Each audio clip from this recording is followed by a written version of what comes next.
The Mind Game by M.G. Harris, published in 2024 by Darkwater Books. Dedicated to everyone who read the Joshua Files and is still reading my books now. Thank you.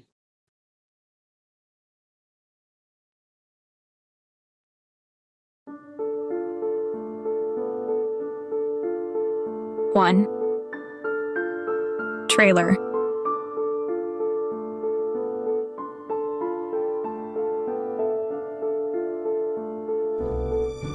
Dulles International Airport, Washington, D.C., 5 years ago.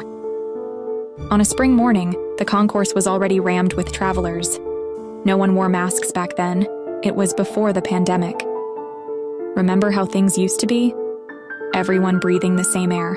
Not a thought for microscopic packages of deadly genetic material. In the line for passport control, 12-year-old Maxime Santiago clung tightly to his mother's hand. Witnesses say she stared directly ahead. Did Maxime try to catch her eye? Did his mom look away? Even age 12, Maxime didn't think of himself as a kid anymore. At school, he was afraid of no one and nothing. His classmates and teachers had never met anyone like him, so maybe he was different. Yet waiting online that day, beside a mother who trembled with fear, Maxime must have been scared. It was a busy line. It moved slowly. Scanning tech at the borders was still new. Clunky. They didn't trust it. Despite the scanners, half the time guards had to check documents and faces. The line advanced. For just a moment, his mom let go of his hand. Was it for one last check of their documents? His gaze wandered along the row of people in front of him, settled on a family of 5, the Grover Dysons from Alexandria. When Maxime Santiago looked at you, really looked at you, that wasn't something you easily forgot. Katie Grover Dyson was 13 years old at the time, and being scooped out of school for a family funeral in Boca Raton. She remembered his eyes, described them as haunted. Did Maxime know what was coming? Did Masha, his mom? If they were forced to leave their home, Masha must have made Maxime promise to keep it a secret, because he didn't breathe a word. Not to anyone. By now you're maybe asking, what's my connection to this case? Well, whereas I only slightly knew the influencer Rich Wonders from my first series, Who Killed Rich Wonders, this series will be a lot more personal. Because once before he disappeared, I was pretty close to Maxime Santiago. We both were. Back when Maxime and I were kids, I knew a boy, let's call him Mike. Mike and I were in a band with Maxime. Basically, we were the closest thing Maxime had to friends. We hung out together outside of band practice, gamed together, told each other the small stuff you share so easily when you're 11 and 12. If Maxime had known he and his mom were leaving, he would have given us some hint. Okay, maybe he'd not have come right out and admitted that everything the 3 of us had worked so hard for in that rehearsal room was basically for nothing. But he'd have said something, even if it was just, oh hey, I can't make tomorrow's practice. If Mike and I had no clue that Maxime was leaving, it's because Maxime didn't breathe a word. We didn't know anything, so we waited a whole hour that afternoon for him to join us for practice. Mike and I played the whole piece through until we had it down. Maxime would have been happy with how good we sounded, which is partly why we were pissed at him. Until we heard the news. The night before Maxime and Masha Santiago disappeared at Dulles International Airport, I was over at their house. His mom made us fried egg sandwiches with ketchup. When it got time for me to go home, Maxime didn't even get up from the sofa. He just turned off his Nintendo Switch and headed for the piano. Not a single hint that this was goodbye. That's how I remember seeing him the last time, 5 years ago. A 12-year-old kid with short bronze hair cut in a faux hawk, kicking back on the couch, his face lit up by the TV in a darkened room, seeming kind of irritated because I had to leave before he'd had a chance to even the score. His mom at the kitchen table, studying for her latest English exam. Just another weekend. Not what you expect to see from a family on the brink of skipping town. Yet somehow, between 8 and 9 the next morning, beneath the feet of the Santiagos, the ground shifted. Where were they headed at the airport? After they were apprehended at border control, where did they go? What happened to the Santiagos? A tad nervously, I watched Kenzie's eyes scan the page, once, twice, and then annoyingly a third time, even slower than the previous two. I dropped the hopeful act. You hate it. He shook his head, put on a pair of wire-rimmed glasses he occasionally used, and stroked his chin so thoughtfully, I began to wonder if he was making fun of me. Then I realized he was probably relishing the fact that his chin stubble was growing back after the last time he shaved. I watched for a second, unsure what I thought about the slight greasiness of his reddish hair, curling ringlets drooping into his eyelids and over his ears, and the barber and this new look of his made him appear partway between slob and rock god. I grew impatient. You got any notes? Kenzie shook his head, the curls waving a millisecond behind. I'm still not liking Mike. For me? You'd prefer Mark? Obviously not, it's my actual name. Like anyone other than your parents knows you as Mark. Even teachers call you Kenzie. Let me pick the pseudonym, something cool. How about Pete? I snorted. Pete? That's an old man cool name like Luke or Clint. And Mike is the straight-edge cop who busted Pete, Luke, and Clint for fighting the man. You can't win this one, Patty, so don't even try. He waited for me to give him a grudging laugh. Then, once again, he hesitated. Also, it's a little unconventional for a crime pod. I bristled, instantly on defense. Yeah, 'cause that's my whole shtick. Remember the opening to Who Killed Rich Wonders? I don't just do crime. I do unsolved mysteries, too. Fair, he acknowledged. Also, I probably wouldn't say clung tightly to his mother's hand. Dramatic license. Obviously, the audience knows I didn't actually see any of this with my own eyes. But you spoke to an eyewitness, yes? At least it reads like you did. Yeah, the Grover Dyson kids, Katie and Celine. Right. So the listener might think Katie and Celine saw Maxim cling tightly to his mom, which I cannot see. With my mind's eye, you know? And I actually knew him. Kenzie had a point.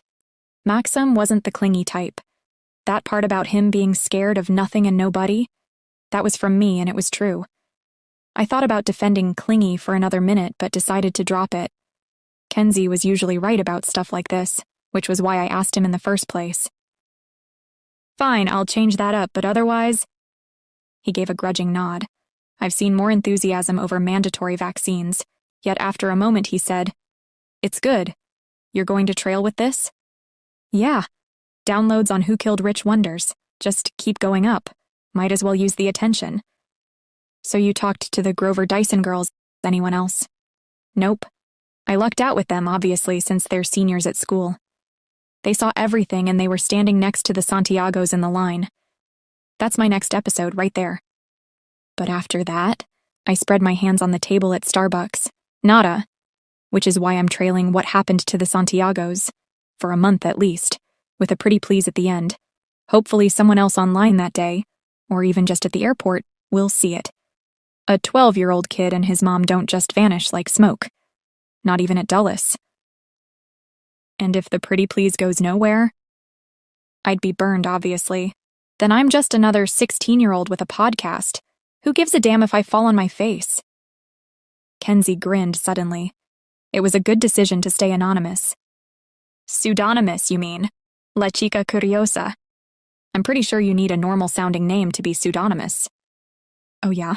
Something like Roni Mercurius? We both laughed. Kenzie was incapable of inventing any name not in the first-name McHilarious format. We recorded the trailer later that day, adding Kenzie's changes to the script. I managed the whole thing in one take. With the new mic I'd bought for Rich Wonders, the sound was sharp as a tack, almost zero production needed. Basically, it was done pretty quickly. We didn't think too hard about it, at least I didn't. Just recorded, tweaked, and dropped the podcast trailer all on the same night, along with the pretty please at the end. It was identical to the one that worked so well for Rich Wonders, asking listeners to come forward with thoughts, hints, reactions, theories, whatever. Afterward, we went to Wendy's. Thinking back, Kenzie was kind of quiet at Wendy's. Something was on his mind. I guessed what it was, but didn't like to say. I was too excited about the new podcast, too eager to experience the rush, the excitement of Rich Wonders all over again. I'd produced that series on a whim, and it had done great. Kids at school had been talking about it for 2 weeks now, and no sign of slowing up. More were getting on the bandwagon, catching up with binge listens now that all 6 episodes were available. I was starting to see comments and downloads from all over the country. Even so, Kenzie was worried. What happened to the Santiagos wasn't like Rich Wonders, where basically the whole story was in the public domain. This mystery had the feel of a can of worms. Kenzie knew it. I did too. I knew it when I sensed the jittering of my stomach when I lay down to sleep. Knew it from the edginess I felt when I checked my phone the next morning and saw 15 new messages on the podcast trailer. There was something different jangling around my nervous system that day, and it hadn't been there all the time I was dropping new episodes of Rich Wonders. This time, there was fear. Palpable, honest-to-goodness fear. Humans have instincts that protect us. That's how come me and Kenzie and Maxim and you gotta be alive. Unlike all the humans that didn't make it to the 21st century. All those non-existent kids of historic humans that let the snake bite them, they didn't even get to be born. Their would-be ancestors lost the human race. But for our ancestors, yours and mine, a rustle in the grass was enough to make them hightail it out of there. Our ancestors didn't wait to see if a poisonous reptile made those sounds, or just the wind. We're not descended from the ones who ignored the danger, who told themselves, "I'm sure everything's fine, probably." No, we're descended from the ones who listened to that frisson of fear. That's why they lived long enough to tell the sorry tale on a cozy night. Maybe to someone of the opposite sex. Maybe enough to persuade them into making a baby. The kind of baby who'd grow up paying attention when nerves came a-tingling. Take it from me. We aren't descended from idiots like yours truly, who heard the tingle of fear loud and clear, who saw it in the eyes of a best friend, and just plain ignored it. All of this to admit that what happened was my fault. La Chica Curiosa? A good nickname for me as it turns out. We know what curiosity did to the cat. That should have been a hint to me right there.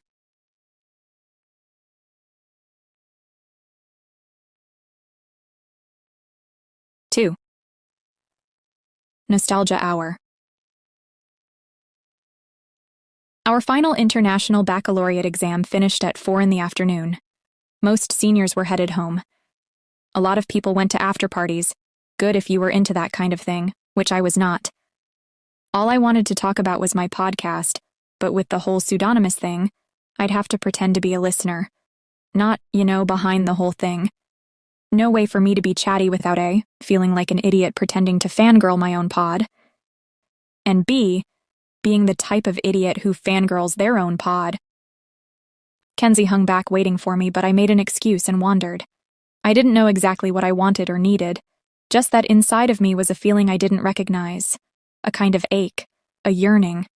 I didn't know for what. Maybe I just wasn't ready to graduate, without parents or even any relatives to celebrate with me. Was there any point? I strolled the halls of DC International School, wandered past classrooms I'd sat inside ever since 6th grade. It was easy to remember why I'd chosen to stay at the school after my parents were gone. I'd been happy at DC Inter. I was happy. No complaints other than losing my mom and dad at the height of the pandemic. What did Oscar Wilde say about losing both parents? Something about it being careless. That. Careless of someone? Definitely not me. I lingered outside what had been our homeroom, the room where I'd laid my head on the table and sobbed, while the teacher cleared everyone else out and sat with me until I had no more tears. Just questions, and the beginnings of fear as I finally allowed myself to ask a question that filled me with terror. What's going to happen to me? Had my folks dared to talk to me about how neatly they'd planned the post-them scenario, I'd have experienced less angst. Or not. I guess you can never know. Hence my lingering that afternoon in the empty, eerily quiet hallway outside of my grade 8 homeroom. I wanted really to remember how it had been back then, how I'd felt when my parents were still around and I was just a regular teenager. Up until now, I hadn't felt ready to go there. I'd refused therapy, told everyone I preferred to just get back to normal. For some reason, my mind chose that post-exam, summer afternoon to begin to process feelings I hadn't dared to touch for 2 years. I felt close to tears, but not quite. They bubbled up behind my eyes, yet wouldn't flow. Moving through areas of the school I'd inhabited those days, I was able to walk things back in my mind and was drawn to the very room where I'd last really felt myself to be a child. No, this isn't going to be one of those grim abuse memoirs. My story isn't in that league. Like I already wrote, it's not about what happened to me. It's about what I made happen. By being curious, and it all began long before the horrible thing with my parents. The room in question was a music rehearsal room over in the primary year's campus. A short bus ride separated the two campuses, and there was a shuttle that teachers could use, which went a few times a day. I spotted the bus in the parking lot on my way out, so I hitched a ride. The music department in the Georgetown campus had a couple of practice rooms. I'd been back a few times to the hall for concerts or plays, but hadn't returned for years to the main campus. This being late in summer and end-of-year concerts behind us, everywhere was silent, apart from the sound of a soccer ball being kicked on the field behind the main buildings. It was as quiet then as during long-gone afternoons, when Mark Mackenzie, Maxime Santiago, and I used to practice in a soundproofed room, playing on a baby grand piano, bass guitar, and a drum kit. My own kit now gathered dust in our attic, untouched for years. Revisiting the practice room that day, I finally understood why I'd stopped playing. It had happened almost immediately after Maxime's disappearance. To this day, I don't get why we didn't figure it sooner, neither me or my parents. Why don't people ask the right questions when a sad thing happens? Is it because they're afraid of the answer? But that day, after my final exams at the school, I was ready to revisit the scene of our childhood bliss. The summer break was close and the music practice rooms were empty. Even the elementary schoolers seemed to be running out of steam. Maxime Santiago wouldn't have given us the afternoon off, not for any reason. It had been June then too, a little earlier in the month. We'd been in the practice room every day for weeks, Maxime, Kenzie, and me. Maxime could be patient or impatient, insistent or relaxed, but he always knew exactly what to say to get us back in the room, even when we were bored of the whole thing. Let's face it, what 12-year-old wants to rehearse the same tune every day for 6 weeks? Thinking about it, there probably are kids like that, but I'd expect to find them in music schools, which DC International was not. Maxime should have gone to a school like that. Instead, he glommed onto Kenzie and me, and pretty much forced us to help him realize his ambition of having a jazz trio, which is another thing no normal 12-year-old does. But we've already established that Maxime wasn't ordinary. It wasn't just Maxime's crazy persuasion skills that brought me and Kenzie back to that room every day. We wanted to be there. Playing that music together had a hold on us that I didn't understand at the time. Playing The Forgotten Village. Alone in the room that afternoon, I sat down at the piano, placed my hands on the keyboard and closed my eyes. Pictured Maxime there, 12 years old, and already the most intense, focused person I ever met. All that mattered to him in those weeks was getting us to sound perfect. Not an easy thing for two mediocre 12-year-old musicians like me and Kenzie. Maxime, on the other hand, was already a brilliant pianist. The principal would wheel him out to entertain parents, carers, and the school board, playing Mozart, Scarlatti, and Sadie. When we played in the trio with Maxime, even Kenzie and I managed to play well. It felt incredible to sound that good. The sensation got into my bones and radiated out all the way to my fingertips, so that every piece of the drum kit seemed in some way connected with me. Yet that wasn't why we kept showing up to rehearse. It was the music itself. There was something haunting about that tune. I noticed it the first time Maxime played it for us with nothing but a metronome to accompany him. A forgotten melody about a forgotten place, like something buried just under the skin for years that begins suddenly to itch. We just had to scratch. The opening bars of that music were like a gateway. When you entered, you forgot everything. You were just there inside all that was forgotten, a memory that you could only cling to when you were within that space. Once the notes faded, so did the feeling. So did the memory. Might as well try to hang on to a dream. Standing in the empty practice room, I selected the same tune on my phone, the original version, plugged in the earbuds and listened. Tears began to flow. Tears for everything we lost when we lost Maxime. Tears for my lost parents. Finally, I welcomed them, listened to the piece 3 or 4 times, allowing all that sadness to spill out. Gradually, I became aware of someone else in the room, Mark Mackenzie. I tugged on my earbuds. Was he following me? He smiled, a little sadly. I guessed you'd be here. Maxim Santiago, hey? Still talking us into coming back here. I laughed, wiping tears and feeling a little ridiculous.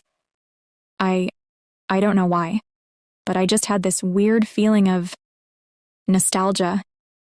Kenzie crossed the room to the drum kit. He touched the hi-hat lightly, as if to check it was real. I think it's your podcast trailer. You got me thinking about Maxim, about that time when we thought we were a jazz trio. Well, we kinda were a jazz trio. He grinned.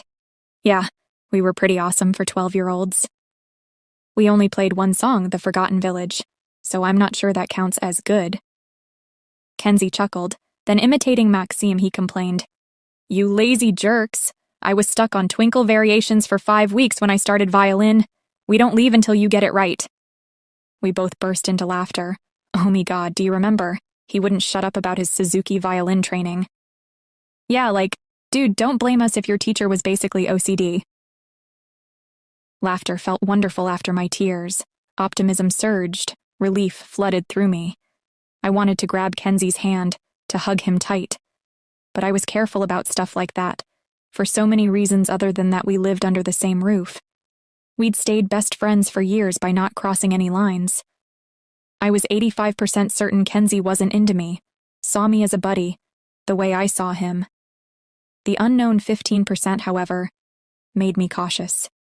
The last thing I wanted was to hurt my best friend, and 15% is non-trivial. I knew I had to take care not to push him away, but also not to give him the wrong idea. It was something of a high-wire situation. A lot of people at school assumed we were a couple. We were both aware. Sometimes we had to deny it, which was also something I did very carefully. In general, it wasn't the easiest being besties with a cis straight boy. So many questions. Ugh. You came back here out of pure nostalgia, he mused. You sure about that? Yeah, I was feeling kind of blah after the finals. End of an era-ish. Kenzie stuck his hands in the pockets of his jacket. Yeah, hard to believe it, but I'll actually miss this place. Is that why you came back? I hesitated. I wanted to remember our time in this room. He waited, eyes brimming, expectant, empathic. I guess I'm realizing now that everything changed after Maxim disappeared. He became thoughtful. I guess it did. What a selfish dick, getting himself abducted and all. I had to smile at that. You and me, we just stopped playing music. Did you ever wonder why? He acted uneasy again. We were near dangerous ground. Maybe that's why I wanted to make the podcast, I suggested. Kenzie looked straight at me. Maybe you shouldn't. Why not? He didn't have an answer for that. I think for Kenzie it was just a feeling. Something formless, frictionless, impossible to name. For me, however, it had a name. The song title that had popped up, out of the blue, in one of the 15 private messages I'd received since dropping the trailer for What Happened to the Santiagos. The name of the song we'd played as a trio. The only song, as Kenzie had reminded me. Remember The Forgotten Village? It was the only message I received that was anonymous. Whoever sent it, they weren't yet ready to show their cards.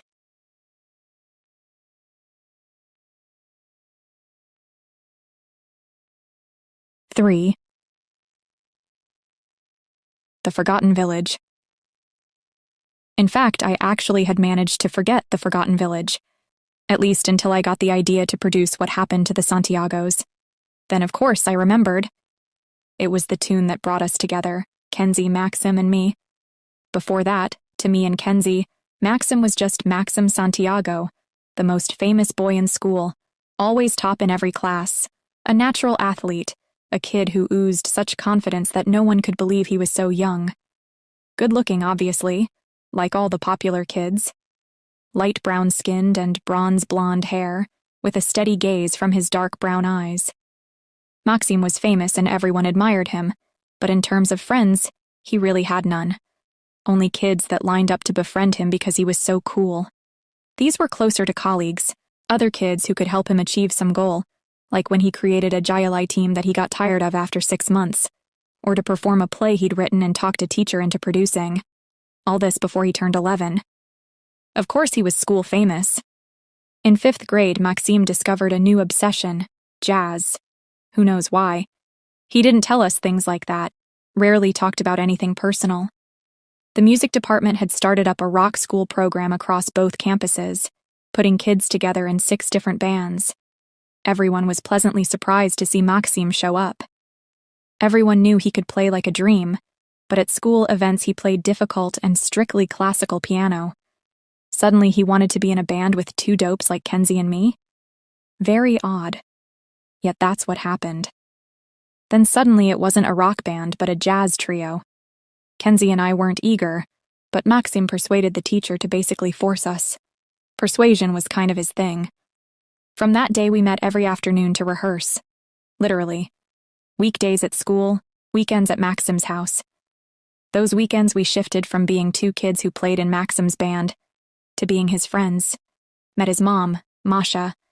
Played video games with him. Hung out for hours after practice. 2 goofballs and the coolest kid in school, who under all that veneer of diffident overachievement, turned out to be just another goofball. The Forgotten Village by Shy Maestro is a simple enough tune. No fancy runs on the keyboard, although Maxim could do those when needed. The bass and drums just pulse away underneath the main tune on the piano. It took us 3 weeks to get through the piece without making any mistakes. After that, it was all about getting the mood, the vibe. The tune had a way of casting a spell. The very first to be enchanted were the musicians. I'd barely thought about that tune since Maxime went. Then, the afternoon after our final exam, a message on the podcast trailer, "Remember the Forgotten Village?" drew me back to our old practice room. Who'd sent that message? So far as I knew, only me, Maxime, Kenzie, and possibly our parents, not that they paid much attention to it, knew about the Forgotten Village. We hadn't played it in front of anyone yet. Maxime didn't want anyone to hear us until it was just right. This included our music teachers. Whoever sent the message knew Maxim personally, that was for sure. Knew him, knew the name of the tune we'd rehearsed so hard. When Kenzie showed up a few minutes behind me at the Georgetown campus music department, I instantly assumed he was the sender of the message. I asked him right away. He looked puzzled. "You got a message about the Forgotten Village?" I gave him a moment to admit he was playing games, but nothing. The expression on his face should have been enough for me. Kenzie was as taken aback as I'd been. We both understood that only someone who knew Maxime extremely well would send that message. If not Kenzie, then who?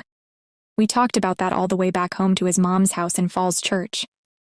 Zara, his work-from-home mom, a psychotherapist from Chile, opened the front door. She seemed anxious at how late we were.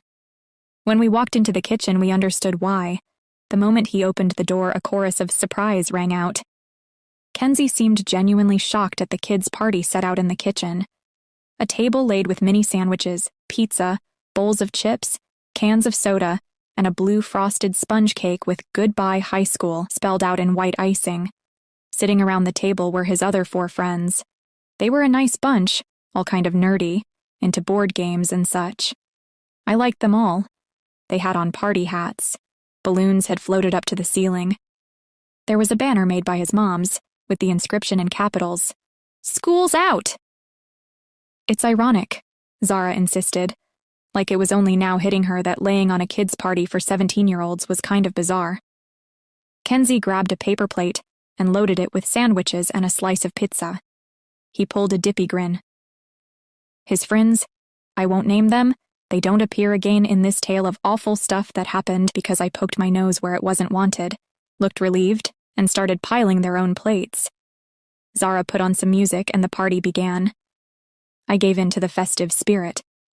After an hour, Bobby, his work at school mom, showed up and the wine came out. They let us have a glass too.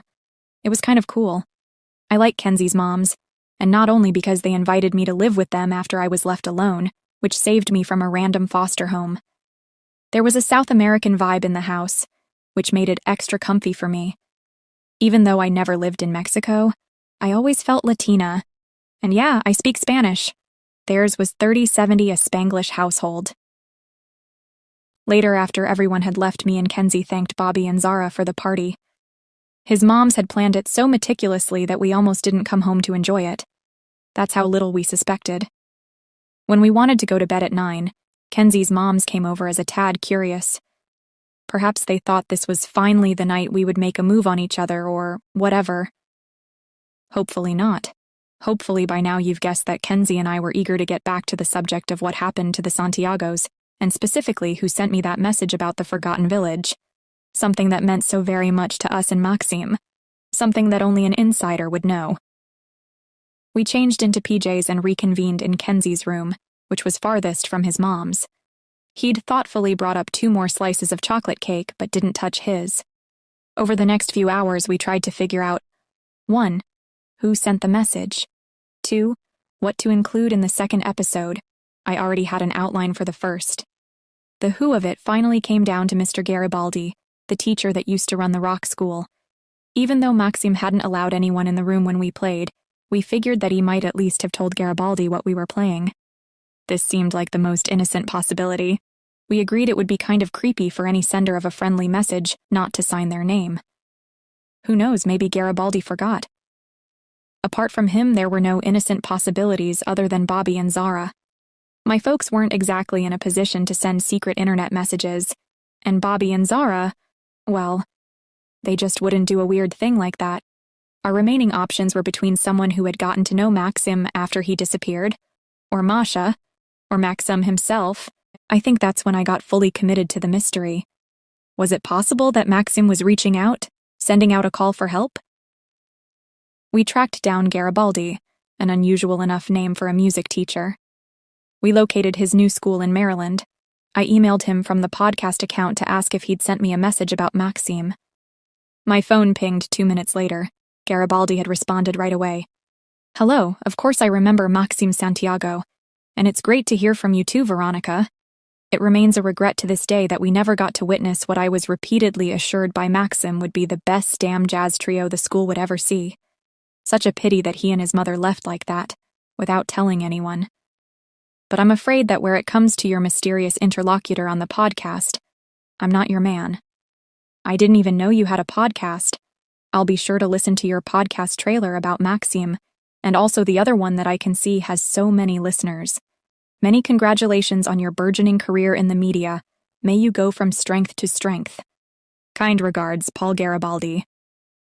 Garibaldi didn't send the anon message, Kenzie concluded. Are you sure? He replied pretty quickly, and what I was repeatedly assured strikes me as a teensy bit snarky. Agreed. He's totally dissing us there. But why would he lie about not sending the message? He seems genuinely clueless.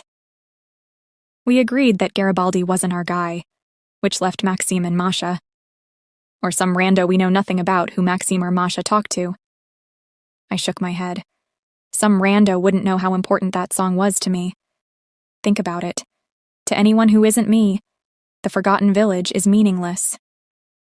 So now we know. The sender knows we played that tune with Maxime, which means they've figured out who I am. They know that La Chica Curiosa is Roni Padilla. Kenzie propped himself up on his forearms, looking down from his bed towards where I sat cross-legged on the floor. Ooh, busted.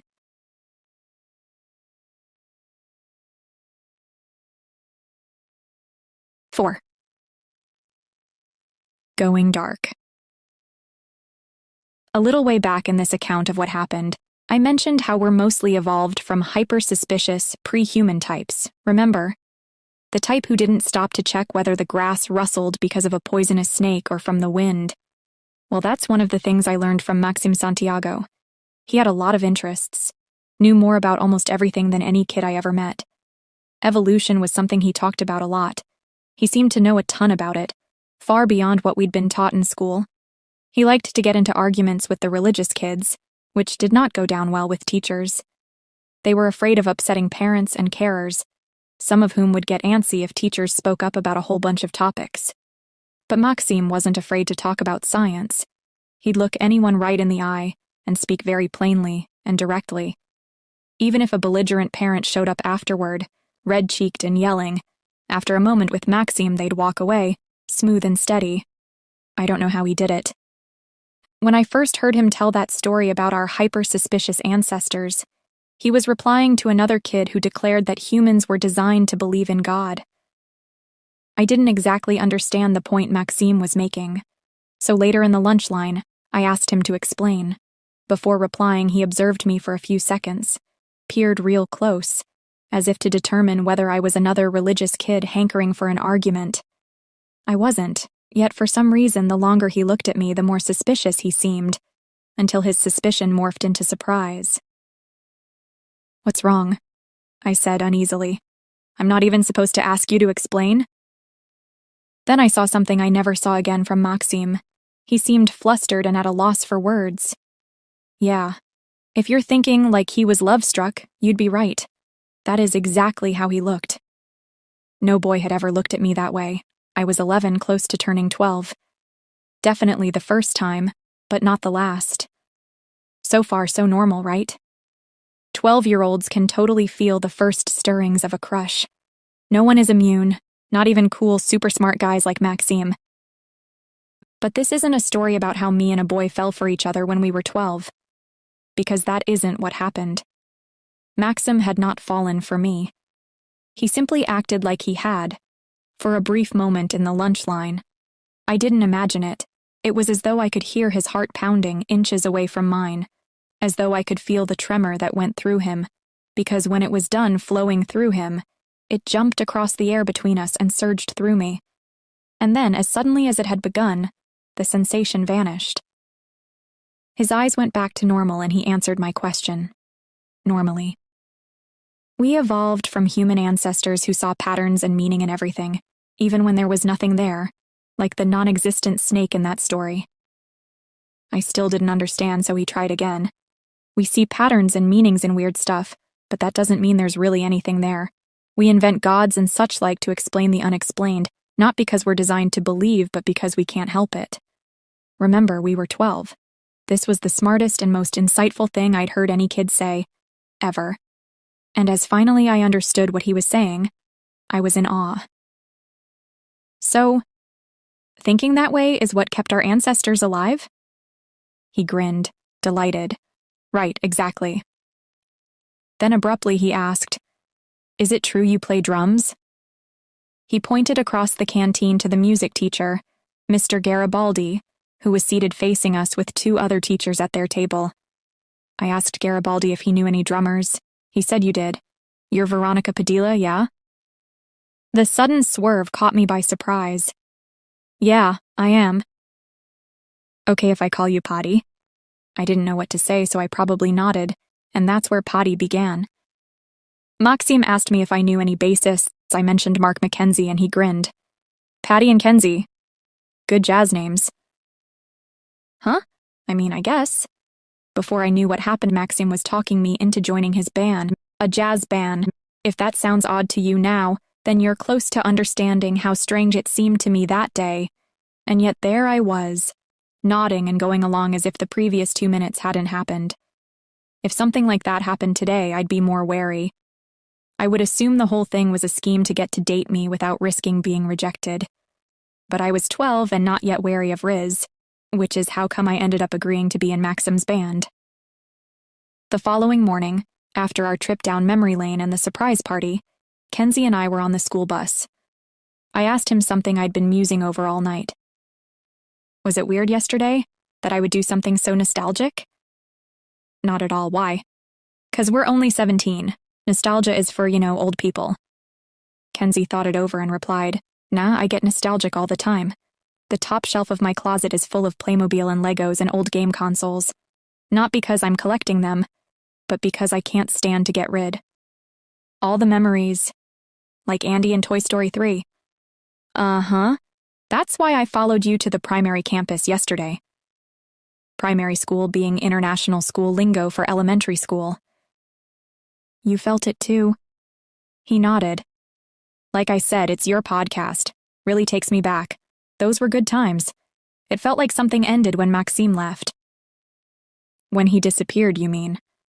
We sat in silence, facing the window as we crossed the Potomac at the Francis Scott Key Memorial Bridge. 2 rowing eights were racing, almost neck and neck as they passed beneath, the boat slicing neat lines in the smooth silver surface of the water. I examined Kenzie's face as it turned away from mine, his eyes following the eights. His jaw was squaring up, the last traces of puppy fat melting away. His shoulders were broadening and he'd lost a lot of weight, probably from the long bike rides he did a few times a week to unwind. Kenzie was my brother from another mother, so I didn't think there was anything odd about checking him out while he wasn't watching. But that day, I was taken aback at how abruptly he'd stopped looking like a kid. How come I hadn't noticed before? Then I wondered if he ever checked me out like that, and I looked away. On second thoughts, maybe it was a little weird. You know, he mused, I could try searching the dark web for leads about the Santiagos. Maybe we can find out who sent that message about the forgotten village. I had not even the tiniest idea what he was talking about, or how any of that information might be on the dark web. Or I could just message them back and ask. Sure, but right now the sender has the advantage.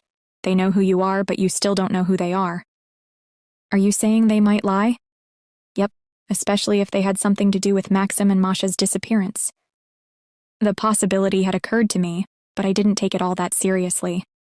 Then why would whoever it is risk blowing their cover? Kenzie shrugged his shoulders. Could be anything, maybe for the lulz, or maybe they want to shut down your mystery pod. Why did you get into this anyhow, Potty? Didn't you figure that maybe there was something sketchy about what happened to the Santiagos? You never wondered if there'd be folks who didn't want the whole drama getting dredged up again. I had not. It all happened 5 years ago. I'd presumed that the cops had stopped investigating the Santiagos' disappearance for a good reason. Honestly, I thought the case was cold. I can't stop now, I mumbled. I mean, I trailed it and all. Plus, the Grover Dysons gave me such great interviews. Also, isn't it good that I got the message? It's a lead, right? Maybe. Only if whoever sent the message isn't trolling you. You could try to get ahead of that, maybe. Especially if I can find something about them on the dark web. At this stage in our conversation, Kenzie had to explain the dark web. I assumed it was the name of a website.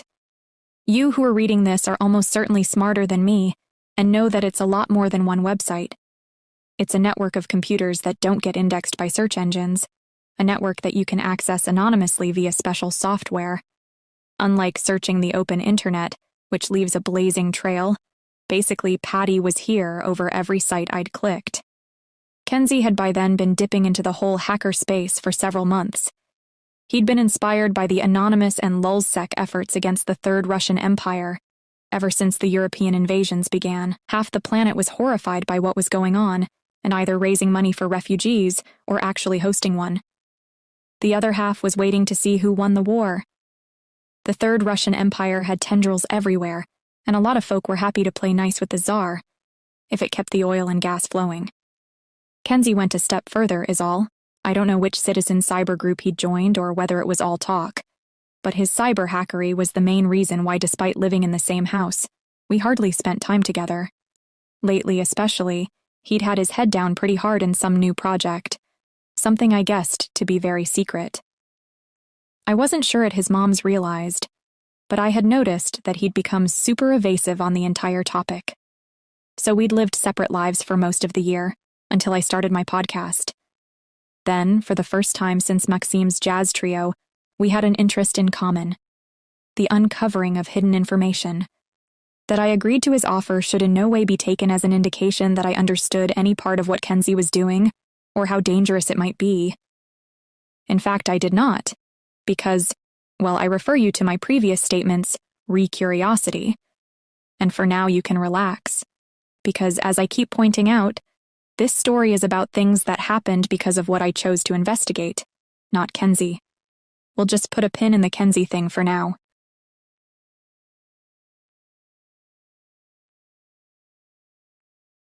Five. Drawer. The next day was a Saturday. I woke up late after a difficult night with a lot on my mind. Kenzie had already left the house. Bobby and Zara didn't know where he'd gone. They assumed I did. I had to tell them not a clue. I checked my phone, sure he'd have left a message, but nothing. A little irritated, I sent him a snippy message. 3 question marks. The next hour passed quietly. I ate cinnamon grams, showered and dressed, while checking my phone every couple minutes. The message I'd sent Kenzie didn't even register as read. I could see that he'd used the app a few minutes earlier. He'd almost certainly seen my message but evidently wasn't bothering to go into our message thread. Now I was even more annoyed. 2 hours passed. He was definitely ignoring me. I racked my brain for any reason he'd do that. Maybe he'd met a girl, or a boy, someone, a friend, and he'd taken off with them. Maybe it had something to do with his possibly secret, possibly dangerous and illegal cyber project. Or maybe he was on a date and too embarrassed to mention it. Bobby and Zara decided to go with that theory. Obviously, I didn't offer up mine. He was also ignoring their messages. They acted like they found it amusing, but I noted some tension in Bobby's jaw as she tried to laugh it off. I made a conscious effort to ignore my phone, and instead worked on the script for the second episode of the podcast.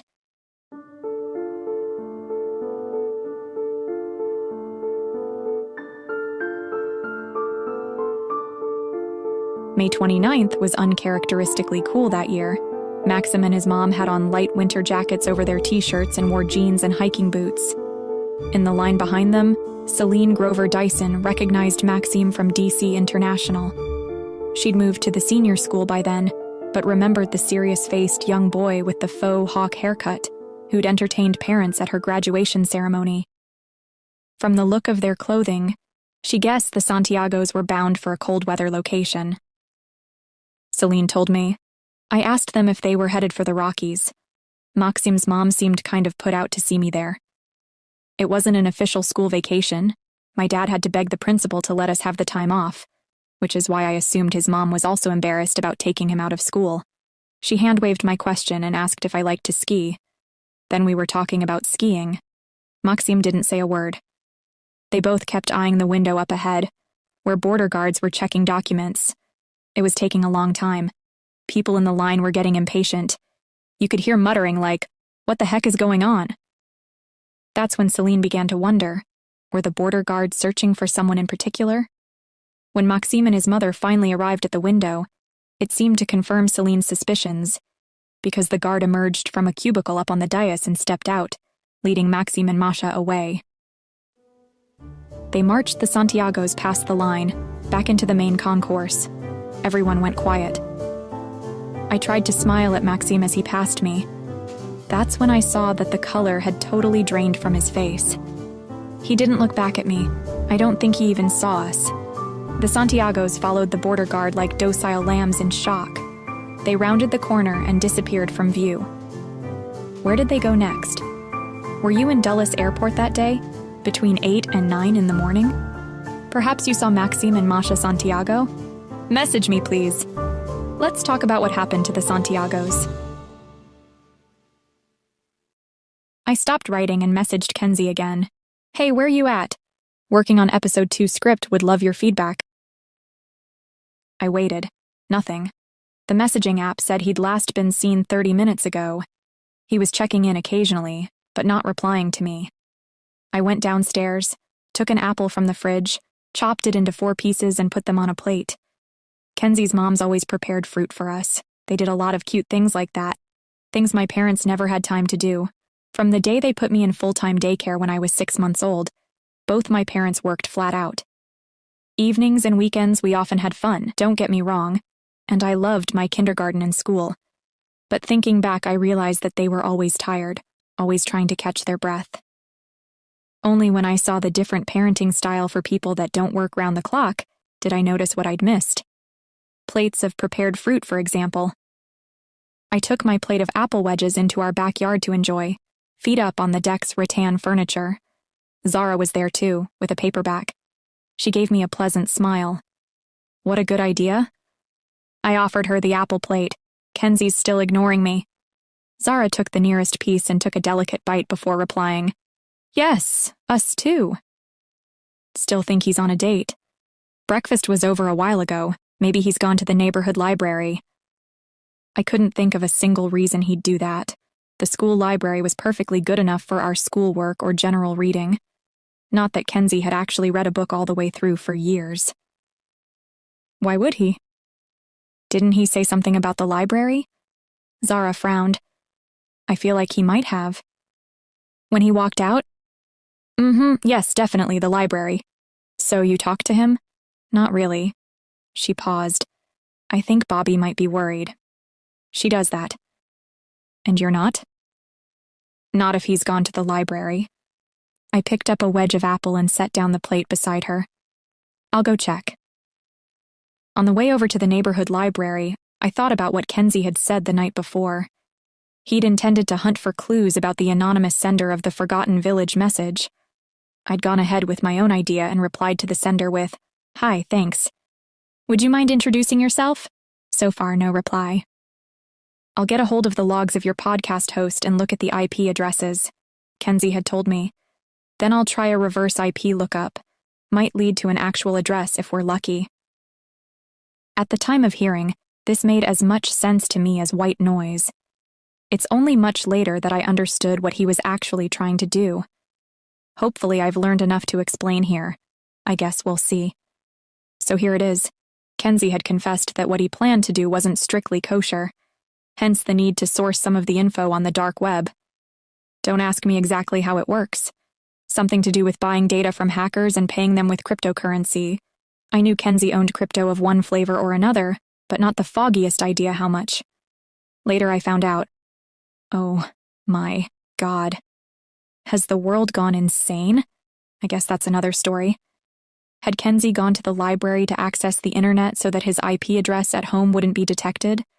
That's the theory I went with, and frankly, it calmed me on my bike ride, all the way to the library.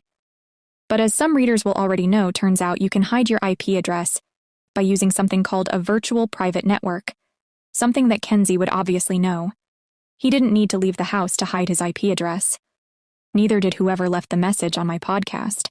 The IT guy at the neighborhood library told me all this while I was searching for Kenzie. Because as you've probably guessed, he was not and had not been there. By now I was worried, sick to the stomach and drained in the face worried. Apple chunks stirred in the pit of my belly, the burn of acid in my throat. A creeping sensation was rounding on me, as if I were wandering a winding alley somewhere far from home, and expecting to stumble upon something that had been waiting for me for a long time. An unopened letter in a forgotten drawer. Beneath me, the bicycle wobbled. I sailed through a red light. A car's screeching brakes jolted me to my senses. I hardly noticed the furious yelling that followed me as shakily I climbed off the bike and pushed it to the sidewalk, my whole body shivering. Even through that fog of dread, a tiny part of me recognized that this was too much. I had no rational reason to be so scared, at least not yet. It hadn't even been 6 hours. You can only fight your own mind if you understand that it's tricking you. I didn't know it yet, but I was sinking fast into that fog.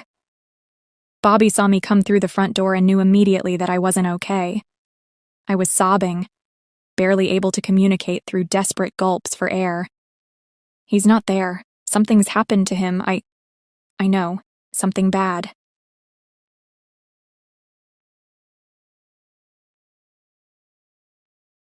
Six. The Russian house. At this time, you might want to prepare for an anticlimax because, of course, Kenzie eventually showed up. The stress level of this story only gets worse. If back then I'd known by how much, I'd have made an effort to be more chill. Bobby and Zara got me through the next few hours, during which I had some kind of minor breakdown. It didn't take therapy for me to understand why. Behind all those dark thoughts about Kenzie and what might have happened to him lurked a memory I'd worked hard to avoid. The memory was of an afternoon 2 years ago when I'd been called to the principal's office. Bad news, he told me. Things weren't looking good for my mother and father. You should probably prepare yourself for the worst. It's not something I want to dwell over. I dealt with it somehow. Not as well as I thought, perhaps, which is why I won't be talking about it. Kenzie evidently has a sadistic streak that made him enjoy the thought of me and his mom suffering for a day, waiting for him to reply to our messages. He claims that he forgot, got stuck in his research and lost track of time. I don't know. Who goes hours without responding to messages from people who are obviously crazy worried about them? Anyhow, that was the tale told by his wide-eyed, innocent expression, when a couple hours later he sailed through the door. Forgetfulness. I was cried out by then. Couldn't face him. It took an intervention from Bobby and Zara to get me to sit down opposite Kenzie and agree to listen to his excuses. He shook his head vehemently. Oh no, I didn't go to the neighborhood library. I was at the Library of Congress. Then followed 5 minutes of four-way yelling about why he hadn't bothered to mention that tiny, yet important detail. After that came his account of everything that happened, after he got the idea to hack the IP address of my anonymous message sender. I got an early start this morning, while everyone was asleep. Someone in Turkey had dropped me a file with the database I was searching for. It's a log of traffic to your podcast host. Someone in Turkey, meaning a professional hacker. That doesn't sound particularly legal, Bobby said, clearly anxious. Kenzie looked shifty for a second, then dodged the issue, continuing. I was able to get the IP address they used based on the timestamp of the message. I did a reverse lookup and traced it to a coffee shop in Russia. Russia? Obviously, I was a tad alarmed. All you heard those days was Russia this, Russia that, and usually scary stuff. Don't freak out, Russia is almost certainly not their actual location. Coffee shops are often used in VPNs to bounce a signal so that it can't be traced. In fact, I would bet all my remaining crypto that whoever posted this isn't in Russia. But, he paused. On a whim, I looked up the address. It's not just any old coffee shop. It's inside a museum. In Perm, Siberia. A historic old house. The Elena Atlas House. I cross-referenced all the other databases I have with website analytics, and found that same IP address was used to access 3 other websites. All of them businesses in Mexico City. You're saying that whoever sent me that message is in Mexico City? It didn't make a lot of sense to me. As an afterthought, I added, what kind of businesses? Just, nothing special. A tamale restaurant, a spa, and a hotel. So the sender was in one of those places and bounced their signal from a coffee shop in Siberia? He nodded. Most likely. Can't believe there'd be many Mexicans in Siberia. And obviously not many Russians in Siberia order piping hot tamales from a restaurant in Mexico City. Whereas a VPN makes a lot more sense. It's masking the sender's true location, which is in Mexico City. Why? My guess? There's a VPN network node that this person, or persons, in Mexico City is using to mask their real IP address when they access the internet. I repeated, why? His eyes became animated. Even Bobby and Zara seemed to be interested. Why hide his IP address? For privacy. I do it all the time. This stuff is interesting, am I right? We murmured our general agreement. Kenzie grinned and ran one hand through his red curls, evidently enjoying the attention. That's why I went to the Library of Congress. I did a search and found a collection of photos there, including of buildings in Russia. You can only see high-resolution images if you physically search from inside the library. Well, I went to check it out. To see a high-res version? From under the table, he pulled a brown manila envelope. I sensed the tension in the room as he plucked out 4 8x10-inch color photos of what appeared to be a gingerbread house made from 3 different types of wood. The roof and window frames were made from a dark, gingerbread brown wood. The front and sides were paneled in a pale, coffee-colored wood, and the decoration was all in a pale wood, almost white. The eaves and window cornices were intricately carved, very ornate. Each photo showed a different side of the house. It was situated on the corner of a street in Perm and looked to be pretty large, maybe like a 6-bedroom house. The only sign that it was a museum was a metal plate to the right of the front door, a 3-dimensional portrait of a woman dressed in a Russian fur hat, a style I'd describe as benevolent. The kind of woman who'd donate her house, I imagine. Elena Atlas, I presume? Kenzie nodded and tapped a finger to the photo. That's why I wanted a high-res image. I could see there was something there on the digital photo, but it wasn't clear. He handed me the photo. In tiny writing below the outline of the woman's face was the inscription, Elena Arkadyevna Atlas. Bobby cleared her throat. And the relevance to the disappearance of Maxim and Masha Santiago? Apart from that, they all have Russian first names? Who knows? I gave him a hard but friendly shove. Get out of here. Kenzie beamed. He was right, we were onto something. Maxim and Masha have Russian names, I repeated. How did we miss that? Zara stood up, sighing. I can't really see how this is progress, but I'm glad to see you two are friends again. She left to make dinner. Bobby also made an excuse and left us to what she referred to as our scavenger hunt. Maybe Masha got deported to Mexico City, I suggested. Because she's a Russian spy. That's it. That's the answer. Jump to conclusions much? Hey, I frowned. It's a working theory. Mexico's full of Russian spies. It's like spy central for Czechists. Everyone knows that. Do they, though? I stuck out my tongue. Google it, plus their second name is Santiago, so they're Chilean Russian spies, working out of Mexico. Totally makes sense. His nose crinkled in ridicule. What? Now you're just stringing the names of countries and cities together. And why Chilean? There's a Santiago in Spain, and I'm pretty sure there's another in Cuba. Cuba? Even better. Cuban Russian spies makes a lot more sense. How about this? If Masha's a spy, then she'd have a cover identity.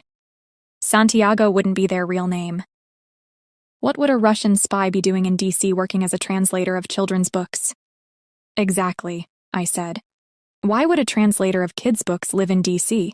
Doesn't make an ounce of sense. Unless Masha was an illegal, like in that TV show about the deep undercover Russian spies.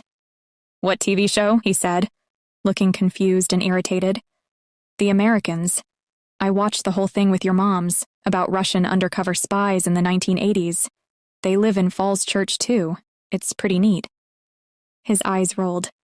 Okay, boomer, whatever. Your moms are Gen X, I countered with a haughty blink. And on my theory, Masha was an illegal, until her cover got blown and she got deported. Poor Maxim. Not that it isn't a fun theory, Kenzie admitted, but the truth is probably way simpler and less exciting. Like maybe Masha lived in DC because of Maxim's dad, and maybe said dad heard she was leaving town and put out a stop on his passport. Can you even do that? Oh yeah, he said. It's called an atro. A parent can stop the other parent from leaving the state with their kid. Bobby did it to her first wife, Nadine. I was stunned. Wait, what? You never told me that.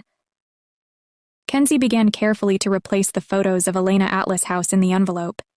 He nodded towards the kitchen, from where we could hear his moms chatting as they cooked dinner. Quietly, he continued. I don't like to bring it up, but yeah. When Nadine did that, they were already divorced. I was spending time with both. She went ballistic when she found out about Zara. Tried to take me to Baltimore. Whoa, how come you never said anything? He shrugged. Nadine died when I was 5, so... Dude, what else haven't you told me? The look he flashed me then made me snap my mouth shut pretty quick. Kenzie was right. He didn't owe me a story that could still hurt him. I thought of him a little differently after that. I'd been assuming Kenzie had what I didn't. A history of a blissful childhood with 2 happy parents. No sadness or loss in his past. In fact, I overlooked quite a few things about him, even though we grew up close. Some things can be so in your face that you become blind to them.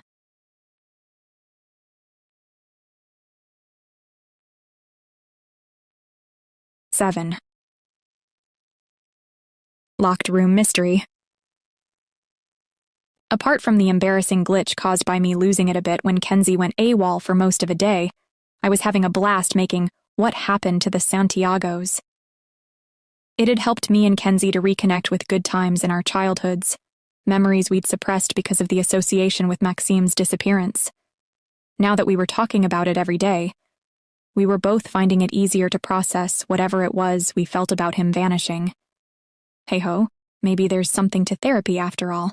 Still not going to see a counselor about my parents. Thank you for your concern. Moreover, with the Russia-Mexico connection and my undercover spy theory, it seemed like the mystery had launched. Who can resist a Cold War conspiracy? Not me. So what happened next was a curveball that came out of left field on my blind side and knocked me sideways. There are certain things you expect from Cold War conspiracies. Secret codes, spies, poison, bombs, and what have yous. So far as the genre goes, the anonymous message about the Forgotten Village was in my wheelhouse. Ghosts not so much.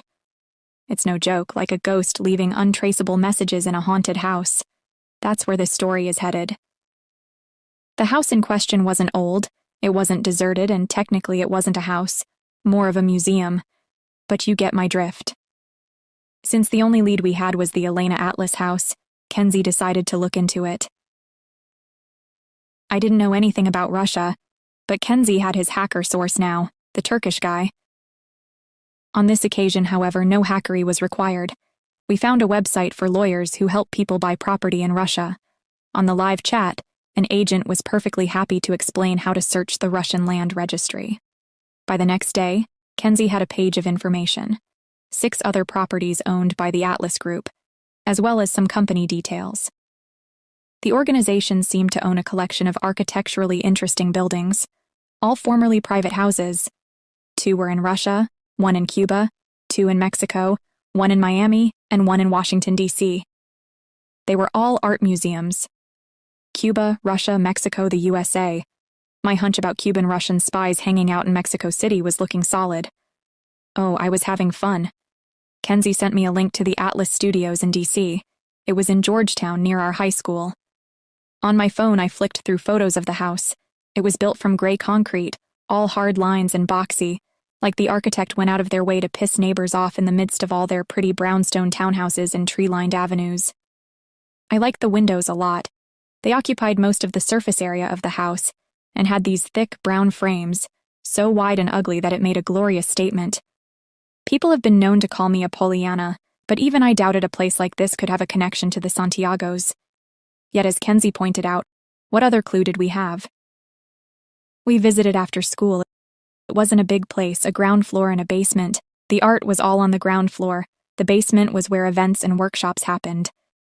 At the front desk was a young woman, probably in her 20s. Amazing complexion, lightly applied but classy makeup, and had on a short tailored dress and expensive-looking shoes. Her hair was coiffed into some glossy, lacquered creation. Honestly, it was like she'd come from a modeling session. She eyed us sullenly, then handed us a leaflet, a guide to the exhibition. Her fingernails were rather surprisingly a mess. Bottle green nail polish, cracked and badly in need of a do-over. I liked her. Those fingernails struck me as a quiet rebellion. Work from 2 artists was on display. One painted trees using only blue and white. The others were by a sculptor that worked with glass.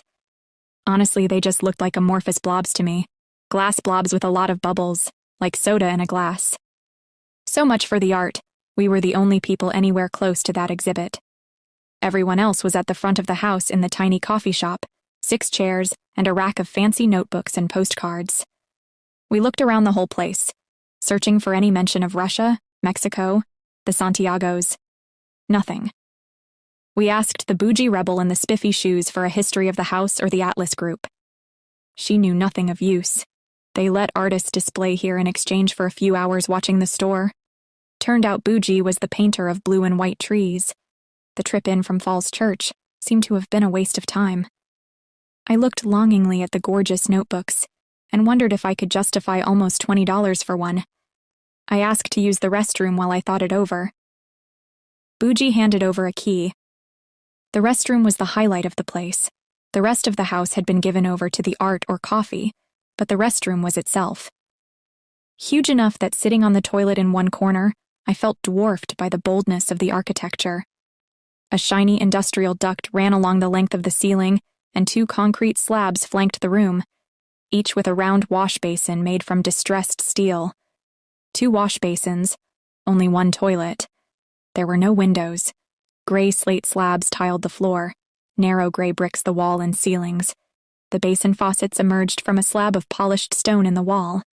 There were no mirrors, so I guessed that the stone itself was meant to be the mirror. Running the hot water, I washed my hands with mandarin-scented liquid soap. As steam rose, it misted over the mirror. I examined the ductwork, admiring the aesthetic. This was my kind of place, I decided. Urban chic. I patted my hands on a towel and squirted some of the chamomile-scented lotion provided over my fingers, rubbing it in gently. My skin was so dry. Perhaps I daydreamed for a moment, maybe realized I was hungry and thought about where we might go for snack nearby. Anyhow, for whatever reason, I lost track of time. It couldn't have been for more than a minute or 2. Next thing I knew, someone was hammering on the restroom door. I walked over and unlocked the door. Kenzie was there along with Bougie. Both wore troubled expressions. She said, "You all right?" I shrugged. "Yeah, why?" Bougie flashed me a supercilious smile and stretched out her palm. "Key." But she didn't need to use the room. She just stomped away, back to the front desk. "Sure you're okay?" asked Kenzie. "You can tell me. She's gone." "I'm fine." He shook his head. "If you say so." He seemed reluctant to say more. He paced over to the sink and wet his fingers, wiping his face. "Let's go. Wait." He pointed to the mirror stone. "What's this?" "Yeah, not much of a mirror, is it?" I meant the writing. At first, I thought I'd misheard him. "Did you say writing?" He gave me this quirky smile like he thought we were playing. "Yeah. Find unicorns." "Why'd you write that?" "Me? I didn't write anything." He continued to point directly at the stone slab, and yet... Completely baffled, I closed in for a better look. Then I saw it. The words took a few seconds to register a meaning. An inscription in the fine condensation was fading rapidly but still legible. Traced, very obviously, by finger. "Find unicorns." My fingertips and nose felt suddenly cold, as if they'd caught a sharp breeze. I swallowed, grasping for a memory that wasn't there. I repeated, "I didn't write anything." Kenzie's eyes twinkled. "Then who? Casper the ghost?" I grabbed his arm, not gently. "I'm being serious, Kenzie. I did not write those words." He flinched, as if I'd flicked his face. Anger flashed across his face for just a second. "He thinks I'm lying, playing a dumb game." "It's exactly the kind of thing I used to do when we were kids. I would pull scary faces in the mirror and tell him in deadly earnest that there was an evil goblin in the mirror. Then he'd look at my real face, and I'd make it as sweet as strawberry pie. Then he'd glance back at the mirror and my face would have changed. You get the idea. Sometimes I'd keep it going for days, until he was scared to glimpse my image in the mirror. I was sure he enjoyed our game on the quiet, but apparently not. One Halloween when we were 11, he finally yelled at me and admitted that he'd always hated it. So I stopped.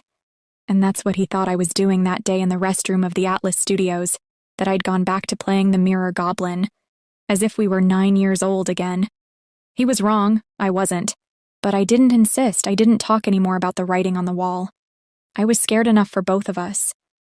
Because that door was properly locked, and they'd been outside, banging on the door for 5 or 6 minutes. No one but me inside and no windows. A real locked room mystery.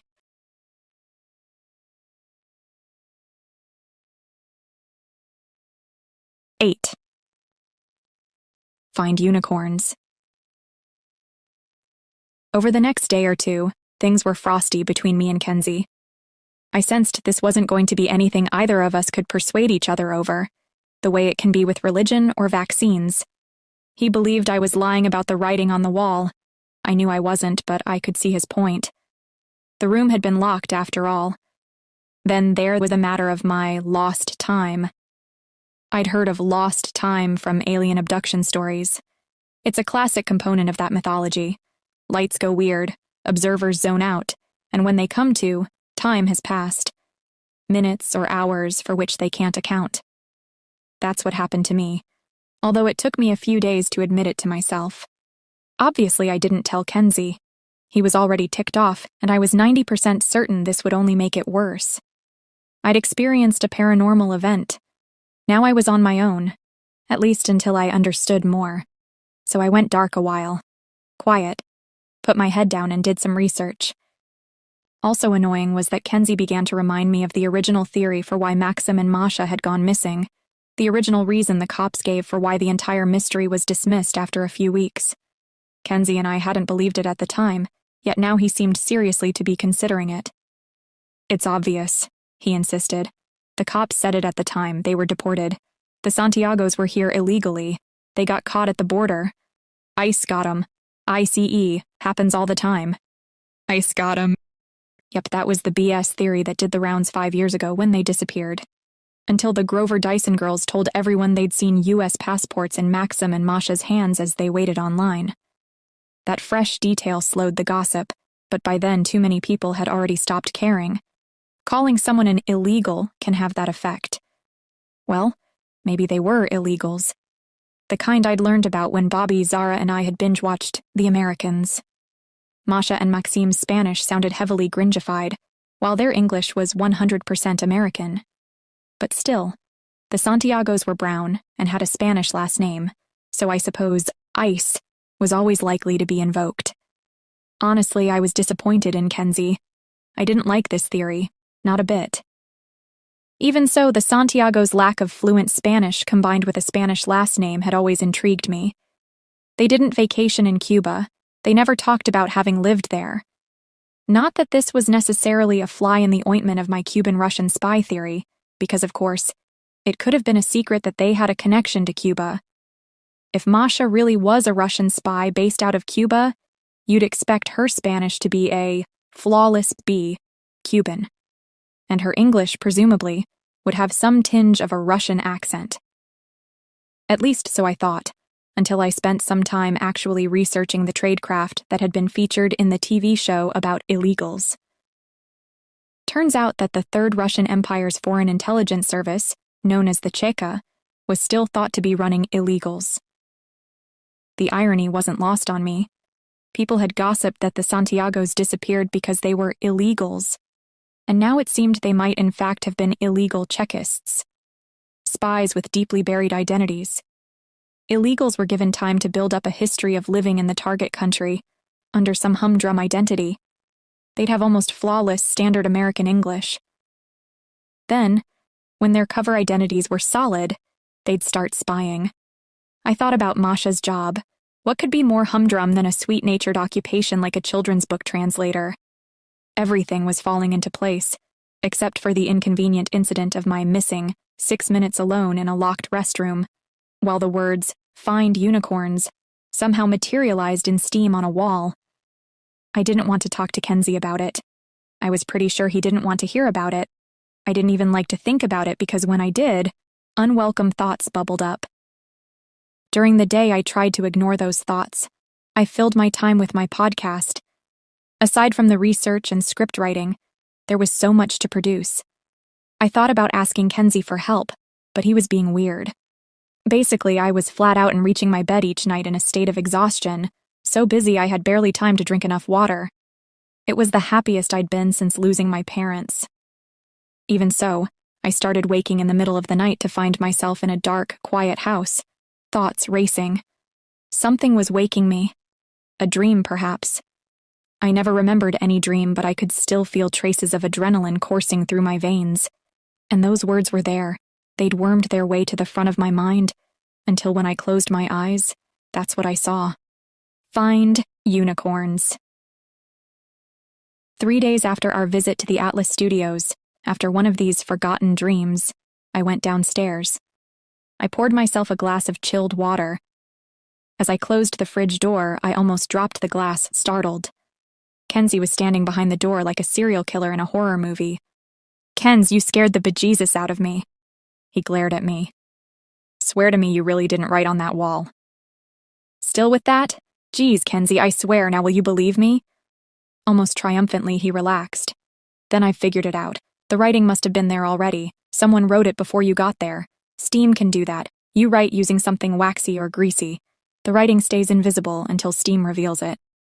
For a moment, I could feel a surge of joy and relief. I wanted to believe he was right. But the memory of the writing was very clear in my mind. I had a mental image of water dribbling in the condensation and trickling down from each letter, which surely wouldn't happen if the steam was just revealing a greasy smear on the stone. Kenzie, however, seemed so eager to convince me. I didn't have the heart to object. More than anything, I wanted us to be friends again. "Then it's nothing to do with me," I said. "Didn't say that. Could be someone followed us to the museum, went into the restroom, and left the message for you." There were a few holes in that theory. I almost had to bite my tongue to keep from listing them. Kenzie wanted to be friends again. That's all that mattered. "Left a message for me about unicorns?" "Right," he agreed. "It can't be meant literally. Obviously, unicorns is code, a clue. Have you maybe looked into that?" Was he kidding? I'd been way too freaked out to do a thing like that. "I've been getting to grips with Cheka tradecraft," I told him, fudging the issue. "My guess is that unicorn mythology is about to turn into another rabbit hole. But yeah, I have to admit it's a solid lead." "Okay then, can I help?" I thought you'd never ask. I'll Google. You do dark web. A hopeful grin began to spread across his lips. I'm glad you said that, 'cause I already took a peek. Oh yeah? And? Well, to be honest, I did find something pretty dark. It was around 3 in the morning. I wondered if he'd lain awake listening out for me. I mainly wanted to get back to bed, but the way he said, something pretty dark, stopped me even from yawning. I peered into his eyes, no hint of humor. You're serious? How dark? Child trafficking dark. He said it with a mixture of dread and triumph. Damn, that is dark. Yeah, like I said. We shuffled across to the kitchen table and he took out his cell phone. Huddling around the glowing blue light of its screen, he showed me what he'd found. Your half-assed illegal Cuban-Russian spy theory might not be so far off base, Kenzie began. That's because it was always full-assed, unlike your ice theory. Not my ice theory, but fair. All I mean is that from the facts you started out with, Cuban-Russian spy in Mexico seemed like a bit of a reach. Seemed pretty logical to me. Fine, Holmes, whatever. Anyhow, I started from that theory. Then I searched for leaked government documents. I hesitated. Is that an especially good way to find information about spies? For sure. It's why people who leak sensitive government information end up doing serious prison time. Supposedly they're endangering undercover agents. Brixton Fanning, Certainty Marvel, Ted Storm if they ever get a hold of him. Yeah, I don't know who any of those people are. They're all US citizens who blew the whistle on military secrets. Why would they do that? Because I don't know. They thought people should know about the shitty things that were being done in foreign countries by the US military, in our name, without our knowledge. That's not the point, though. What's important for us is that every now and then some conscientious intelligence officer or military type dumps a bunch of documents on the internet. Sometimes they get caught. Either way, the information gets out. Nodding, I said, and you found something about find unicorns in documents like that? He pushed his phone closer to me. I did, on WikiLeaks.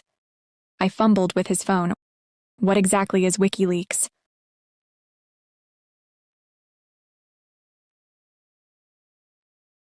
Nine. Vault 7. Obviously, I'd heard of WikiLeaks, the same way I'd heard about Watergate. I knew vaguely it was a big deal to do with government corruption, but I didn't know the details. They can't shut down WikiLeaks, he told me, because of the way it was set up. They'd pretty much have to take down the whole internet. Secrets that get uploaded tend not to stay secrets very long. The main problem is that there's so much material and too few people to investigate. Maybe that's what my podcast should be about? Kenzie shot me a warning look. No, stick to unsolved crime. Getting into the secrets of the rich and powerful isn't for folks like you and me. His warning, however, had something of the opposite effect. When I'd started investigating the death of rich wonders, I'd stumbled across a whole online citizen detective community. It was a lot of fun, frankly. The most fun was when I'd experienced a frisson of danger. It happened a couple of times in the Rich Wonder case.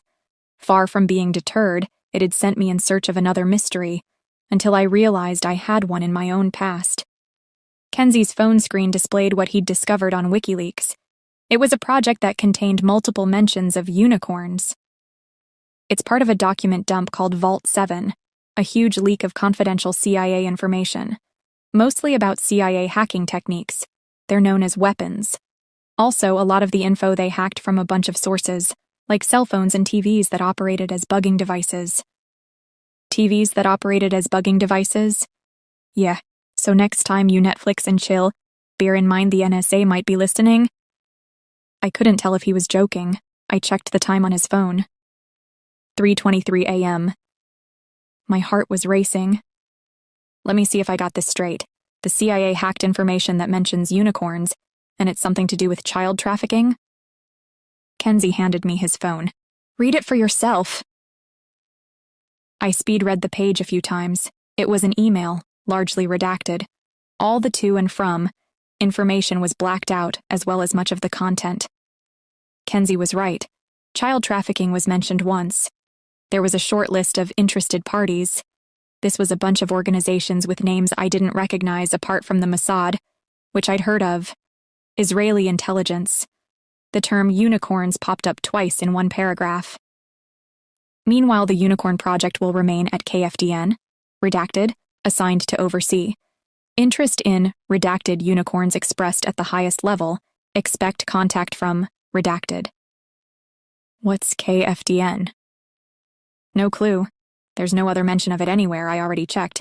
But check the list of so-called interested parties. They are all secret services, and from a bunch of the worst countries for human rights at that. In the unlit kitchen of Kenzie's mom's at around 3:30 in the morning, the sheer ridiculousness of what we were doing hit me like a brisk slap.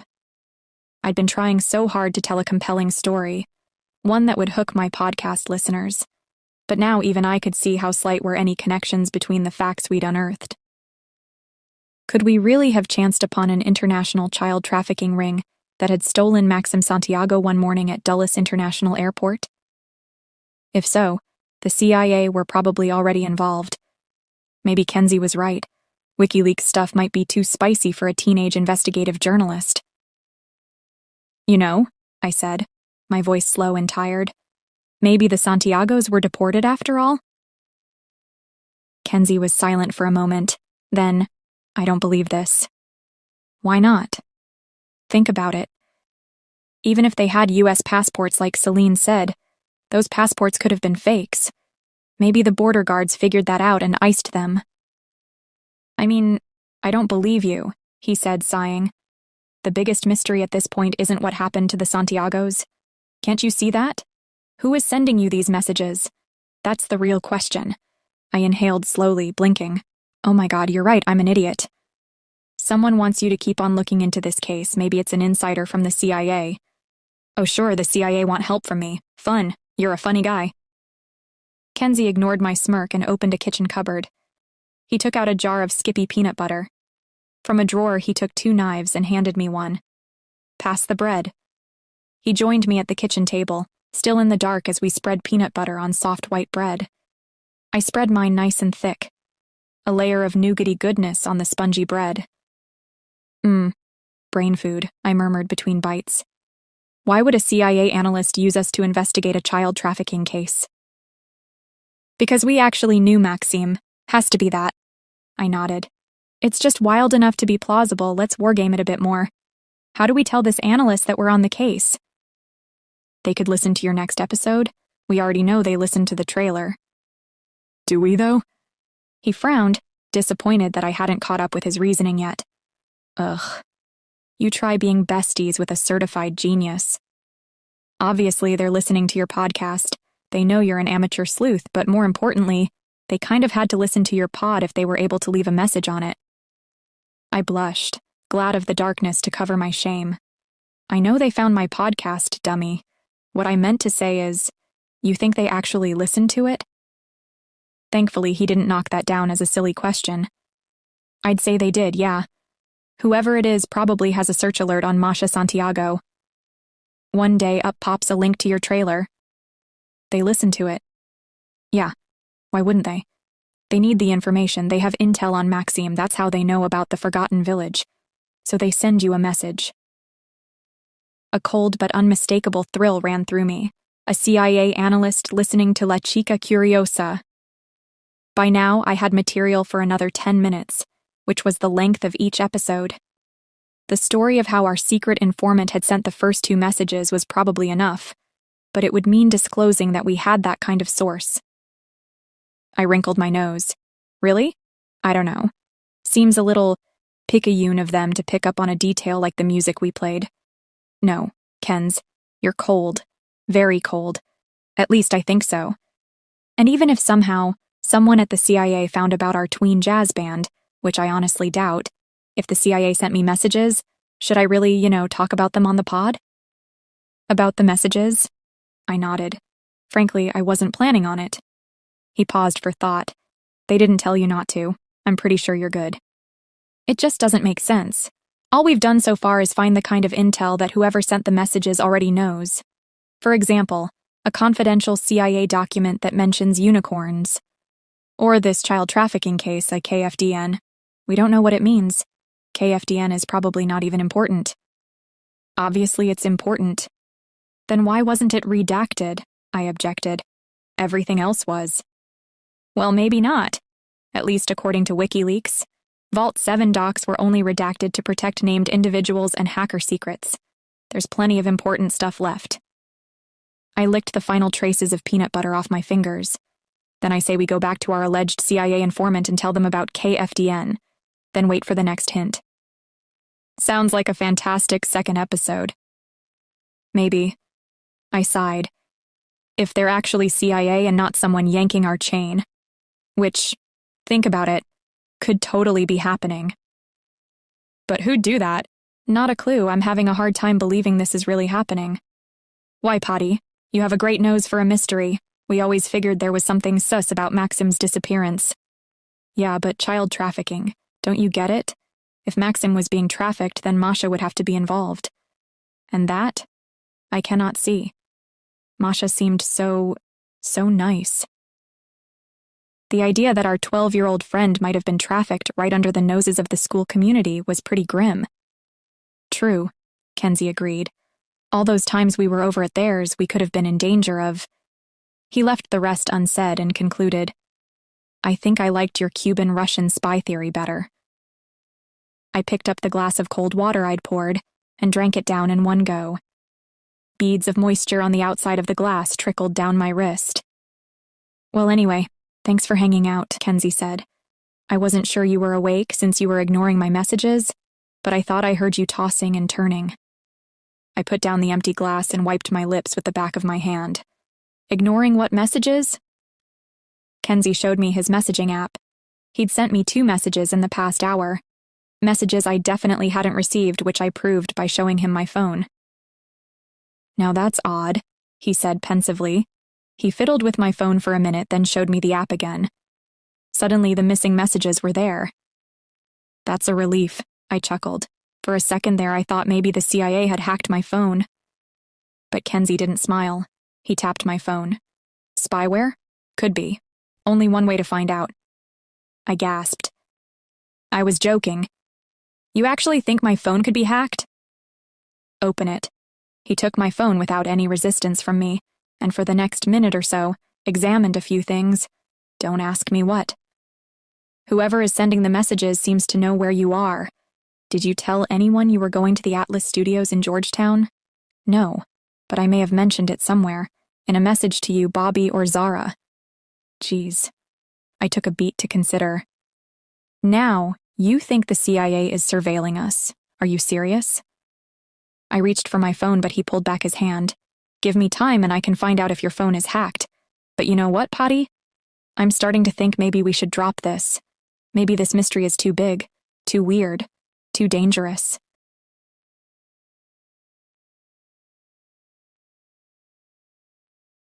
"10. Guardian." Kenzie hung onto my phone until just before lunch the following day. He stopped by my bedroom to hand it back. No Pegasus spyware, from what I could tell. I downloaded the mobile verification toolkit from GitHub and ran various checks. That was kind of fun. Thanks. I never did it before. He lost me at Pegasus, but I was loving his confidence. Is the phone clean or not? Probably. Or not. He shrugged. Loan me the phone another day and I can do a more thorough check. I wiped greasy smudges from the pearly pink case and the phone screen. Ugh, Kenzie. Your fingers must be disgusting. Gross. All these marks. Ignoring this, he leaned forward and with sudden earnestness asked, Can we talk about what happened yesterday? I feel like you're moving kind of fast. I was totally thrown. Talk about what? I managed eventually. He sucked in air sharply through his teeth and then paced across the room, dropping heavily onto the end of my unmade bed. With his right foot, he dragged my desk chair around until it was facing him. Come on, Potty, I'm just checking in on you. I racked my brain for another moment, then narrowed both eyes as I realized what was up. Did Zara put you up to this? What if she did? She cares about you, obviously. Sitting down through gritted teeth, I said, If your mom wants to shrink my head, she could have the decency to do it directly. She reminded me to check in with you is all. It's not her fault that I don't get social cues. I sneered. Oh, you get them, you just don't want to own that you triggered me. So you admit it. I threw up both hands. That you triggered some horrible memory about when I found out about my parents? Yeah, Kenzie, I admit it. I'm not the one who left everyone hanging for hours, sick to their stomachs with worry.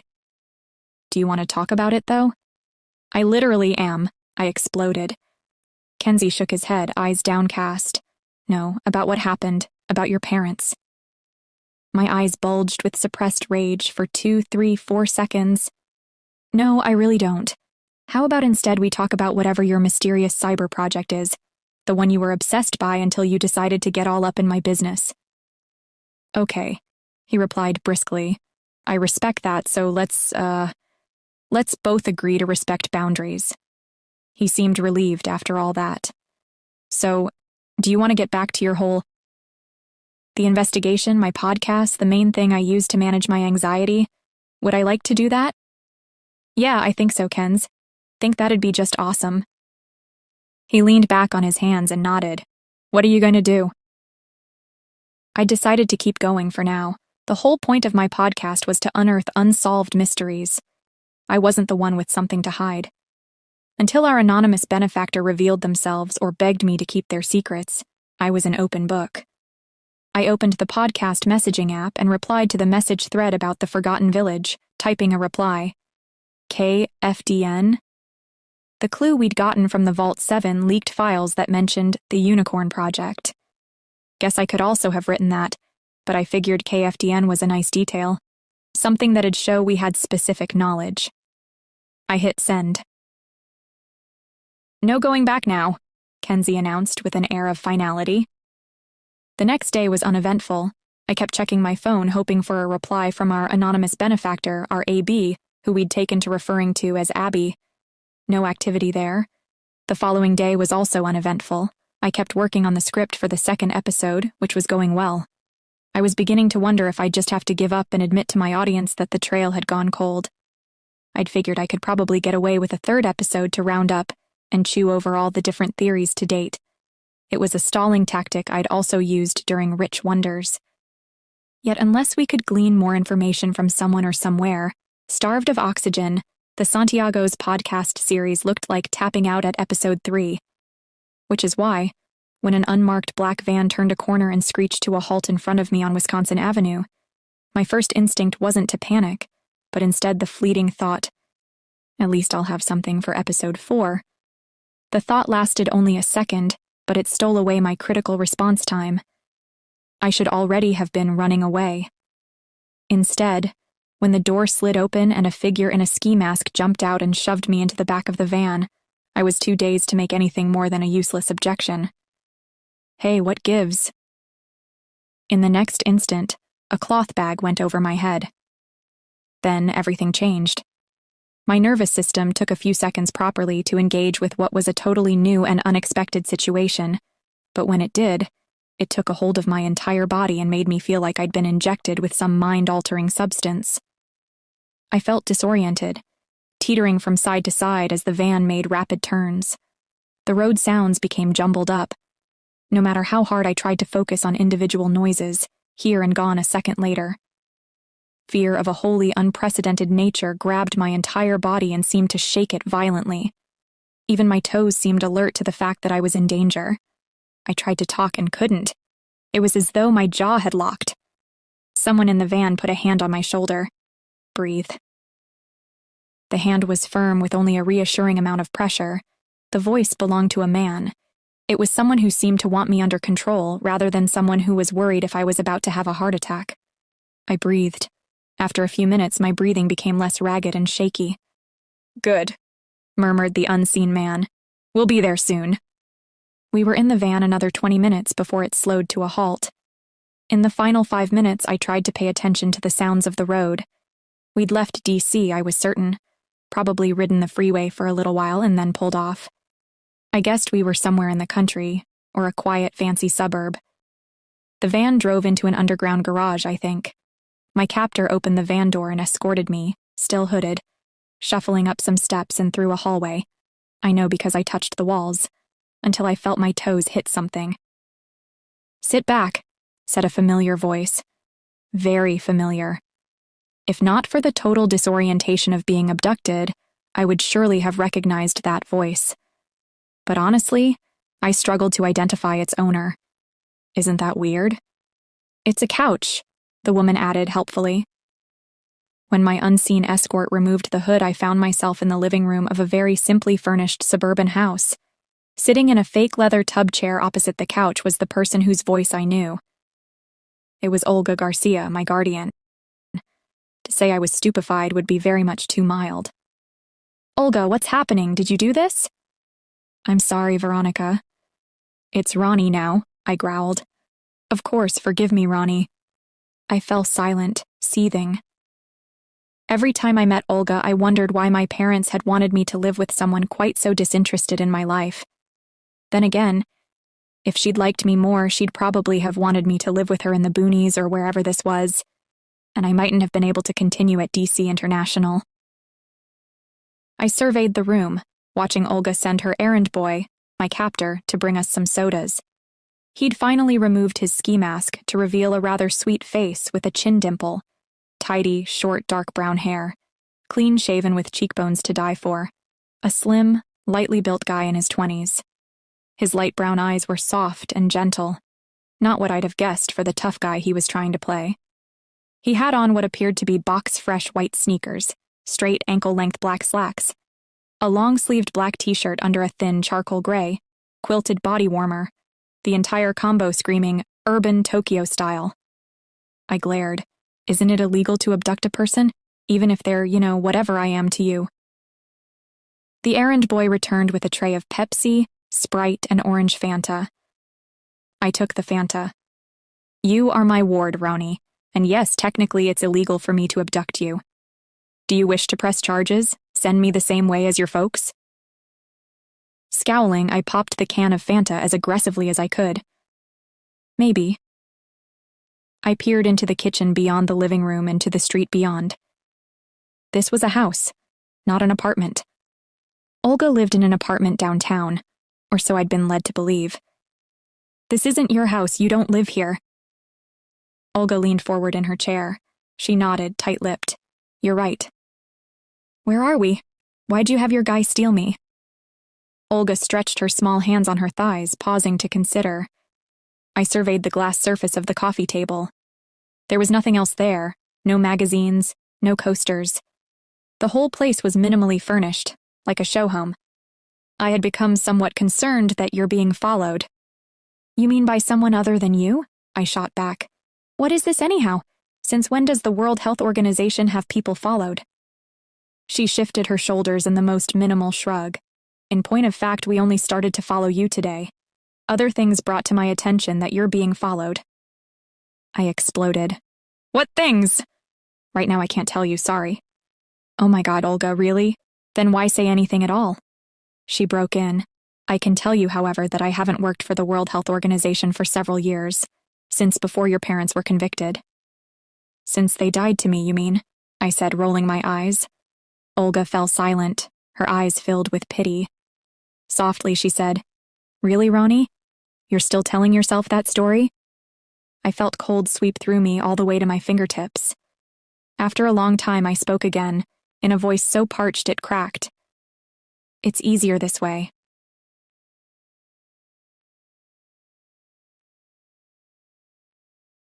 "11. Finally, a real lead. At this point, obviously, I kind of have a confession to make. I may inadvertently have given you the impression that my parents died in the pandemic. That view might not be absolutely based in reality, but it's worked to keep me sane. The truth is painful in a very different way. They laundered money for foreign agents, for a government bent on destabilizing the USA. And the worst of it is, they didn't even know. They simply and merely took their money and washed it, almost no questions asked, and found themselves being held responsible for more than they bargained for. Or maybe they knew all along what they were getting into. The prosecution believed they did, but my parents have always denied it, pled ignorance and greed. Who knows what they were thinking? So my version wasn't a total lie. I kept one part of the truth. The people I'd believed my parents to be, intelligent, responsible, upstanding citizens and all, those people were gone, In their place, we're a couple of chumps, and that's the best case scenario. Your mother especially, she misses you a lot, Olga said gently. Couldn't you take her calls at least? Tears brimmed in my eyes. Is this why you stole me to guilt me into visiting my lying, cheating fascist mom? Olga winced. Don't use that word. Why not? It's the truth. They have never been fascists. I shot back. They laundered money for fascists, though, didn't they? For literal Russian oligarchs, funneling money to propagandists, fascist enablers. Olga let out a deep sigh. It's not a word should be thrown around so easily. The fact is, your mom and dad screwed up. They didn't look closely enough into their client's background, that's true. They're paying for that crime. But they're still your parents. I began to laugh bitterly. And they're still your friends, figures you're another crim. I'm not a crim, Roni. You just admitted to abducting me, I said, wiping away a tear. So yeah, I think so. And what else? You're CIA? I mean, let's face it, that's crim adjacent. Olga pressed her lips into a hard line. I'm not CIA. Did my parents make you my guardian after you moved to the CIA? Or before? I said not the CIA, and it was before. I scoffed. Great, such judges of character, my parents. You're still upset, I get it. Oh, you think? She gave a grudging sigh as her eyes met mine, calm focus reflecting back my resentment. All right, we didn't ever really get onto the best footing, did we? I should have gotten to know you better, Roni. Will you forgive me? I'd like to make amends, starting right now. I took a deep breath, not sure where to go next.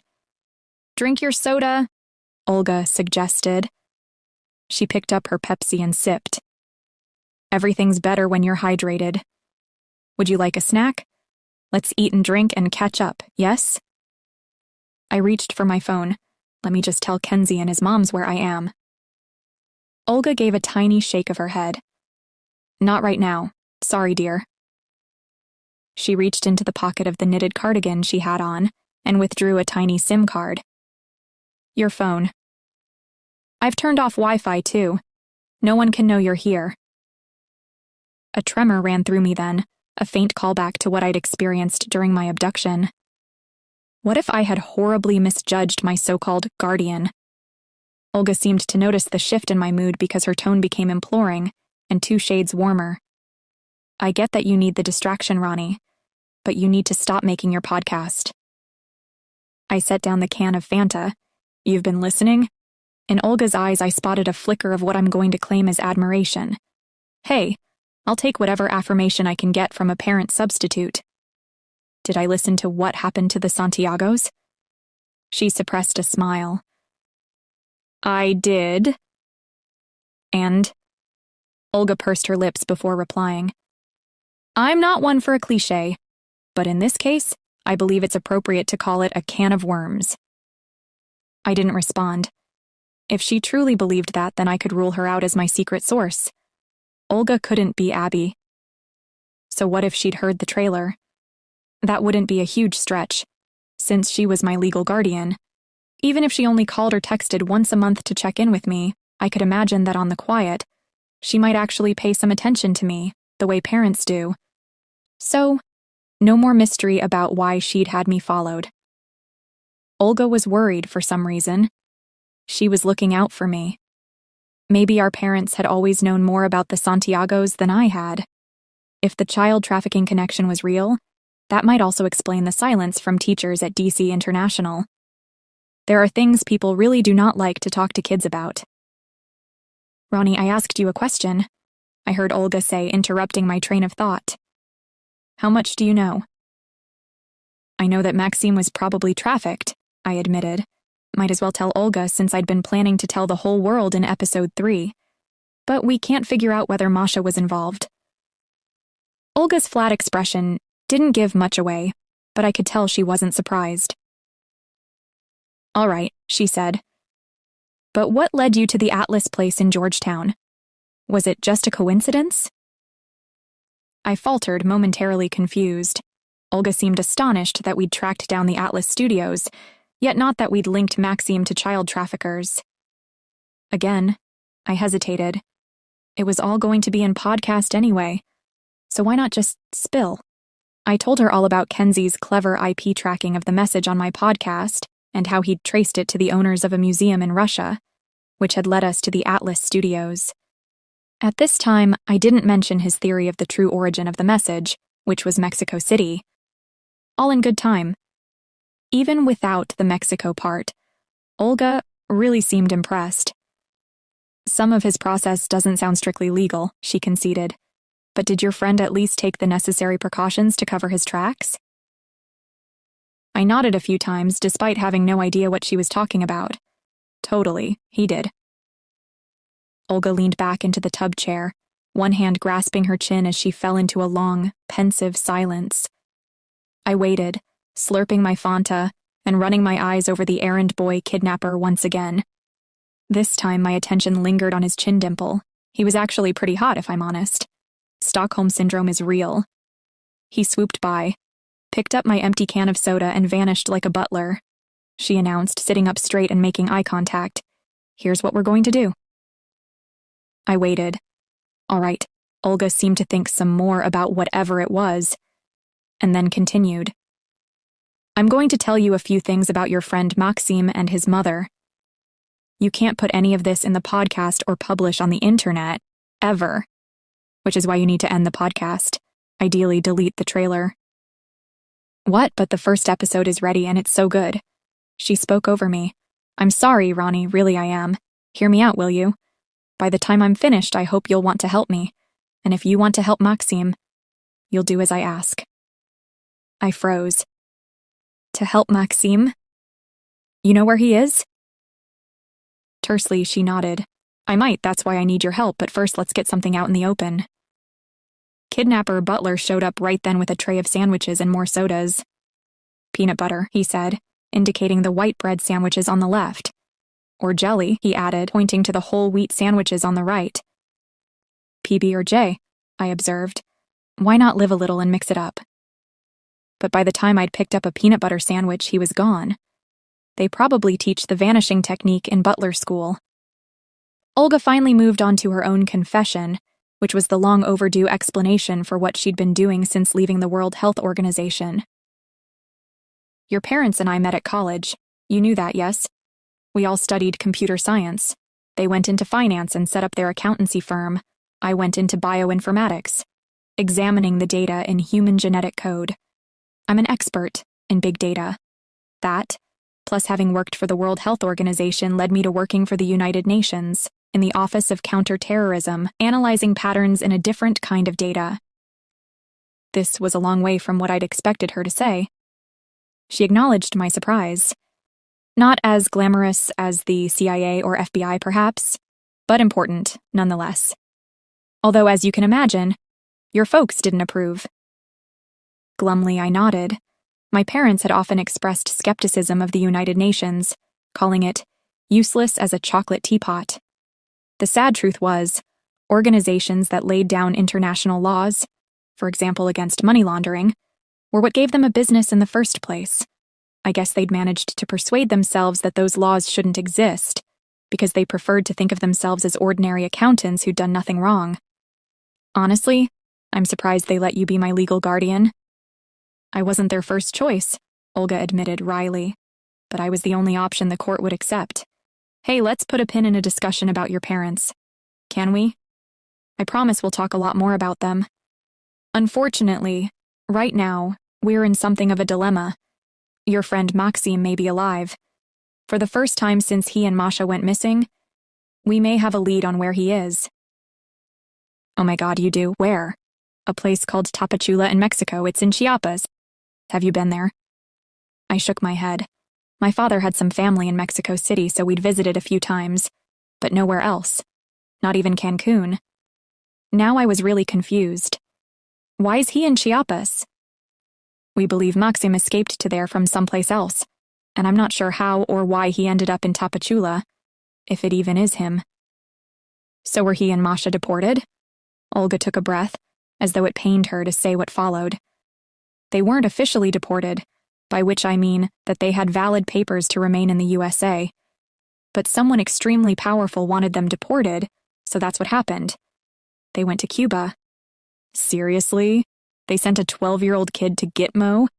That's even worse than being trafficked. No, not Guantanamo, it wasn't that type of deported. Trafficking is closer to the truth. Their abduction was strictly criminal, not political. People were bribed. We know this. Maxim is worth a great deal of money to certain parties, which is why we need to find him fast. If I've been able to track him to Tapachula, then so will others. His life will be in danger. Maxim is worth money. Why? Specifically him or any kid. Is this like some gross Jeffrey Epstein situation? How did you find him? And who else is looking?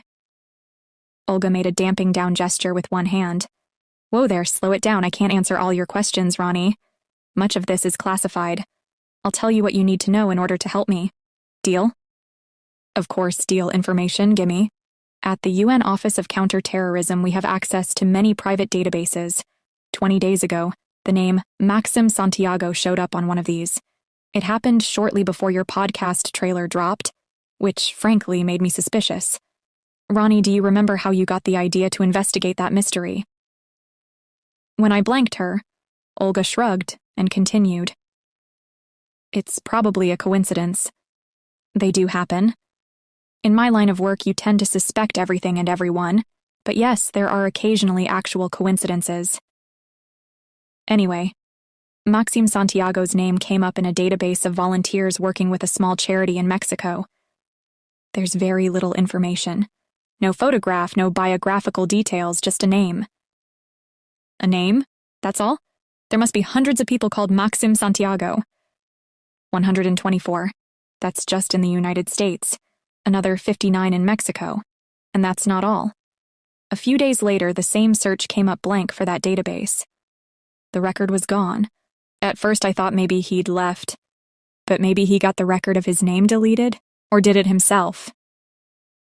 Olga gave a couple of nods, looking impressed. It's what someone who didn't want to be found would do. And makes you suspect that your guy in Tapachula is our Maxim. She smiled, wistfully, and gave a heavy, resigned shrug. 2 parts hunch, 1 part hope. That's where you come in. Roni, would you recognize Maxim? He'd be 18 now.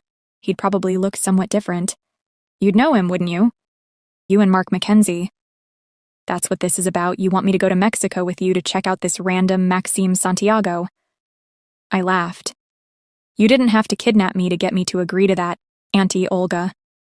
All you had to do was ask.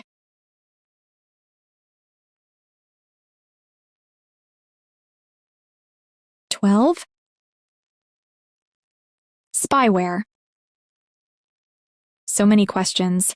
What I could have used right then was a timeout. An hour or 2 to take stock, ideally with Kenzie. Being kidnapped and then discovering that my guardian was behind the whole scheme was a bit of a shocker. It wasn't easy to go from seeing her as Dr. Olga Garcia, my parents' old college buddy, to seeing her as mysterious Olga Garcia, officer of the United Nations Counterintelligence Committee Executive Directorate. Then there was the teeny fact that my guardian was having me followed. This was too much. It was as though the ground were shifting under my feet. Total disorientation. One minute I found myself believing that Maxim had been dragged along with his undercover agent mom as she left the country on a mission, or got captured, or her cover blown, or whatever, one of those spy things, anyhow. Then along came the child trafficking clue. In this scenario, they'd been lured to the airport, presumably, perhaps threatened, then thrown out of the country by corrupt border guards acting on the orders of some shadowy, very powerful person or cabal. I hadn't yet gotten to grips with what it could mean. The spectrum of possibilities was so grim. I shied away from the implications. Organ harvesting was at the most horrific end. Obviously. If there was a way to help Maxim without ending up on the menu myself, it felt crucial to do what I could. We hadn't spoken about it directly, but I was certain that Kenzie would agree. At this stage, I should make something clear.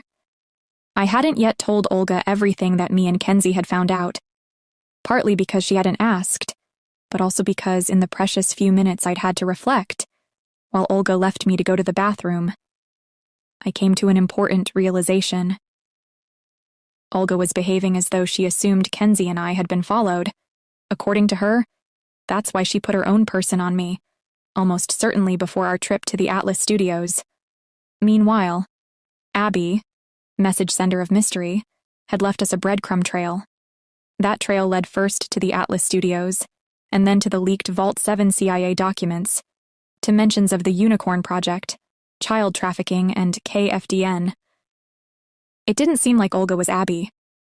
Whoever was feeding us hints seemed to be encouraging us to investigate, whereas Olga had made it crystal clear that she wanted the podcast shut down.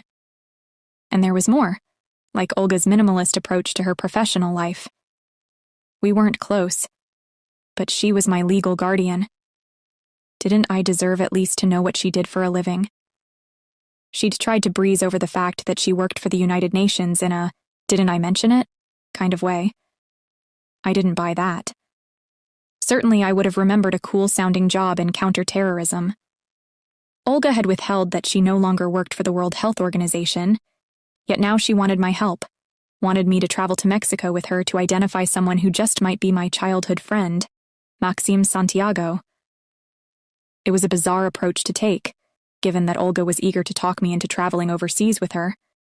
Even though my parents had chosen her to guard me and the court-approved funds left for my education until I was 18, the reality was that I barely knew the woman. Something didn't fit. Or rather, there was too much going on. The whole picture seemed too crowded. I kept returning to the same overriding suspicion. There had to be a simpler explanation. Why couldn't I see it? I longed to talk to Kenzie, who, as well as being an all-round great guy and best friend, was my preferred sounding board when it came to the podcast. Why wouldn't Olga let me have my phone? Who was she afraid might be following me? I cracked my knuckles and wrung my hands. Yes, really. Before you sneer, next time you're feeling stressed, try going without your phone for 10 minutes. A quick check of the corridor told me Olga was still in the bathroom, so I kept riding the paranoia train. What if our being followed wasn't the real problem? What if Olga wanted to prevent me calling anyone? What if she actually needed me to stay in a confused state? I sensed myself being drawn toward what Olga wanted me to do. Firstly, it'd mean a trip, and who doesn't love an airplane ride and some foreign adventure? Secondly, Olga would be helping me since apparently counterterrorism was her thing. She'd be in charge. If things went south, it wouldn't be all my fault. I'd be able to sit back and enjoy the experience, instead of having this constant itch you can't scratch. Counterterrorism, child trafficking. How did I end up in a world where these terms weren't just things I read on the internet? I'd listened to Olga speak about those things with evident sincerity, and even so, I couldn't quite believe it. Kept thinking I'd wake up in a minute and it would have been a dream. Or she'd round the hallway with her butler and they'd laugh and admit the whole thing was a prank. Yeah, cool Auntie Olga who had me abducted for kicks, a story we'd tell for years to come. Right? But no, I wasn't waking up and this was feeling all too real. What did Olga mean about having me watched? Had Butler Boy been driving around the city, shadowing me? She'd claimed it only started the day we visited the Atlas Studios. I wondered what Kenzie would say. Maybe there was an electronic tracker somewhere on my person, or spyware on my phone. Once the thought had occurred to me, it lurked in the back of my mind, refusing to leave. Before I could process my suspicion, Olga returned to the living room. She'd changed out of what I assumed were her office clothes. Brown slacks, white shirt, smart court shoes, and into pale gray joggers, a plaid shirt, and white sneakers. Her straight brown hair was in a simple ponytail, and she'd switched contacts for a pair of glasses with tortoiseshell frames. I immediately felt more comfortable. This was the Olga Garcia I remembered from visits to the office, where briefly during a contract years ago, she and my mom had shared an office. Scientist Olga, not Agent Olga. She resumed her place in the tub chair and once again engaged me with that forceful gaze. Now, Roni, here's the plan. You and I will swing by Mark Mackenzie's to pick up your passport. You'll pack. Then you and I will fly to Tapachula via Mexico City. I've arranged to visit your Uncle Johnny. It's best if we give an excuse for the trip. We'll go to check out this charity and see if their Maxim Santiago is your friend. If he is, great, fantastic. If he isn't, well, that's useful information too. We'll be back in DC within 4 days. All that way for just 4 days? Are you actively trying to burn the planet? Can't we stay a little while longer? Take Kenzie too. See the sights. If the planet's your concern, why would you add another carbon-burning passenger? She replied, tartly. I hesitated. Would Olga actually put spyware on my phone? It'd explain how she knew to find me at the Atlas Studios. It could also explain how the Steam message got onto the restroom mirror. She'd discovered from my messages that we were headed to the Atlas place and planted the mirror writing before we arrived. Or she'd had some minion do it. Butler Kidnapper, for example. Maybe I'd seen him there, but too briefly to recognize him later at Olga's house in the burbs. I've been known to overlook even a cute guy until the third time I spot them. Well, are you in? My lips twisted into a tight smile. Honestly? Olga blinked, waiting for me to answer. But why surveil me? I thought some more about what she could discover from my phone. Maybe Olga wasn't Abby, was not feeding me any hints, but she knew I'd received them. She'd waited, watched me unravel the mystery. Now she was jumping in with an innocent-sounding trip to help her identify a teenager who'd be almost 19 years old by now, a guy that Olga of the Counter-Terrorism Office alleged was in danger of being trafficked by a terrorist organization for money. No. Too much of this didn't make sense. It's just, I have chores, I finished, weakly. I can't just check out in the middle of the week. It's Friday tomorrow, we'd be back Monday. A long weekend, that's all I ask. I sighed. Can I think about it? I really need to talk to Kenzie and his moms. Olga grabbed both my hands in hers, a gesture fraught with such unexpected tension and at the same time, warmth, that I was caught off guard. It's all right, Roni, this must seem terribly sudden, maybe even frightening. I nodded. Yeah, honestly, it is a little scary. Your phone has been hacked, she said with absolute clarity. I stared into her eyes, which were now wide open and signaling urgency above anything else. I ran a check just now. Pegasus? I said uncertainly. The tension bent for a moment and she let out a startled chuckle, as if she found it adorable that I believed I understood anything about what was happening. Pegasus? No, it's... Never mind, there are other types of spyware, Roni. And your phone is definitely infected. You've been tracked since May 4th. Does that ring any bells? In a dry throat, I swallowed. May 4th was the day I'd released the trailer for What Happened to the Santiagos. Seriously, what? I paused. So you didn't hack my phone? Me? No. Is that what you've been worrying about? Or send me the hints? What hints? I paused to dissect her expression. She seemed genuinely baffled. Yet more confirmation that Olga was definitely not Abby. So you're just following me? Not sure what you mean by just, Olga said warily. You said it yourself, my phone is hacked, Kenzie figured it was. I thought maybe you did it. She shook her head, her eyes wide. No.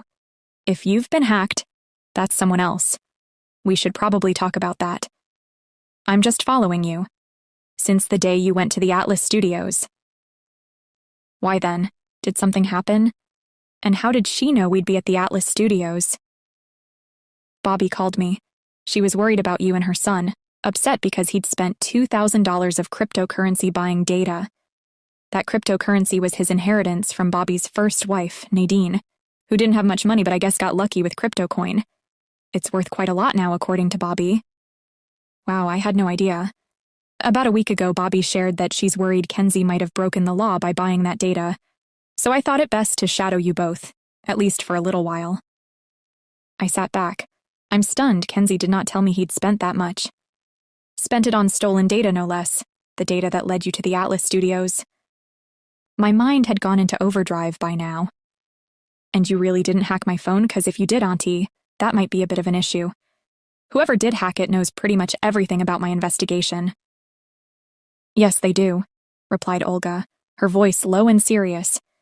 At least they know everything up until when Tobias put you in the van. Until he took out its SIM card, your phone would have been transmitting your every conversation, every location you visited while carrying the phone. They'd have been able to read every message you sent or received, up until Tobias removed the SIM card. Oh, my God. Sidebar. Your butler's name is Tobias? Take this seriously, Roni. Someone else has all that information right now. Well, fine. Who? Who?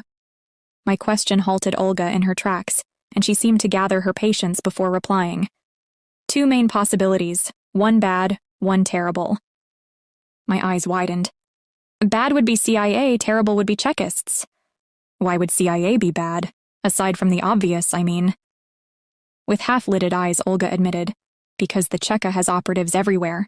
The CIA is a bureaucratic organization. Paperwork has to be filed for everything. Someone, somewhere will leak it. Eventually, Chekists will know about you too. We stared at each other. I snapped my mouth shut and listened. Then she continued. Since Tobias took out the SIM, everything we've shared here is private. What I said about Maxim Santiago, for example. Whoever is spying on you doesn't know what I told you. Roni, they must not find out, do you understand? Got it, I said, trying to brush it off. Olga seemed ticked off by my nonchalance. I'm being very serious now. There are dangerous people searching for him. A hunch led me to guess that this person in Tapachula might be our Maxim, but it won't take others long to connect the dots. Much less if they follow us, so we have to leave for Mexico, right away. Fine, but after I talked to Kenzie and his moms, I insisted. I can't just leave the country. Can you give me until tomorrow morning? Olga's hand went to her temples this time, rubbing the right side of her face with her thumb for several seconds. She sighed, shaking her head. I could sense her disappointment. But legal guardian or no legal guardian, you have to respect boundaries. You don't jump onto an international flight with anyone. Not until you've talked it over with someone you trust. Good. She nodded, then chucked my cheek with her knuckles. You drive a hard bargain, mija. We'll figure it out. Your mother and father raised you well. Talk it over with Kenzie, Bobby, and Zara. Even though I've already told Bobby I wanted to take you on a trip to see your uncle. All right. Give me a few minutes to rebook the flights for tomorrow. I paid for full flexibility. Unlimited changes to the booking until 2 hours before departure. Always a good idea when traveling with flighty teenagers. No, you're flighty, I grumbled, but not so secretly relieved. She used her phone to make the changes, then put it down with a tired smile. All done. I've forwarded the booking and login details, so you can use your own phone to check in. I'll stay in a hotel somewhere nearby and pick you up early tomorrow morning. But she didn't. By the next morning, Olga was dead.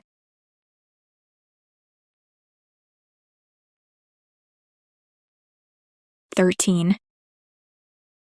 Patria y vida." Astounded much? I was. And no, I'm not planning to gloss over Olga's death, but I figured a heads up might be handy at this stage. After all, we don't want anyone getting too attached. This is a story about where my curiosity took me. I don't want people believing that cool Auntie Olga led me by the nose. Because no, not even a little bit. This is all on me. In hindsight, and especially because of what happened, I've come to think more kindly of Olga. She was cool. I know that now. Back then, I wasn't so sure. The day she had me abducted, it shouldn't surprise anyone that I found her to be cold, nerdy, and problematic. As I slept in my own bed that night, or rather didn't sleep, I thought a lot about my guardian. Thought about why she had kept information from me and why she continued to do so. Thought about what kind of person she really was, beneath the mask. Had my parents known the real Olga? I couldn't be sure, ever. There'd always be this doubt now, whatever she tried to tell me. The uncertainty made me so anxious that around midnight, I messaged Kenzie, hoping he was still awake. After a few minutes, he messaged back. Him, if you're so worried, don't go to Mexico with her. Me, and what do I do the rest of my life? Avoid her. Him, you'll be an adult in 6 months, then ignore. Me, without Olga, no access to trust fund until I'm 25, so no. Him, did Olga ever not give you what you asked for? She was okay with you living with us. Me, true. Him always getting the last word. Okay, then stop stressing and go to sleep. Night. I rolled onto my back and slid my phone under the pillow. Kenzie was right. Tomorrow morning I'd call the UN Office of Counterterrorism and check if Dr. Olga Garcia worked there. If that part was true, the rest of her story would surely make sense. My parents had trusted her. I had to believe they weren't the kind of idiots that wouldn't thoroughly check out a person they put in charge of their only child. I flipped the pillow and hugged the cool side to my face and chest. A little more relaxed, I began to cast my mind over the rest of what Olga had told me before she'd finally taken me home. She'd offered me more sandwiches, and I downed a second soda. I'd gradually calmed down enough to think more clearly. I'd even managed to begin quizzing Olga, which led to me figuring something out. Something super important. The second message we got was left for us in the restroom of the Atlas Studios. Find unicorns. It's gotta be code, yes? Olga? Is Maxim a unicorn? Her extended silence was perfect, perfectly guilty. She wasn't going to help me? Okay, fine. Maybe I could guess some more on my own. Makes sense that he is, I continued, watching her reactions. Someone wants to find Maxime. They think I might lead them to him if I keep investigating. They feed me hints and tips, all of which makes me think they don't know what you know, Olga. She smiled somewhat enigmatically. Go on. Am I on the right track? You're quite good at this. You should consider a career in intelligence or security. Unicorns are rare. Is that it? Does Max have a rare blood type and they want his organs? Olga inhaled noisily. That's quite some imagination, Roni, but you're way off base. Then you do know why they refer to him as a unicorn? She blinked twice, again with the mysterious silence. We're not there yet, Roni. I promise I'll tell you everything, if we find Maxime. But please, understand that it's for your own protection that I don't tell you now. In fact, the only other thing I was able to glean from Olga before we waved goodbye outside Kenzie's house was a major bit of intel about the organization at which this Maxim Santiago was a volunteer. Even that was only on account of my general sleuthiness. Before we left her safe house or whatever it was, Olga went to the bathroom, this time to pee, not to change her outfit. She left her phone on the table. I was able to get to it before the screen locked. After checking gently that the bathroom door was safely closed, I searched her message app for Maxim Santiago and found one mention. Maxim Santiago Patria y Vida. Obviously, as soon as I got the chance, which was later in my own bedroom, I'd searched the internet for a charitable organization known as Patria y Vida. I checked in Tapachula, and also the entire state of Chiapas, then all of Mexico. There wasn't one. No such organization existed. This was shortly before I'd gone to bed. But on the edge of dropping off to sleep, in that between time when your brain is halfway to shutting down, it occurred to me to look a little harder. My internet search for Patria y Vida had been dominated by links to a popular song from Cuba. The words mean homeland and life. I hadn't entirely overlooked this in case you think my first attempt was sloppy. La Chica Curiosa does her homework. 'Kay? In fact, I'd listened to the song just before going to bed. It was a tough, melancholy reggaeton track, a protest song, a message from the generation of 2020 to those idealistic revolutionaries of 1959. The song was a lament over the failure of revolutionary dreams, which now lay in ruins, while the young and old of Cuba today struggle with hunger and poverty. Roughly translated, it goes, "This is my way of telling you, you 5'9", me 22. 60 years of locked dominoes." I watched the video. It was impossible to ignore the betrayal and anger and sadness in the eyes of the three singers. Then I started reading about what happened when the song was released. One of the artists fled to the USA. He knew the Cuban government would recognize it as a protest. People in Cuba started taking to the streets in actual protest, singing that song. In the USA, out of solidarity, Cuban Americans did the same. The Cuban government shut down street protests, often with violence. From 2020 onwards, the island was a pan on the boil. Their government held the lid down firmly. It didn't matter to them how badly they hurt their citizens. So yeah, I listened to Patria y Vida a bunch of times.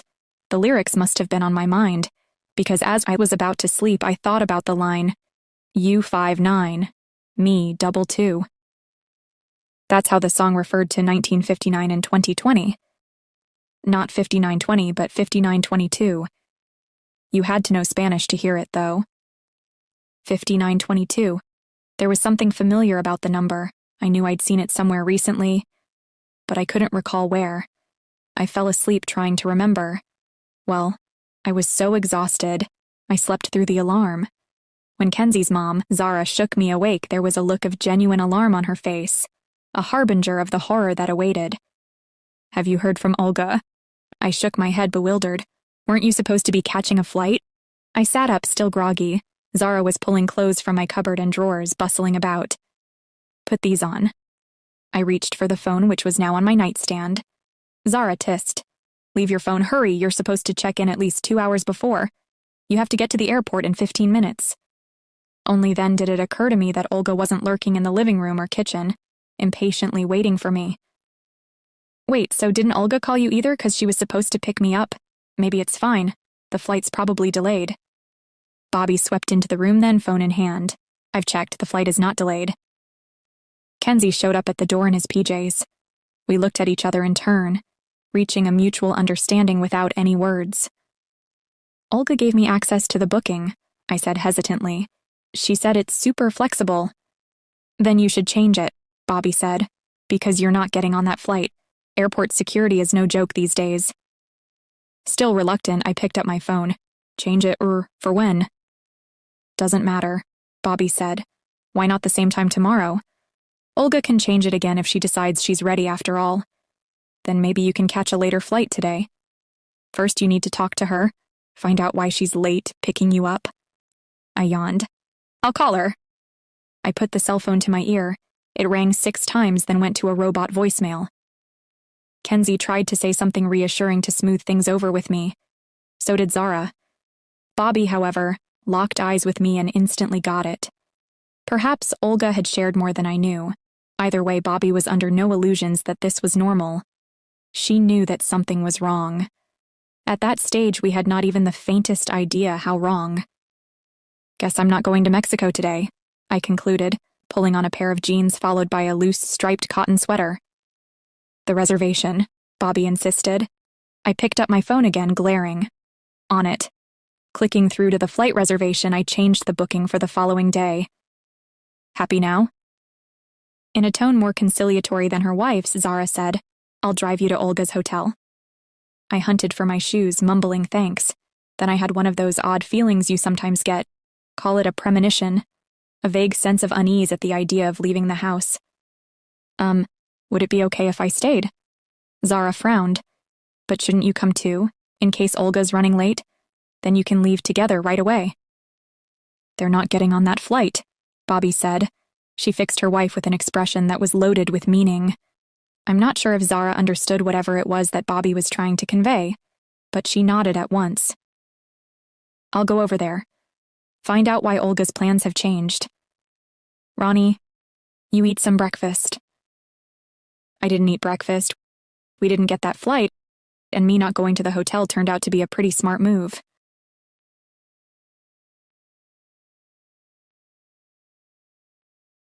"14. Connections.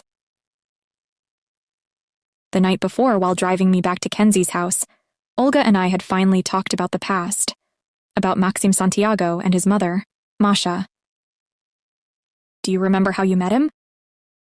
In the passenger seat, I'd shaken my head, bemused, not at the situation, which was less tense than it had been earlier that evening, even though our upcoming trip to Mexico already had me buzzing with trepidation. Her question seemed more like an icebreaker, something she should have asked earlier in the process. But that was Olga. Always business first, then fun. It was in the 3rd grade. I guess we'd have been 7 years old, seeing as how we both started at the same time at the DC International School. I remember, I recommended that school to them, in fact. That figures. Can't imagine they'd have gone for anything so globalist all on their own. They weren't like that back then, Olga reminded me. Anyhow, I started school age 7. It was weird for me to have classes in French. I thought you were in the Spanish program. After 4th grade I was, but when we applied to the school, the Spanish program was full. They got me private tuition in French a couple months before I started. Anyhow, in that first lesson, a teacher asked me something in front of the class. I just froze, you know? You didn't understand? Weirdly, I think I did, but I just couldn't get myself to say the words in French. So this other new kid, Maxime, watched me for a second. Then all of a sudden he takes my hand and whispers the answer to me in this beautiful French. I paused, still remembering the feel of his hand. Warm and dry. His hand not much bigger than mine, but with all the assurance of a grown-up's. The way my ear buzzed from his whispered French. How he observed me for a few long seconds, with those serious brown eyes far too earnest for the age we were.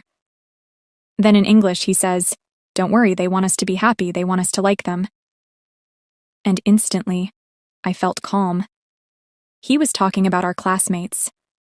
I had no clue. I assumed they were waiting for me to fall on my ass. That was pretty incredible insight for a 7-year-old, don't you think? Perhaps not for Maxim, Olga had replied quietly. Later I would remember how easily she had accepted this. I'd had years to get to know Maxim, so for me it didn't seem like an odd comment. He really had seemed wiser than his years. But later, after everything that happened with Olga, I started thinking about what this little aside said about how well she knew Maxim. Pretty well, it seemed. So why did she need me to identify him? Right after Olga had made the observation, however, I was too absorbed with telling the rest of the story she'd asked for. The story of how I met Maxim. After that, I saw Maxim as more than an ally, but also a protector. I wasn't being entirely honest with Olga. Truth is, I had a crush on Maxim, the first crush of my young life. It struck so early that I didn't wholly comprehend what was happening to me. Only that I loved sitting beside him in class, loved to see him smile, loved even more the occasional reappearance of that oh-so-serious expression. Pure, soulful concern. I recalled the warm, dry, comforting feel of my hand in his. It was as though, while we had that connection, nothing bad could happen. It might seem like a small thing, but I couldn't forget it. Couldn't stop from wondering, would that ever happen again? And if it did, what would that even mean? In the 4th grade, a spot opened up in the Spanish program. I moved across and Maxim and I were no longer in the same class.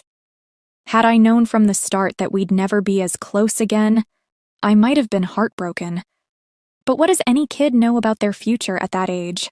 My mom promised me that she'd arrange playdates. I believed her, but it didn't happen. Anyway, in the 4th grade, they sat me next to Mark Mackenzie, and I found a new friend. Kenzie made me laugh a lot. We used to tease each other, write "I love Miss B," draw love hearts in each other's notebooks, and then try to attract our teacher's attention to it. We had an unspoken rule to use pencil so the victim could get to any graffiti with an eraser before Miss B noticed, and a friendly agreement to issue a warning and a hint about where it might be written. "Idiot that I am," I once wrote in ink. Don't even ask me why. Kenzie was incandescent. I still remember being shocked that he could be so angry with me for so long. And yet eventually, he did forgive me. The vibe between me and Kenzie was a lot more fun than what I felt around Maxim. With Maxim, I'd be unable to stop myself trembling lightly whenever I saw him alone. I'd wonder if he'd come over to talk to me, or if he'd even noticed I was there. When I realized that he never seemed close with anyone, I was relieved. Yeah, relieved to see him alone. I know how it seems, but it's the truth. My jealousy kept rearing up, even though I didn't understand it at the time. We didn't hang out much until the 5th grade, I continued. That's when Maxim asked me and Kenzie to form a jazz trio with him. Olga nodded, hands at 10 and 2 on the wheel, eyes on the road ahead. She remembered our trio. Your mom and dad were so excited to see you perform that song. Sitting in her car, I'd been shocked into silence. How could I have forgotten that? Yes, we'd performed for our parents privately. It had happened just once. A rehearsal, 1 week before Maxim and Masha disappeared. Maxim had agreed to Masha's request that we play The Forgotten Village once through at her house, before our parents took us home. Mr. Garibaldi had promised to let us perform in the next school palooza in front of all the community, usually Maxim's solo spot. But he'd not yet listened to us play. That must be why I didn't remember earlier, in the music room. We hadn't played it to anyone there. But at Masha's, we had. We were sounding okay by then, which was the only reason Maxime agreed to let the parents hear. Their faces when they heard us. Wow. Olga, that's amazing, I'd forgotten. Thank you, I'd told her, touching her forearm. Thank you for reminding me. The next morning, as I waited for Zara to return from the hotel with Olga, I checked my backpack one last time and remembered my discussion with Olga the previous night. I sent a message to Zara, "What's up? On your way back yet?" Then I lay back on my rumpled bed, phone in hand. I must have dropped off to sleep again. I woke suddenly, confused to find myself in a bustling open-air Mexican market. Olga was next to me, but when she opened her mouth and talked, no sounds came out. Oh, fine, I told myself. I'm dreaming. Dreamy wandered lazily through the aisles, admiring mounds of dark green limes, mangoes, pale yellow guanabanas, streaked stubby bananas, apricots, a blaze of color. The air felt warm, heavy and moist. Nearby, but out of sight, a tinny stereo played a cumbia. Olga materialized in front of me again with a triumphant grin, saying, "Ya chamaca, ya lo encontramos," meaning, "Hey girl, we found him." Her finger loomed before my face, an opal-studded ring prominent and matching the blue of her nail polish.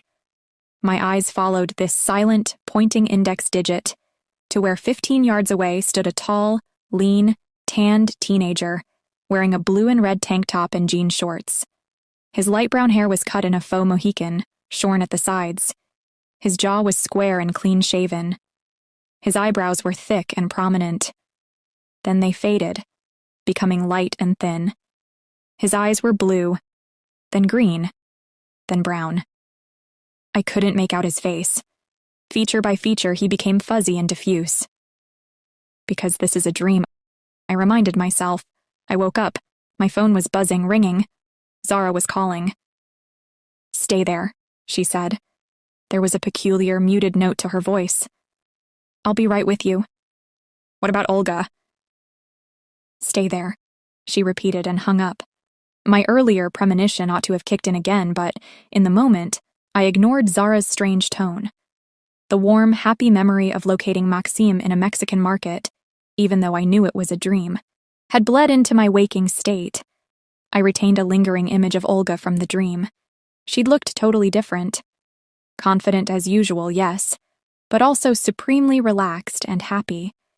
Her fair hair had been loose and tumbled in waves around her shoulders. She had on these large, super trendy sunglasses, jogging pants combined with heels and a crop top, and on her fingers a collection of colorful rings and perfectly manicured nails. So no, I didn't fret. I just checked my bag one last time and waited. All the while humming a total earworm, the cumbia tune that had been playing in the background of my dream. Later I remembered it well enough to use one of those apps to identify the song as Procura by Chichi Peralta. Which figures, because my own mind is definitely incapable of composing something so catchy. The clues of this bizarre premonition were there if I'd been awake. Zara rocked up a few minutes later. The instant I saw her face, I knew. If my mind had been shielding me from something terrible, the barrier finally came tumbling down. "What's happened to Olga?" "The paramedics are with her now." Zara put down her handbag and took both my hands. I felt my throat go dry, like coarse sandpaper as I tried to swallow. All the moisture in my face seemed to have evaporated. Even my eyes seemed to creak. "I'm so sorry, Roni. Olga is dead. It seems likely she had a heart attack, very sudden. Do you know if she'd been having cardiac problems?" Of course I didn't know anything about her medical issues. I barely knew Olga Garcia. I'd experienced more connection with her in one brief dream than in all the times I'd hung out with her. But also, I wasn't entirely clueless. Olga's death wasn't natural, however it might seem.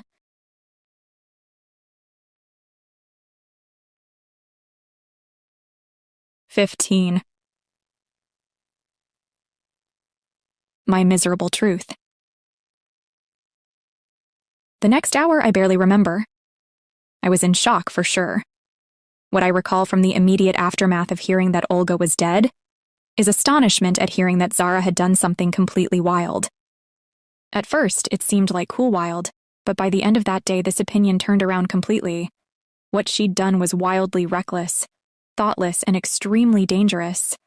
The something Zara had done was to retrieve Olga's cell phone from the hotel room.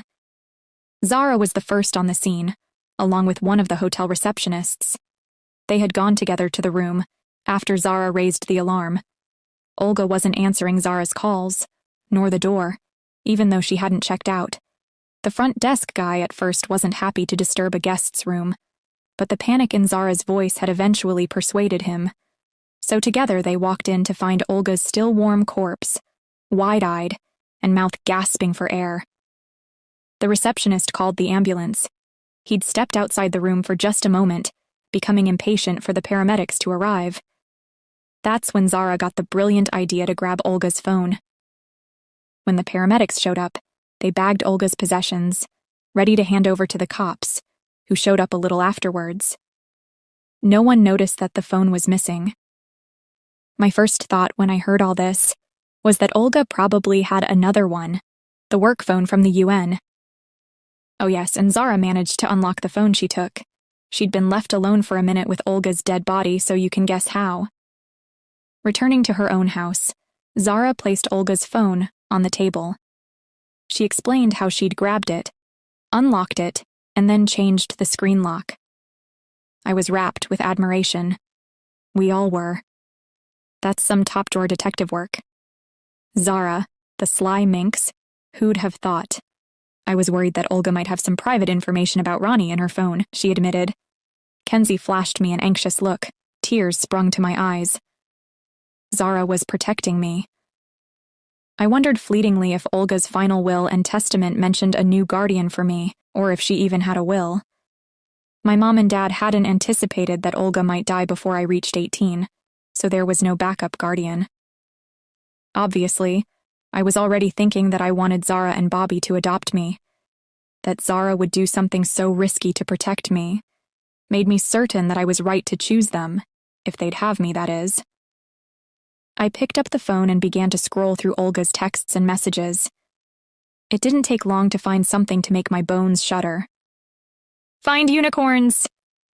Over my shoulder, I could sense Kenzie growing still. Zara asked, "Who sent Olga that message? What does it mean?" Kenzie and I glanced at each other. I nodded slightly as he prepared to reply. "We don't know who sent it. But someone left the same message for us in the restroom at the Atlas Studios." Bobby boggled. "I'm sorry, what?" We explained the whole message in steam on the mirror in the Atlas Studios bathroom. Immediately, Bobby and Zara transformed into a couple of cops doing an interrogation. When did we see it? Why did we go there? Who knew we'd been? Did anyone follow us? Were we sure? Hadn't we seen anyone come out of the restroom before I'd gone in there? "Roni, try to remember." I answered with the truth as far as possible, reminding myself that I'd been planning to podcast the whole story. Been planning was the salient point, because now I wasn't so sure. Olga had insisted that I cancel the podcast. Now she was dead. It was plain to see that 2 and 2 were adding up to 4. However, I hadn't yet figured out that it might be smartest to tell no one else about our investigation. The shock of Olga's death was still settling on me, like snow, fear chilling me slowly from the outside. "You think Find Unicorns has something to do with child trafficking?" Zara said, frowning as I finished talking. She sounded highly skeptical. "And that Masha might have been involved?" "Olga told me Masha wasn't involved," I replied, stubborn as you like. "That should be good enough for us." "But how well did Olga know Masha?" asked Bobby. She looked at Kenzie and me in turn, as if we might know, which we didn't. Like I said, I hardly knew Olga. "Then why," Bobby continued, "should it be good enough for us that Olga said she wasn't?" "I think Olga knew Masha," I said, considering, just from the way she spoke about her.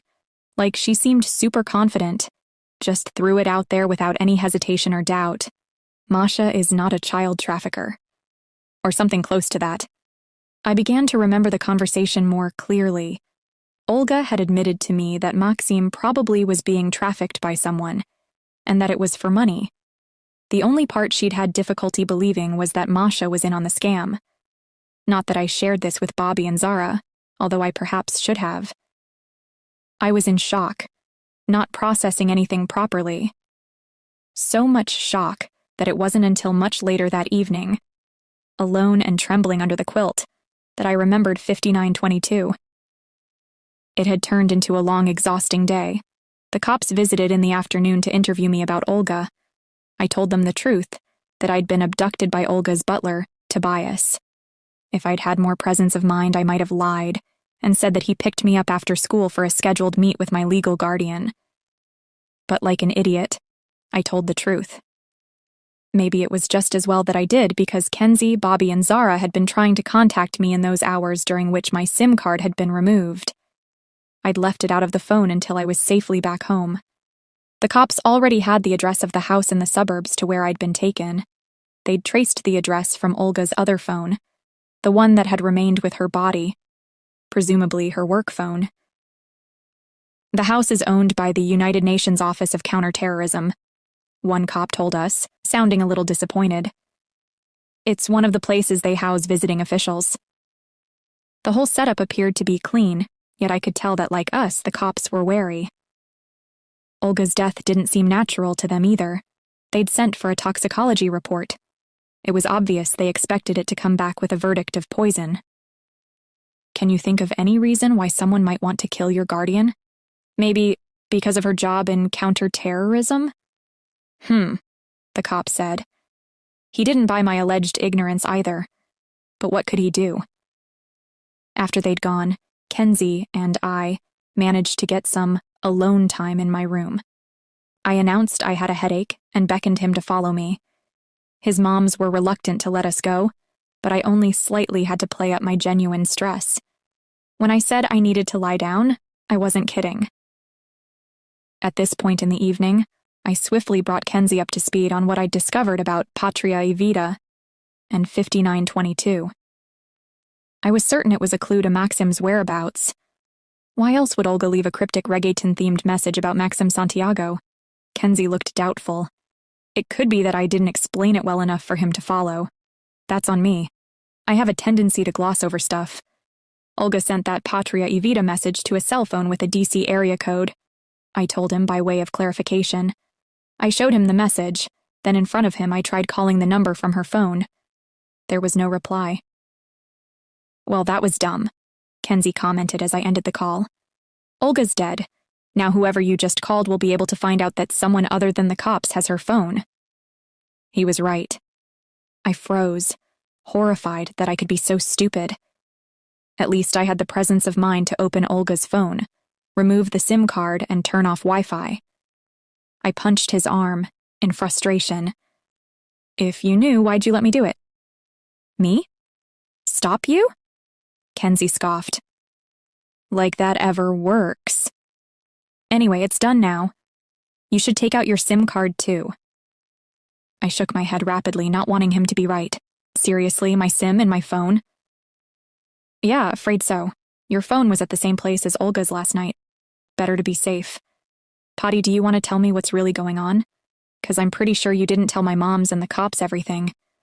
I tried to bluff. Oh, you're pretty sure? Yep, we've been friends a long time. You think I can't tell when you're hiding something? Remove your SIM. Don't freak out. You can still use the phone for web stuff. I did as he asked, cursing under my breath. I handed him the SIM card, which he crushed under an empty glass. For a moment, I turned my back on him so he wouldn't see how red my cheeks had gone. I felt terrible about not sharing everything I knew. By then, the fear had well and truly slipped into my bloodstream. I couldn't think straight. I was making idiot mistakes, such as calling from Olga's phone. What if the next thing I did or said led to someone else getting killed? Someone I really cared about. Because when it came to Olga, that was my miserable truth. Olga might have been my legal guardian, might have known all about me, but I didn't know her. Until yesterday, I had no idea what she did for a living. I'd cared more about her in a dream than ever in waking life. Yet even so, This brush with death was close enough to paralyze me with fear. What if Olga was murdered because she was searching for the Santiagos? Did that mean they'd be coming for me next? Tying up all their loose ends? At that moment, I just wanted to forget all about it and to delete the trailer for What Happened to the Santiagos. But there was still 5922. And did I mention that I'm incurably curious? Which is why later, when I should have been sleeping, I jumped right back in.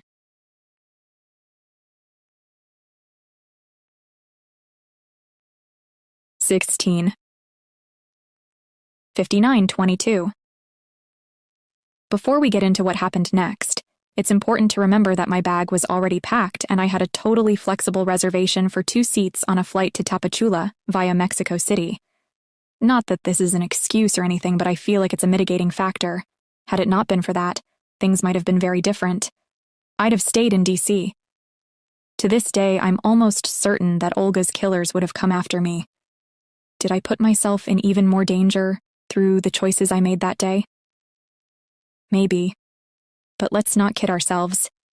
That morning, approximately 24 hours since Olga Garcia was found dead from a recent heart attack, with a record of a call from Olga's phone made from Kenzie's house and my details in her other phone, I was already in danger. I didn't get much sleep that night on account of 5922. The overwhelming stress of the previous day had sent me to bed early, quivering like a frightened kitten, and with about as much fight in me. Yet after a few hours' sleep, a teeny tiny bomb went off in my subconscious. Around 3 a.m, I woke up sharply, and not because of some hideous demon at the end of my bed or whatever. No, what woke me was a sudden, clear image of where I'd seen 5922. The image of 5922 came from a memory I'd been struggling to recall, ever since I read the lyrics of Patria y Vida after finding the message on Olga's phone. Maxim Santiago Patria y Vida. At first I'd suspected 5922 was a clue to his address, a street number or zip code or something. But when I woke in the middle of the night, the image seared into my brain was of a website listing charitable organizations registered in the state of Chiapas, Mexico. Not the most thrilling information, which is probably why it didn't make much impression. All the same, yay for the subconscious mind and its ability to retrieve trivia, even if the filing system can be somewhat erratic. I grabbed my laptop, sat up in bed, turned it on and searched my browser history for 5922. There it was, tucked away on a very boring list of charities and non-governmental organizations. The driest website you've ever seen, devoid even of photos, but the information I needed was there. Friends of 5922, charity, focusing on support and legal advice for Cubans in Mexico wishing to emigrate to the USA. Tapachula, Chiapas. This had to be the organization where Maxim Santiago was a volunteer. Olga had believed so, I was certain.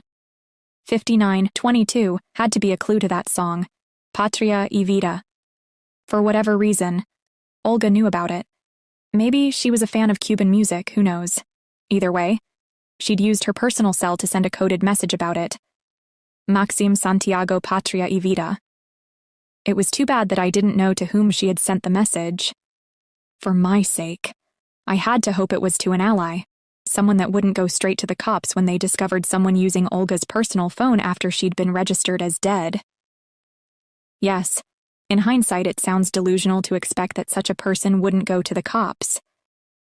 But it was the middle of the night, and I'd been under tons of stress.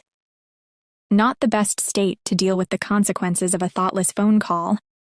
I chose to be optimistic. Yes, I admit it. I Googled the street address of Friends of 5922 and committed it to memory. Not very difficult. It was 7A Avenida Sur 47B. Not by the time you read this, obviously, in case you bothered to look it up. After everything that happened, the organization was disbanded. But we'll get to that. Their headquarters were located close to a hotel, the tiny yet oh-so-environmentally conscious Blue Dolphin, only $30 a night. My finger hovered over the link, make a reservation. I could always cancel. I went ahead, booked 3 nights starting the following day.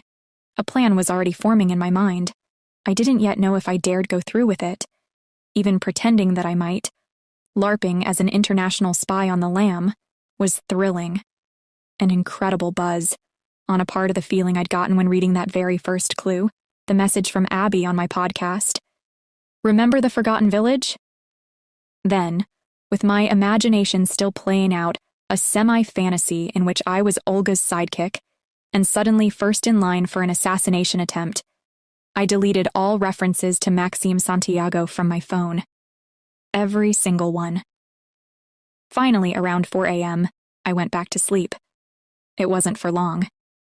Around 7, Bobby marched into my room in what felt like a replay of the previous morning, but starring her, not Zara, even though it was 2 hours earlier than yesterday.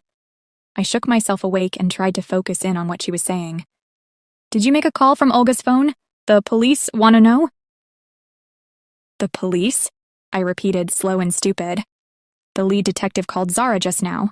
Olga was poisoned, they were right. Novichok. The police have Olga's work phone. The detective says you called it yesterday from her personal phone. Is that right, or was it Kenzie? Because Zara definitely didn't. I grimaced. Novichok? I've heard of that. Yeah, Bobby said dismissively, her expression severe. It's a nerve agent. The Cheka, the secret service of the Third Russian Empire, uses it. Don't change the subject. Did you make that call? I tried to turn the grimace into a smile, but it probably ended up coming across more like a death mask. Yes? Bobby threw up her hands in dismay. Honestly, Roni, now you've incriminated Zara. They'll know she took the phone. Removing evidence from a crime scene is a crime. I rose to my feet and looked her in the eye. No. Zara couldn't have known at the time that it was a crime scene. She only knew that my legal guardian was dead, and that private information about me was on Olga's phone. That gave her the right to take the phone, to protect me. The fear in Bobby's expression seemed to subside. You're right. Yeah. How could she have known Olga was killed? They've only just confirmed it was murder. She managed a relieved smile, gave me a quick hug, and turned to leave. But then, she added a very worrying coda. Anyway, the police want to speak to you. They're coming here at 11.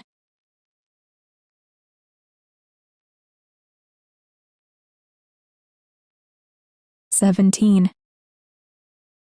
Novichok." It's a good thing Bobby wasn't facing me right then, because I'm pretty sure all the blood drained from my face. I went to my laptop and began to research Novichok. What I found made my straight hair begin to curl. According to Wikipedia, Novichok, Russian meaning newcomer, novice, newbie, is a group of nerve agents, some of which are binary chemical weapons.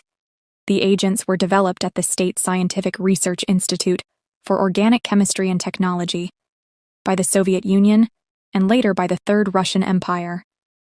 They'd been used in the assassinations and attempted assassinations of Russian dissidents abroad, as well as foreign citizens.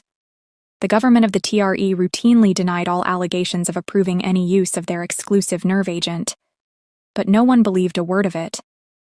The Tsar's poison was its nickname for a reason. So that's who was coming after Olga and the unicorns, the freaking Tsar of the Russian Empire. Great. Thank you, life. I couldn't be sure that my hunch was on point, of course. It might have been a coincidence. Maybe they wanted Olga for a totally different reason, and not because of something to do with a possible Cuban-Russian spy involved with child trafficking and terrorist organizations. Even so, at the time, it felt like hearing that Darth Vader was on my trail. I didn't want to wait to find out how effective was the assassin they'd send. By the time Kenzie knocked on my door around 30 minutes later, I'd already made my decision. I'd showered and dressed, and was figuring how to get out of the house without anyone seeing. I didn't want to be there when the police arrived. If whoever was behind this could get to an agent of the United Nations Counterterrorism Office, I had to assume it'd be a cinch to hit me. After all, how hard could it be to infiltrate the cops? According to Olga, even the CIA would rattle with the sound of Chekists. Kenzie, bless his heart, was still in his PJs when he confronted me. You're what? I'm leaving, cover for me, yeah? Say I'm in the bathroom with cramps or something. He gawped. Where will you go? I'll use the ticket to Mexico, remember? Bobby told me to change the reservation for today, and I'm pretty glad she did. I sat on edge of my bed and pointed to my packed case. All ready to go? Kenzie was aghast. For a few seconds, he simply couldn't talk. The abject horror in his eyes wouldn't budge. It was infectious. Watching him, I began to panic. If you blab, Kenzie, swear to God, that'll be it for us forever, do you understand? I'm counting on you. To my huge relief, he began to relax, at least as far as his expression moving from horror to concern. You're unbelievable. All this because the cops want to talk to you? No, dummy, not because the cops want to talk to me, because Chekists killed Olga, on account of her being on the trail of Maxim Santiago, the son of a Cuban-Russian spy, probably. IKI, a unicorn, whatever that is, and mixed up in child trafficking on top of it all. Kenzie quailed. Geez, he said after a pause. Do you even know what you sound like? I glared. I do, like I need psychiatric help and fast, and yet this is where we are. He looked thoughtful. If anything, it's worse than that if you're right. Which I am. Kenzie shrugged but didn't disagree. If you're right, and if our leaked Vault 7 intel is reliable, then the child trafficking was either done by or to the benefit of a terrorist organization. Exactly. Anyone who could get to Olga could find out she was scheduled to fly to Tapachula. With me. I have to assume they know that much. I thought he might protest, but instead he fell silent for a second. Then, they probably left both Olga's phones at the scene to make it seem like a natural death. That kind of attention to detail, it's... He shuddered. Brrr. Whoever it is, they're an expert. Scary. Nodding, I pulled on a pair of sneakers and began to lace them. Right now I figure they know I'm here, that we didn't go to Mexico. Zara had access to Olga's fingerprint and so did they. That means we have to assume they've examined the phone. Kenzie agreed. Yeah, it's safest if we assume we're not dealing with incompetence. They got Olga good, and they left a phone to entrap whoever else she might have brought into the mystery. A lump formed in my throat. They got Olga because of me, because they hacked my phone and tracked my movements. Maybe they didn't track me all the way to Olga's safe house, but they got close enough. I couldn't bring myself to tell Kenzie. There are levels of idiocy you just don't want to admit. I said, if they're surveilling Olga and me, they'd have seen that the flight was booked for yesterday. They'll assume we didn't go, that the booking expired and no one's going to Tapachula, which leaves the coast there clear for them. Blinking, I whispered, if that guy in Tapachula is our Maxim, he's in danger. Just a little. So you want to reach him before they do? Is that the plan? It was a relief to see how quickly Kenzie caught on to what I'd spent the small hours of the morning figuring out. I have zero problem with people being smarter than me. When you're as impatient as me, it's way easier to deal with than the reverse. About that, Kenzie said. I googled Tapachula, that's a city of 300,000 people. How are you or the Chekist going to find him? Them, no clue. Me, I have his address. What? How? Remember what I told you about Olga's Patria y Vida clue? I did a hand-wavy thing. It's in that vein. But you know, TikTok. Hottie, no, you don't get to just leave. Frayed so. I had to and soon before my nerves frayed and I chickened out. A flight to Tapachula. A few nights on my own in Mexico. How hard could it be? I was almost 18 for crying out loud. Old enough to enlist in the military.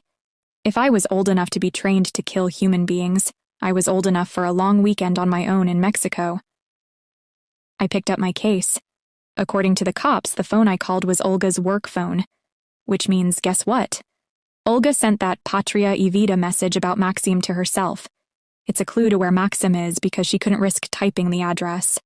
It was in code. So there's a good chance whoever killed her hasn't understood it, especially if they're Chekists in the USA, illegals or whatnot. How so? I don't know. A hunch. Illegals here are trained to be expert in US culture, not Cuban. This feels like a niche, Cuban thing.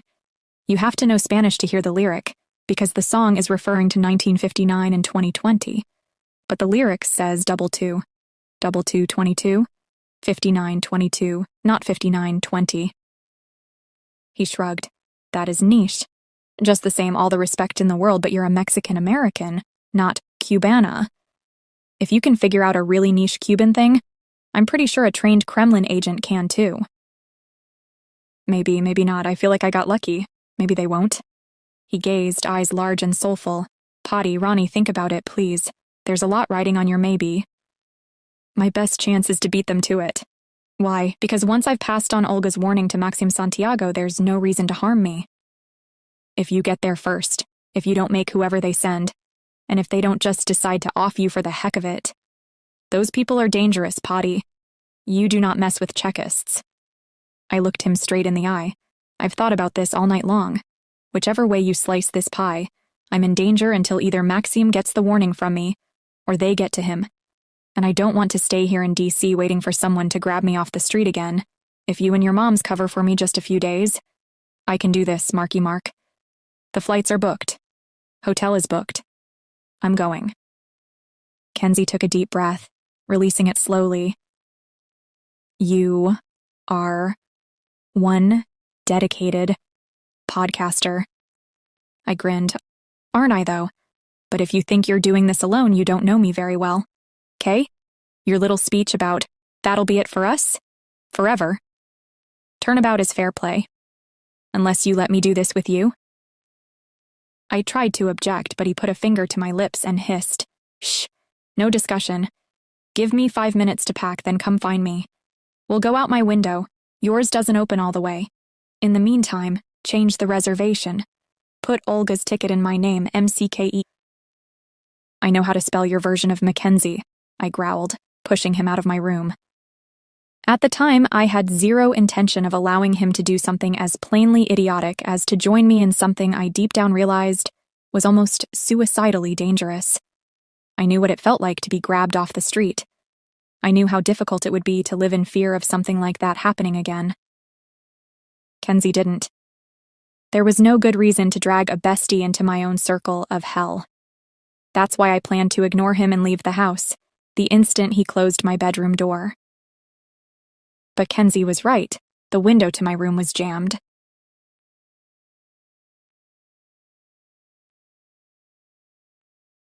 "18. Cambodian-owned donuts. We ended up leaving via Kenzie's bathroom window. A lot had happened since my abduction/discussion with Olga, and I'd suppressed/forgotten some of what we'd said. But waiting for Kenzie to pack, my thoughts began to clear. I remembered how convinced she'd been that I was being followed via spyware on my phone. She'd been so sure of it, she'd had Tobias remove the SIM card from my phone. I won't lie. At the time, I didn't really believe Olga. A big mistake for me to put the SIM back in my phone. Thank goodness Kenzie had taken it out when he did. I had to do better. They killed Olga, they killed Olga, they killed her, ran through my mind. Would I be next? The hairs on the back of my neck prickled. The skin on my forearms turned to goose flesh. I felt something I'd never experienced before, yet instantly recognized. I was someone's prey. It's a scary sensation. It washes over you in a wave. For a brief second, I felt like it might be paralyzing me, but with one single thought, that fear vanished. Then it was behind me, fading, like the fizz left after an electric shock. The thought that saved me was this: we can't let them follow us to the airport. Okay. I focused on my breath, in and out, until I felt my heartbeat slow. We couldn't leave through the front of the house, therefore Kenzie's bathroom window made sense. After that, I fought to recall any spy film or TV series I might have seen with relevant information, but came up with zero. What I needed was in there. Had to be. Inconveniently, in that moment my mind was blank.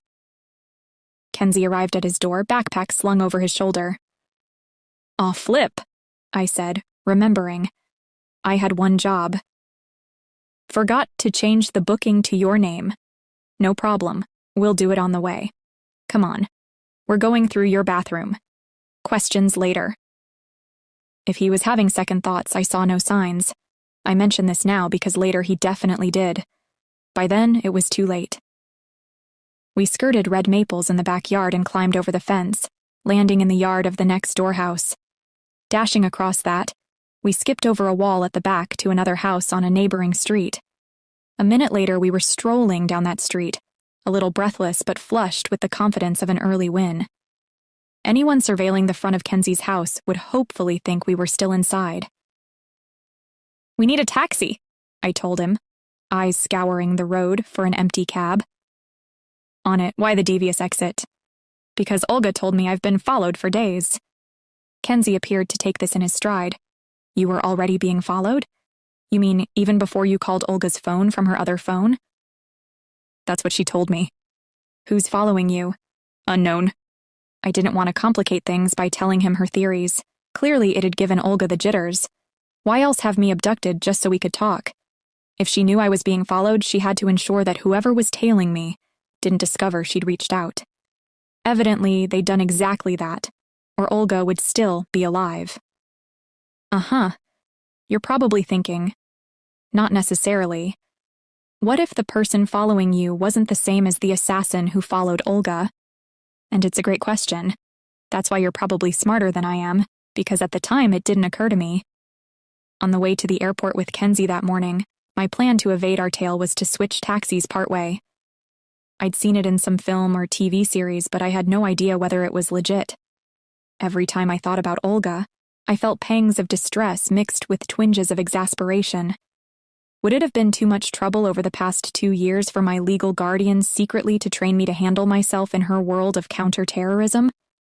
Then I reminded myself that Olga hadn't succeeded in staying alive, so maybe she wouldn't have made the best trainer. All we needed to do was fly to Mexico City, catch a connecting flight to Tapachula, grab a ride to the hotel, amble down to the offices of Friends of 5922, and ask for Maxime Santiago. If it was him, pass on a warning about the Checa. If it wasn't, wish him well, reverse the order of all steps, and return home. No problemo, even for a couple of 17-year-olds. So why were my teeth chattering on the inhale? "We need 2 taxis," Kenzie remarked, "so we can change partway. I know just the place. We can go through a side street and pick up another taxi on the other side. No way any car following us will be able to get around the block fast enough." "Whoa, smart move," he continued, "and your phone has no SIM, so I'll make the call. Better hand over the flight booking details, too. I'll make the changes." I blinked with gratitude. Thank goodness one of us was thinking straight. "Geez, I've never seen Dulles International Airport so packed," he said, when the second taxi dropped us outside the departures terminal. "Tell me about it. Almost makes me miss the pandemic." We headed for the security line. It was a monster. I was beginning to feel dizzy, partly hunger and partly nerves. The abduction and then Olga's death had made me lose my appetite for so long that it had now been over 40 hours since I'd eaten more than a snack. Maybe it was the fact that I was finally taking steps to make sure that neither I nor Maxime, if it was Maxime, ended up dead like Olga. Or maybe my body was just craving protein, salt, and fat. I scrolled through a list of food concessions in the neighboring departure lounge, practically drooling as I contemplated burgers and frosty milkshakes. "Kenzie, we need a good excuse for why we're out, at least until the flight takes off." I checked the time on his phone. "That's 2 hours and 32 minutes. Else one of your moms might figure out that we've gone to the airport and get it into their heads to call someone and stop us leaving." After a moment, Kenzie spat a few options. "We're at the zoo." "No, the Smithsonian." "No, our congresswoman is doing a meet and greet at the Capitol." "No, wait.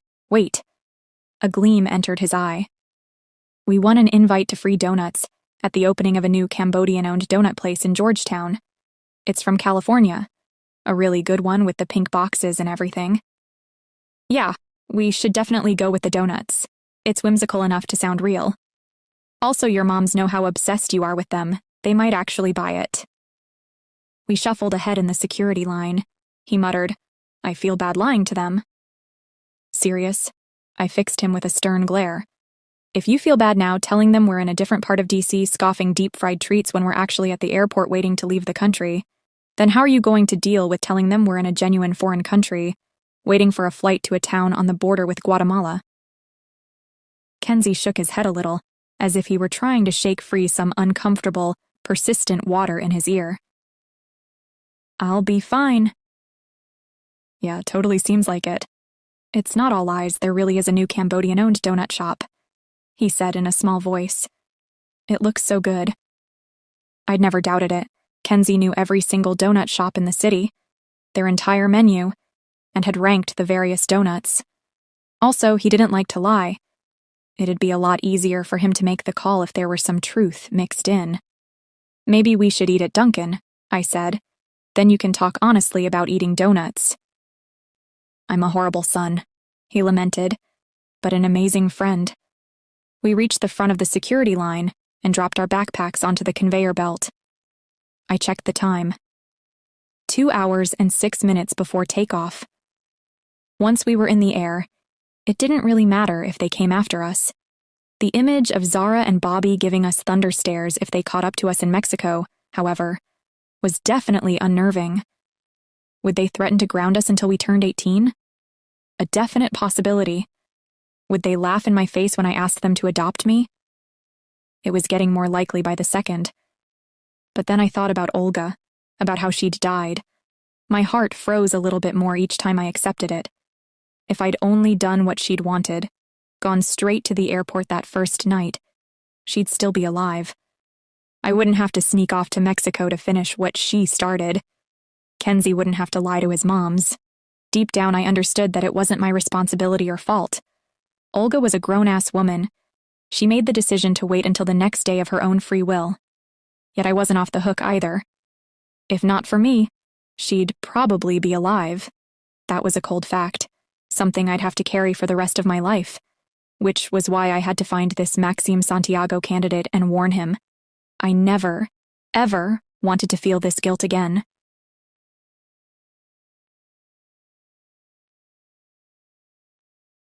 "19. Seeing Czechists everywhere." Bobby and Zara did not take the news well. Kenzie's expression grew increasingly appalled as he listened through earbuds. I watched, taking bites from the chilled gansito I'd bought at a bodega in the departure lounge of Mexico City Airport, while we waited for the Tapachula flight. After a moment, he pulled out one of his earbuds and jammed it into my left ear. I objected. "Ooh, gross." Then I heard Zara on the verge of tears. "I hope you never find out what it feels like to be put through this by a child." Bobby took over then, steely and calm yet fierce and, honestly, a little scary. "Here's what you're going to do. You're not going to Tapachula, you're going to rebook that return flight from Mexico City. If you're back home by this evening, we'll put this down to youthful misadventure.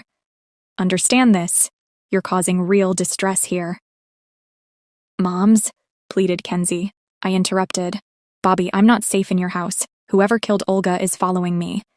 We made a call from her personal phone to her other phone, which I admit was really, really stupid, not least because it implicated Zara for removing Olga's phone from the scene, like we already talked about. But it's done now.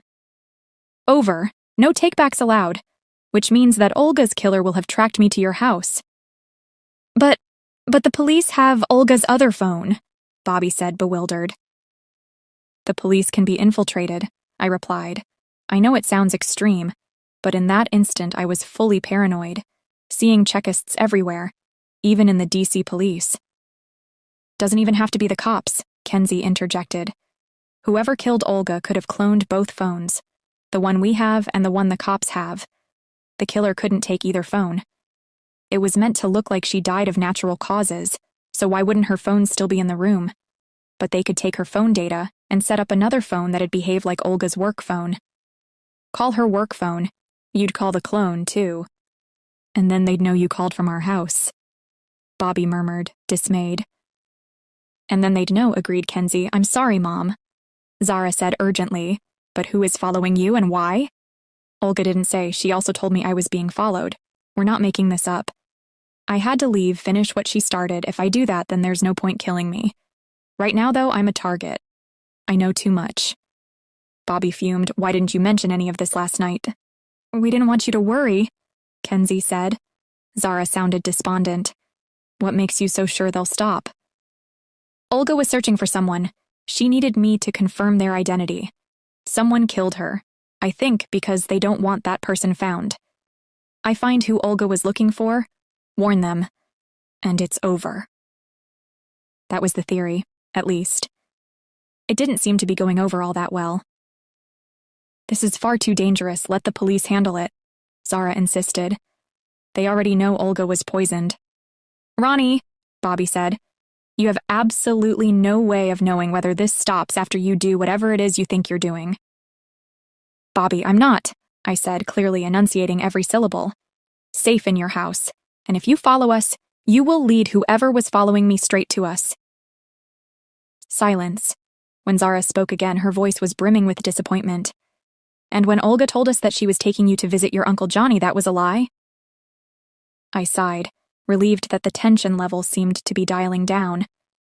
Yeah, I'm sorry, listen. None of this was my idea. Olga needed my help and I wanted to help find my friend. Come on, you know he was a big deal for me and Kenzie.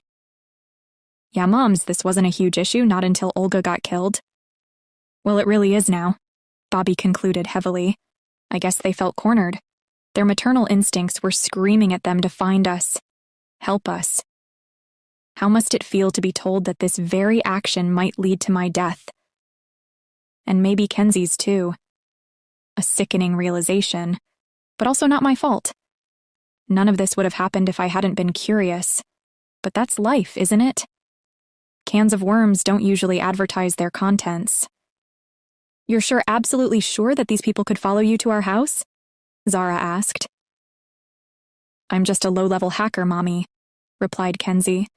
And even I know that phones can be cloned. We have to assume that anyone who'd take on an agent from the Office of Counterterrorism will know what they're doing. Novichok, Bobby said. The fire had gone out of her voice, replaced with trepidation. You know they call it the Tsar's poison? Uh-huh, we agreed unhappily. The extent of the danger seemed finally to strike Bobby. Is that who you think is after you? Chekists? Mom, we don't know, but yeah, maybe. Oh dear. Zara sounded distraught. Bobby became thoughtful. And you're sure that you're not being followed now? We were super careful, Kenzie said. Another long silence. Was Bobby imagining either of us being abducted and tortured until we told Olga's killer everything we knew? I sure was. Eventually, Bobby said, You've not exactly left us much choice, have you? Kenzie was on the verge of tears. We didn't mean to cut you out. Yeah, Bobby, listen to your son. Better that only 2 of us are in danger instead of all 4. I know you're basically adults, but you're still our children, Zara said, breaking into a sob. We protect you. You don't protect us. Ideally, maybe, I said, trying to sound reassuring. But you know, it is what it is. Bobby broke in curtly. What can we do to help from here? She'd switched into her usual eminently practical mode, and I loved her for it. Kenzie's moms had finally accepted that we were all in a no-win situation. Or rather, that the only way out was to identify this Maxime Santiago candidate, and pass on a warning that the Cheka were hunting him. Just root for us, Moms, Kenzie urged. This'll all be over in a couple days and we'll be home. We'll buy a burner phone and text you from it, I told them. It'd be great to have you on standby if we need anything. Sure, Bobby agreed. Buy it as soon as you arrive in Tapachula, you hear? Text me the number immediately, and call us any time of day or night for anything. Agreed? Zara chimed in. Absolutely anything. Thank you, Moms, Kenzie said. Thank you, thank you, thank you. I love you both. You're the greatest, the GOAT. Yeah, I agreed. Thank you. Seriously. You've no idea how much it means to know you have our backs. What we'd all missed in the kerfuffle, however, was this. Whoever killed Olga already knew where Maxime Santiago was. That's why they could afford to take Olga out. If they hadn't known his location, their best plan would have been to let her run all the way to Maxime, leading them straight to his door. I thought I was so clever deciphering the 59-22 clue, but whoever killed Olga could have had hours, while she was a prisoner in her own hotel room. Enough time to clone data from her phones, discover the same message that I found, Maxim Santiago Patria y Vida, and arrive at the same conclusion as I had. All this before they poisoned her. In fact, spoiler alert, Olga's killers knew where to find Maxim Santiago. They had known for at least 24 hours. I don't know if they figured it out the same way I did, and you know what? It doesn't matter. What's important, what is crucial, is that while Kenzie and I were sneaking out of his house, checking over our shoulder the whole time, Olga's killers were already in Mexico. But as it turned out, they didn't know about me. Not yet. Which means that if someone really had been following me in DC, and Olga was certain of that, then it was someone else. I'm telling you all this now because it gets crazier from here. Kenzie and I were walking into a trap that no one even knew existed. The mystery of the Unicorn Project was about to lead us to some place I hadn't even imagined existed.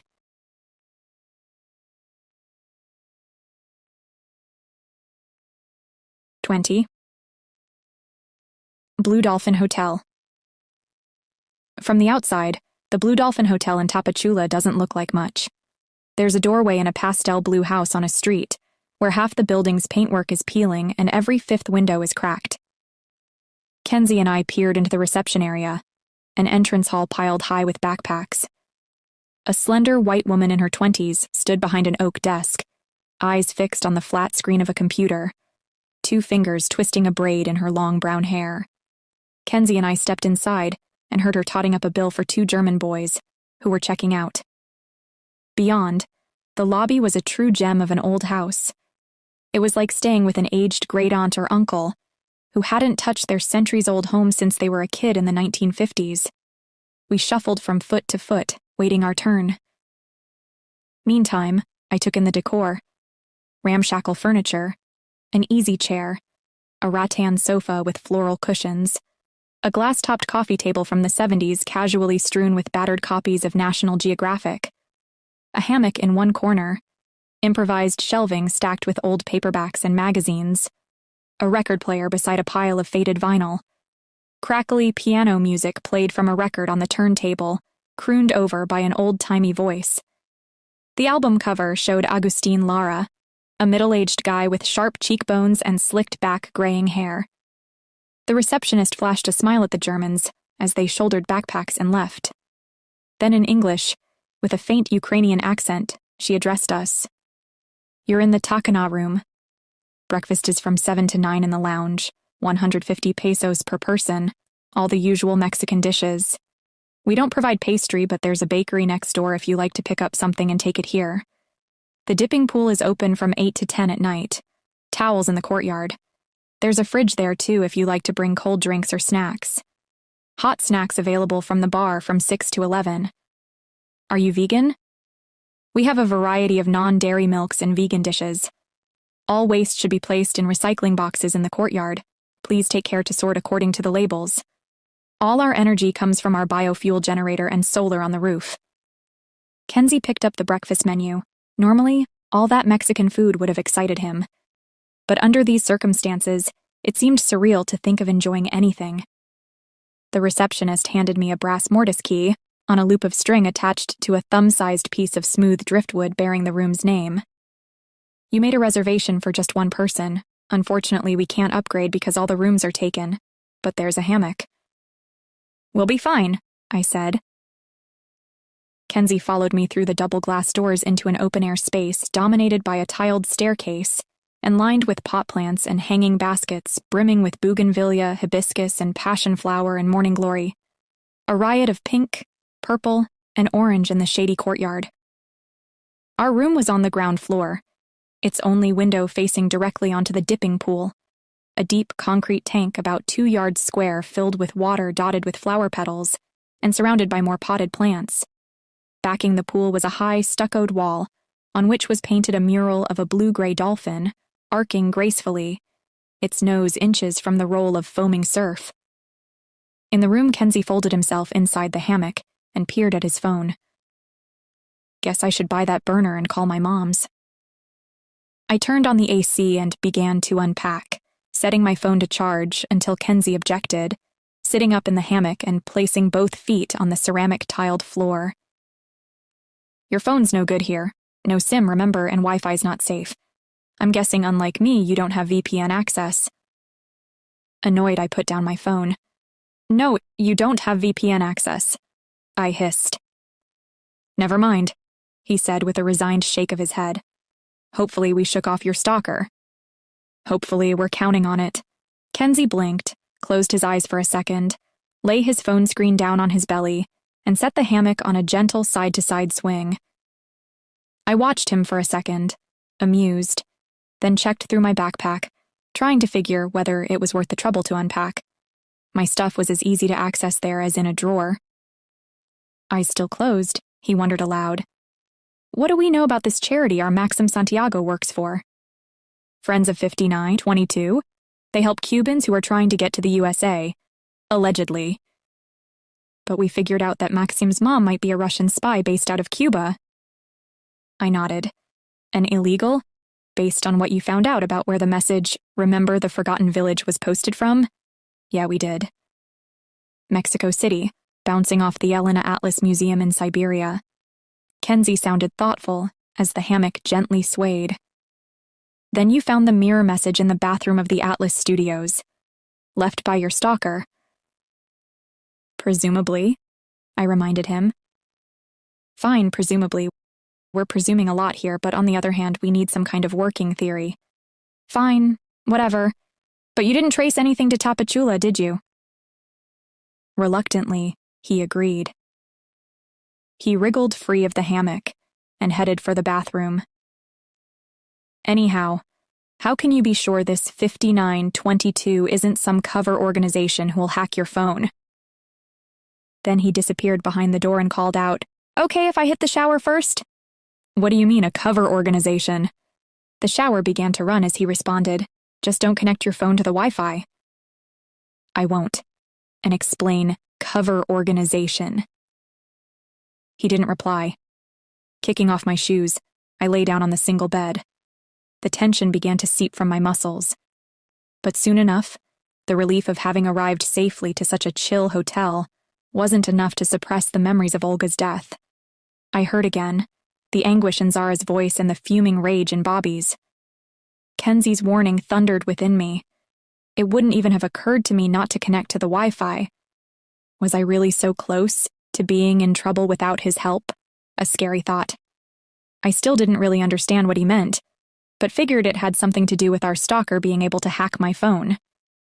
It puzzled me, because at the time I thought Kenzie had agreed we'd most likely left Olga's killer behind in DC. We hadn't, in fact, because like I said, unknown to us, they'd already hacked her phone and reckoned where she planned to go next. Kenzie had actually identified a new danger, the possibility that Friends of 5922 was a cover organization. I was too tired to get why he suspected this, yet a cold sensation in my guts warned me that he could be right. This is why you shouldn't get involved in espionage. Honestly, I don't recommend it. You can't imagine the paranoia, maybe a little, from reading this. But I don't want to bore anyone, so I'm leaving out tons about what it's like to be constantly on edge, sleep eluding you, fear always under the surface, never sure who you can trust, always trying to piece together misshapen fragments of information into something that might make sense. It's just exhausting. All you can do is to keep an eye on the prize and work through it all. I picked up my phone and then remembered it was useless, and put it down again. Very frustrating not to be able to use the internet whenever you want to. I have no clue how people managed back in the day. I changed into a clean shirt and shorts. Despite the AC, the clothes I'd put on that morning in DC were already sweaty. Outside, the temperature had crept up to 90 degrees, and the air was heavy and damp. I closed the room's door behind me and wandered into the courtyard, admiring the flowers. This trip was no vacation, but it felt a little like the last one we'd taken to Costa Rica with Kenzie's moms. Adorable little family-run guest houses on virgin beaches, fiery sunsets, and mountains of tropical fruit for breakfast. Then I remembered Olga was dead, and this wasn't a vacation. Steam began to rise from the base of the bathroom door. No sign of that shower ending. "I'm going for a walk," I shouted. "The 5922 place is 2 minutes away. I'll check it out and be right back." I waited for a reply from Kenzie, but there wasn't one.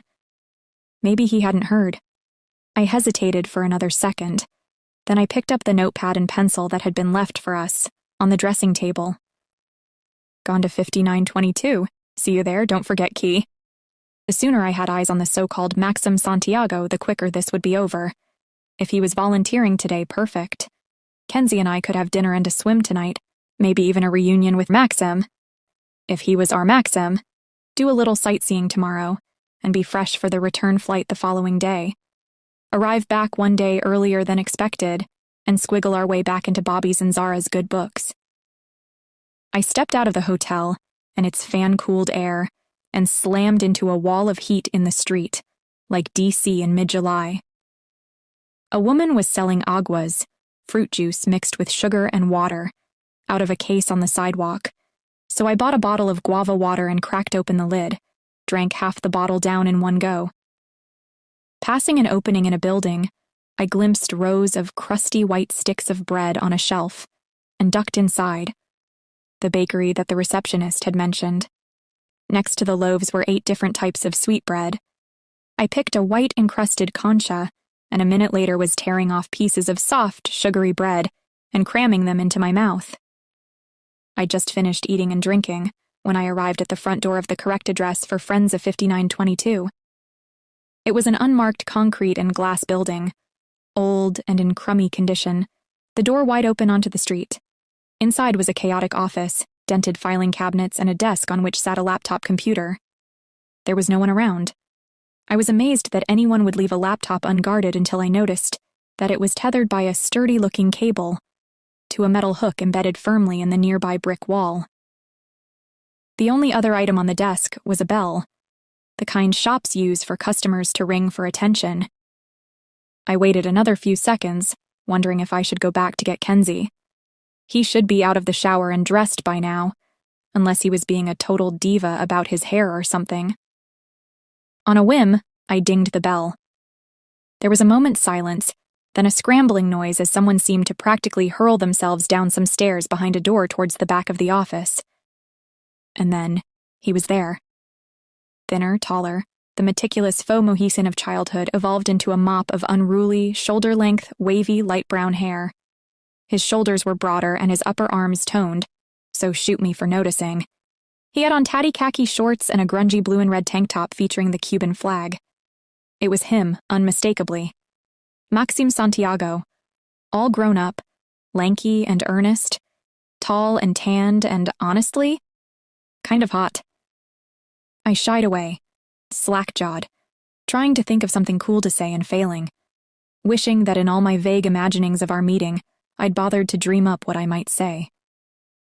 It took Maxime even longer to recognize me, but as I stood there in dumb silence, eventually he did. "Patty," he said, almost a whisper. He took a step forward, incredulity giving way to dawning elation. "Veronica Padilla? Oh my God, it's you. It's really you." For a minute he seemed as thunderstruck as me, unsure whether to take another step closer, to hug or bump elbows, pump fists, or what. Yay! It was the best I could manage in the moment. Surprise.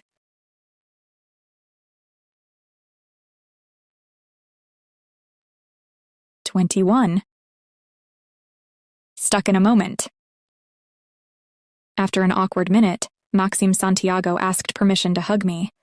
I couldn't get over his easygoing humor. Where was the super serious boy who'd driven Kenzie and I like a monomaniac sensei during rehearsals of The Forgotten Village? Maxim was beaming so widely that I thought his cheeks might crack.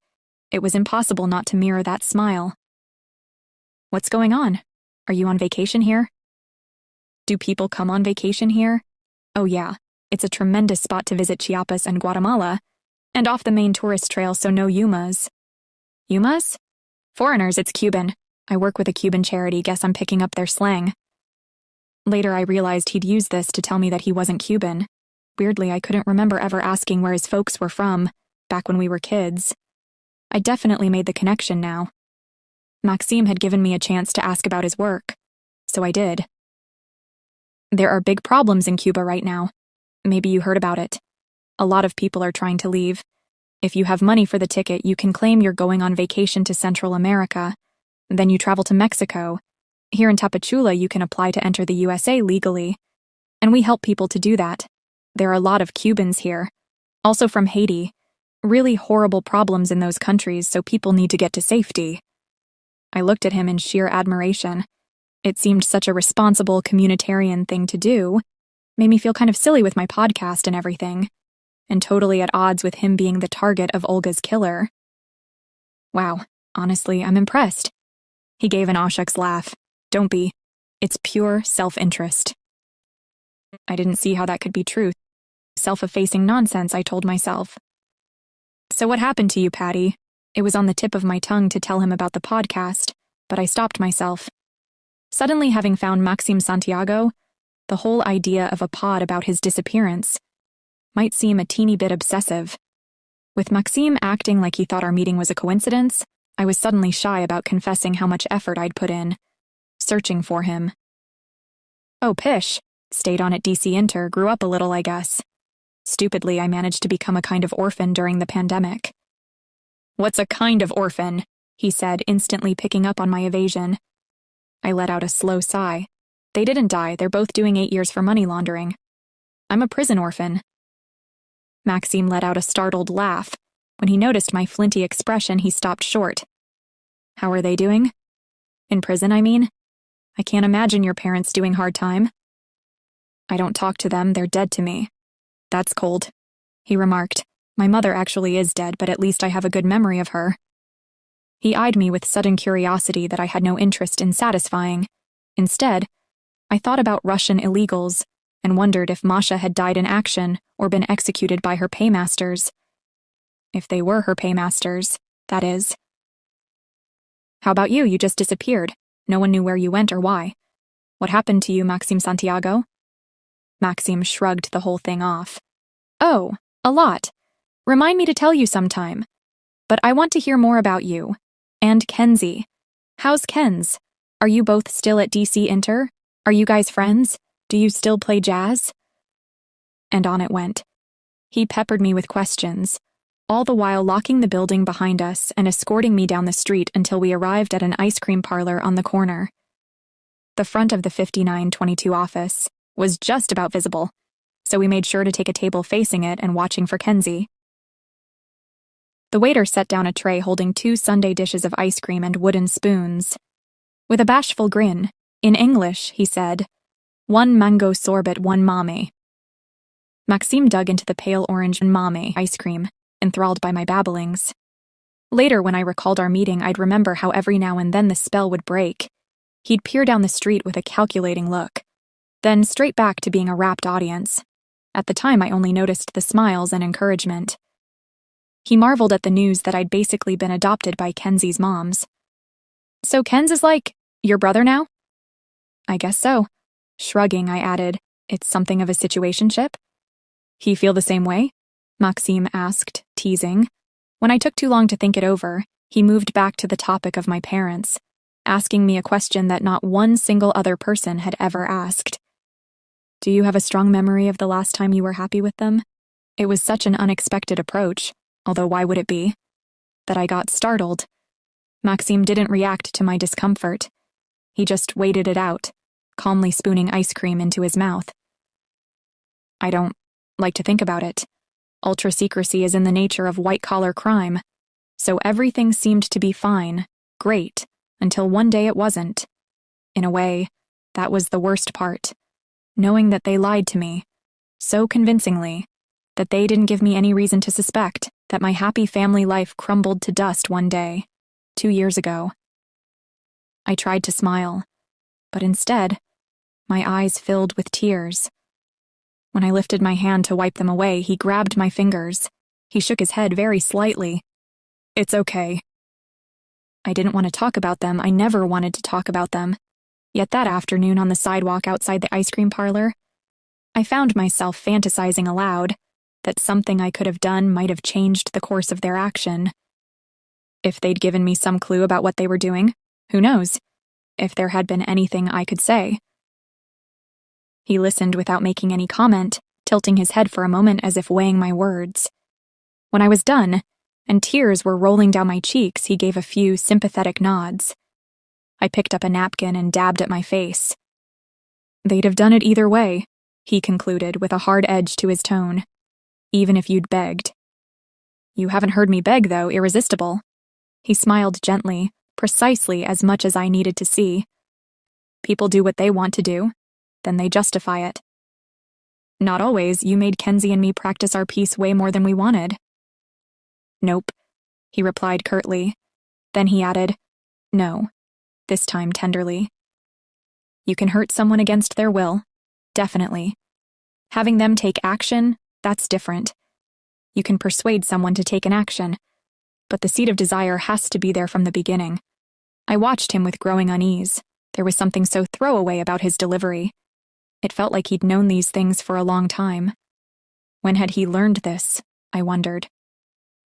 What about your mother? I asked. Do you remember the last time you and Masha were happy? Oh yes. Our eyes met, his attention firm and steady. We had breakfast, shakshuka, that day. Eggs in a spicy tomato sauce, it's really good. Masha tested me on my homework. Then it was time for class. I hugged her. I remember the sensation of my arms around her shoulders, the weight of her head on my shoulder. I'd grown taller than her, so that was new for me. He paused for a long time. Sometimes I think part of me is stuck in that moment. We talked some more and I basically skimmed my entire life story, from the minute we last saw each other to today, with one major hole around my podcast. We said nothing more about his mom being gone, because all he seemed interested in was me. My life. Me. Me and me. I know, I see it now, how he carefully told me almost nothing, which I took as a trade for my own silence about my parents. But obviously at the time it was hugely flattering to have all that attention on me. The boring one who hadn't disappeared. I had missed Maxim. Until that afternoon in Tapachula, I didn't realize how much. Maxim's reaction seemed to be the perfect balance of sympathy, compassion, and support. I put it down to his volunteer work with refugees. So many of them have PTSD. I wondered if maybe he got some training in radical empathy or something. Spoiler, he didn't. Something else was going on. Be patient. We'll get to it.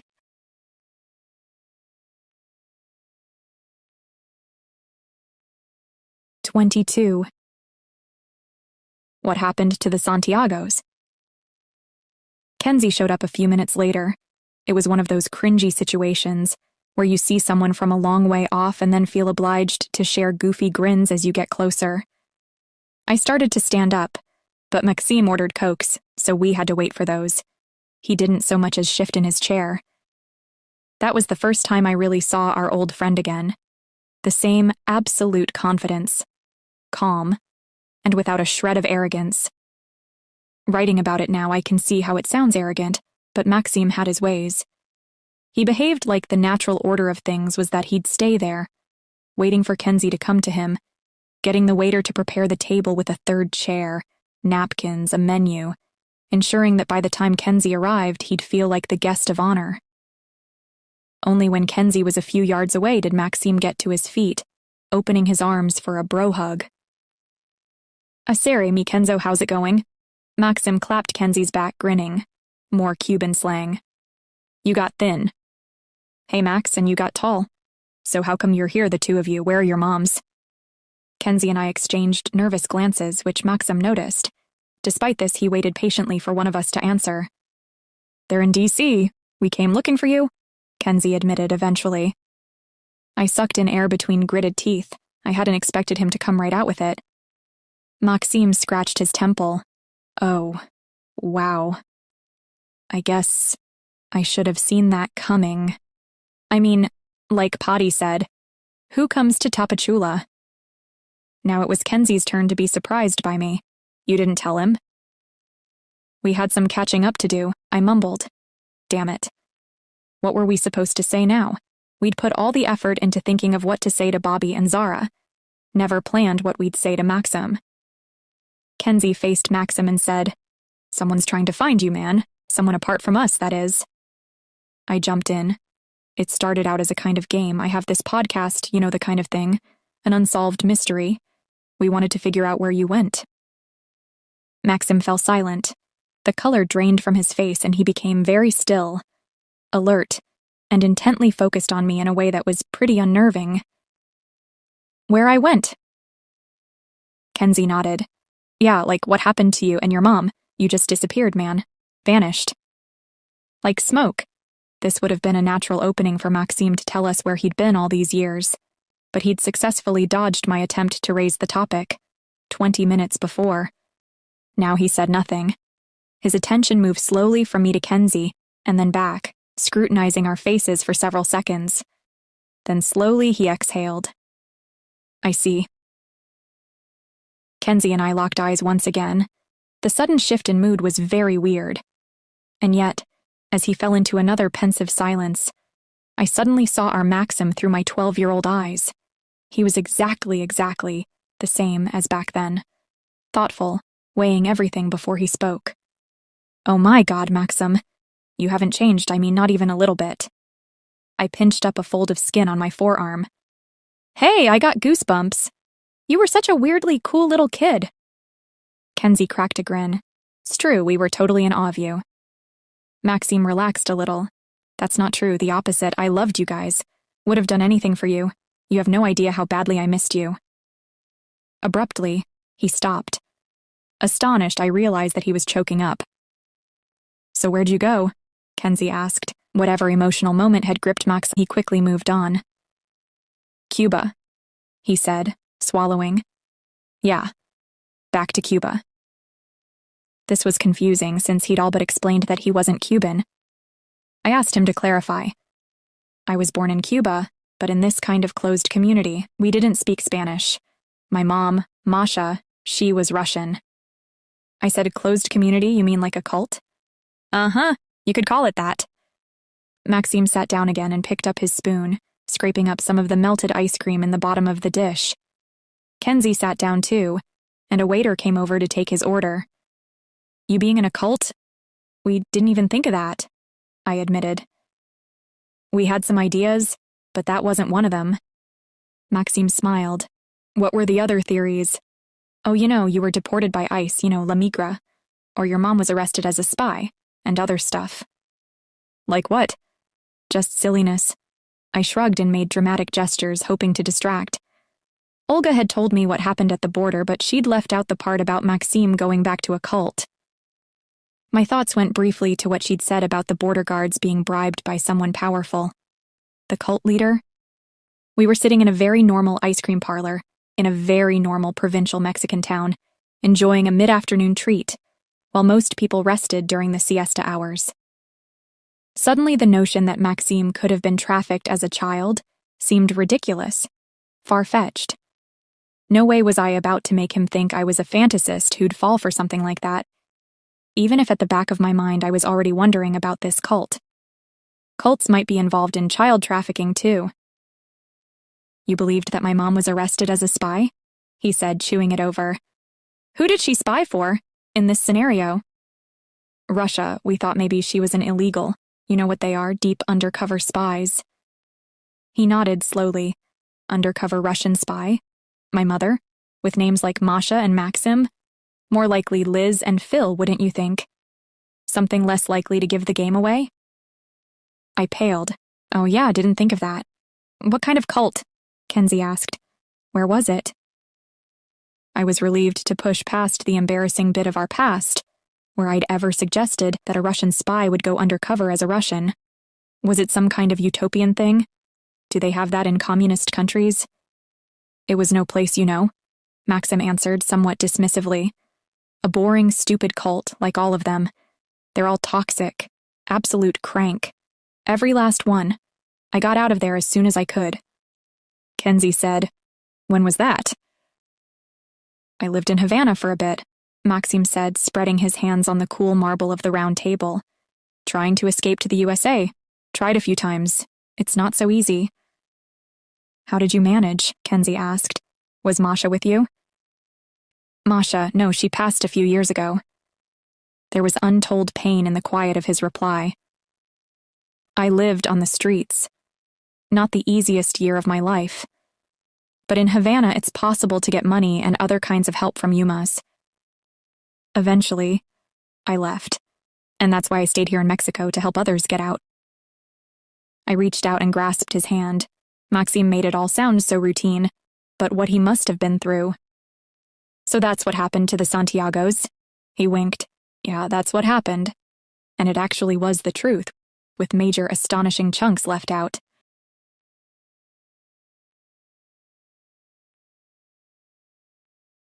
"23. Crawling with spies." Our extremely normal afternoon couldn't continue indefinitely. At some point we were going to have to tell Maxime about Olga and warn him that Czechists were onto him. But we must be idiots, because we put off the evil hour, bumbling along like we had no care in the world. And Kenzie told Maxime how he'd spent the intervening years. Meantime, my thoughts wandered. I began to review everything that happened with Olga. Was it possible that Kenzie and I had misinterpreted events? Could it be I was fooling myself by seeing Czechists everywhere? Let me just say it now. I wasn't. You wouldn't be reading about any of this if the entire story fizzled out one sweltering afternoon over ice cream.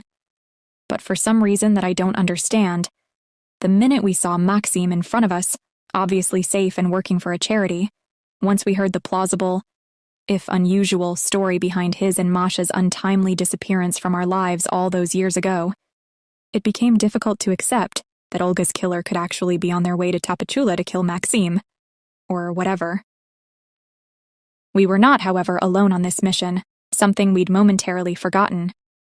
As promised, Kenzie called his moms from the burner he'd bought just before meeting us. He told them we'd found Maxim, that he was fine, and we were all safe.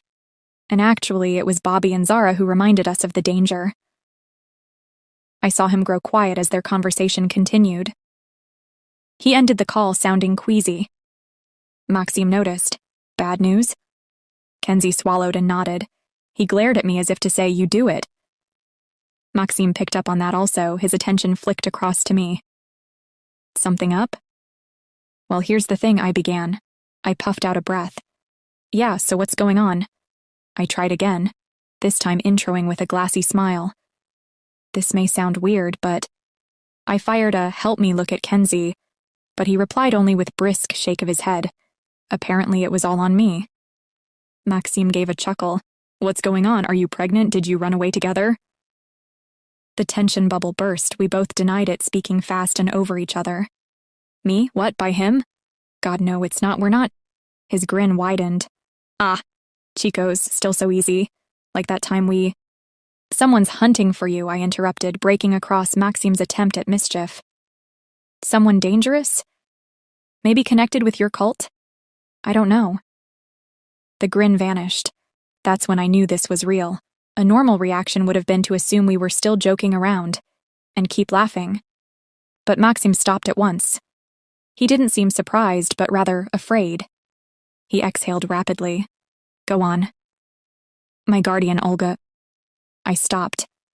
For the first time it struck me that it wasn't a coincidence that Olga too had a name that was common in Russian. Do you know her? Maxime shot me an intense glare. Olga Garcia, from DC, of course, she's my aunt. I was confused. Sure, I call her Auntie Olga, but she's not my aunt. No, she is actually my aunt, my mother's sister. Kenzie and I gasped, a detail that Olga had kept from me and also his mom's. Maxime pressed me. Well, what about Olga? She was searching for you. She wasn't sure you were here. How come, by the way? If she's your aunt, I mean. A little uncomfortable now, Maxime ordered another soda. I was planning to get around to sending a message. As I told you, things haven't been easy. But his story was beginning to sound off. If he had an aunt in the USA, why had it been difficult to leave Cuba? She could have sponsored him to come to the US. Why had he been forced to live on the streets in Havana? And why, after he'd escaped Cuba, had he stayed in Tapachula?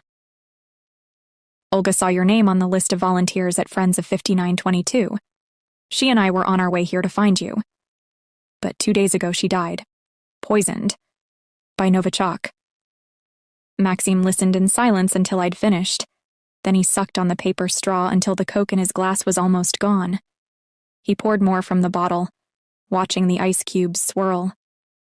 "Max," Kenzie asked in a low voice, "was your mom a spy? Were you trafficked?" Somehow in this new and suddenly stark reality, it was so much easier to say these things aloud. Maxime brought a palm to his forehead and wiped away the beads of sweat. "I wouldn't say spy. Agent of the cult, yes. Ex-agent. It's the kind of cult that doesn't make it easy to leave. Masha and I escaped once. Years ago. When I was little, we went to live in the USA. But they made us go back. I told you about that." "Back to the cult?" "Back to Cuba. Yes. After a few years, Masha died. And later, I escaped, this time alone." "Do you know who's tracking you?" He looked weary. "I can handle them." "Get a load of this guy," I scoffed. Olga was a trained agent of the United Nations Office for Counterterrorism, and she couldn't handle them. Unfazed, Maxime drained his glass and rose to his feet. "And I'm just a kid, is that what you're trying to say?" He pulled a wallet from the back pocket of his jean shorts and took out a few 50 and 20 peso notes, planting them on the bill under the Coke bottle. "Thanks for the warning, Potty. I appreciate it. You took a lot of trouble to reach me, I think. Did you come just for that?" It was hard to know how to respond. Maxime's reaction had moved so far and so fast from what I'd expected. I couldn't keep up. His initial fear at hearing that Olga had been killed by Novichok was gone. "We're booked in the hotel for 3 nights, Kenzie replied. Either he hadn't picked up on Maxime's huge tone shift, or else it didn't worry him. Max took that in, nodding. "What do you want to do while you're here? The volcano's pretty, though it's really too hot to go hiking. Or there's a beach not far away." "We lay it on you that some Cheka hitter is hunting you down," Kenzie said, taken aback. Maxime was acting very oddly, and finally Kenzie was taking notice. "And you suggest a trip to the beach?" "Weather's kinda hot and all," Maxime shrugged. "You got a better suggestion?" There was so much I wanted to ask. Kenzie, too, I saw it in his eyes. Yet Maxime's effortless confidence had once again asserted itself. It seemed so natural then to just go along, as though we were back in that rehearsal room playing The Forgotten Village. I said, "Just so we're on the same page here, you're not worried about the Chekists, and we can just plan an evening at the beach?" Maxime was breezy-peasy. "I'll have to borrow a car, but yeah, basically.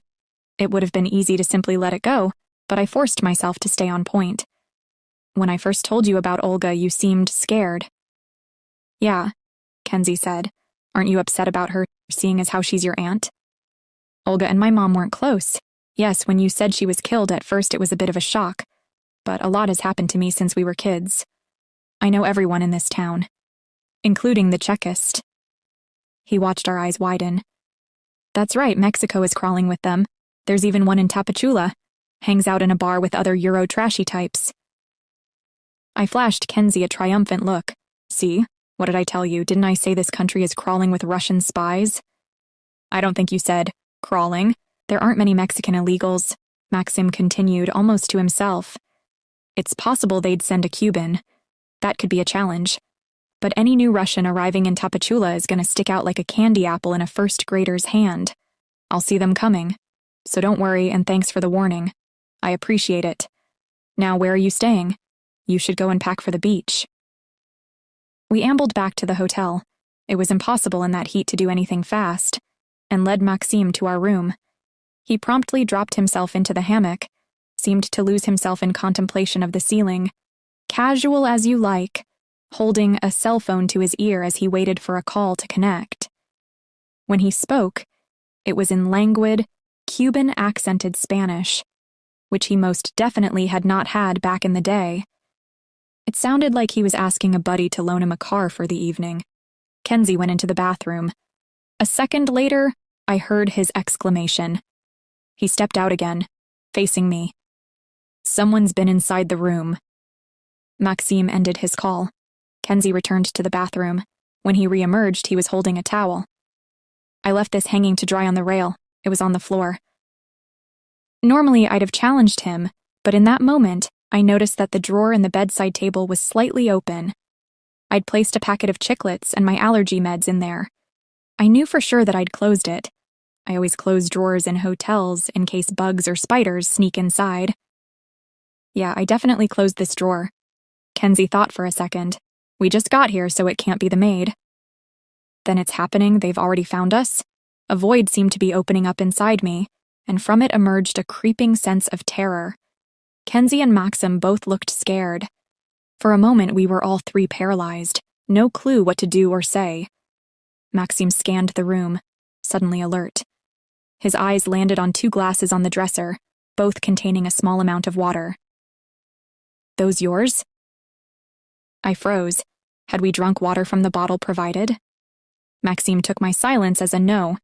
He swung his legs out of the hammock and planted both feet on the floor. 2 half-filled glasses is a classic check a calling card. If they're not yours, then... Whoever was here was counting on me coming to your room with you, but gave up waiting. This is a message to me, letting me know they're in town and watching me. Czechists enjoy showing confidence. Too much, actually. I turned to Maxim, raising my chin. You said you could handle it. He replied uneasily, I can. More decisively, he added, We're leaving. Bring everything. You can't come back here. I picked up my canvas backpack, which I hadn't yet unpacked. Kenzie did the same with his. Ready? Maxim paced softly across the room, motioned us to be silent, then listened carefully at the door. After a few seconds, he motioned us to get in line behind him as he prepared to open it. Stay close, move quickly, move quietly, and if I tell you to run, run.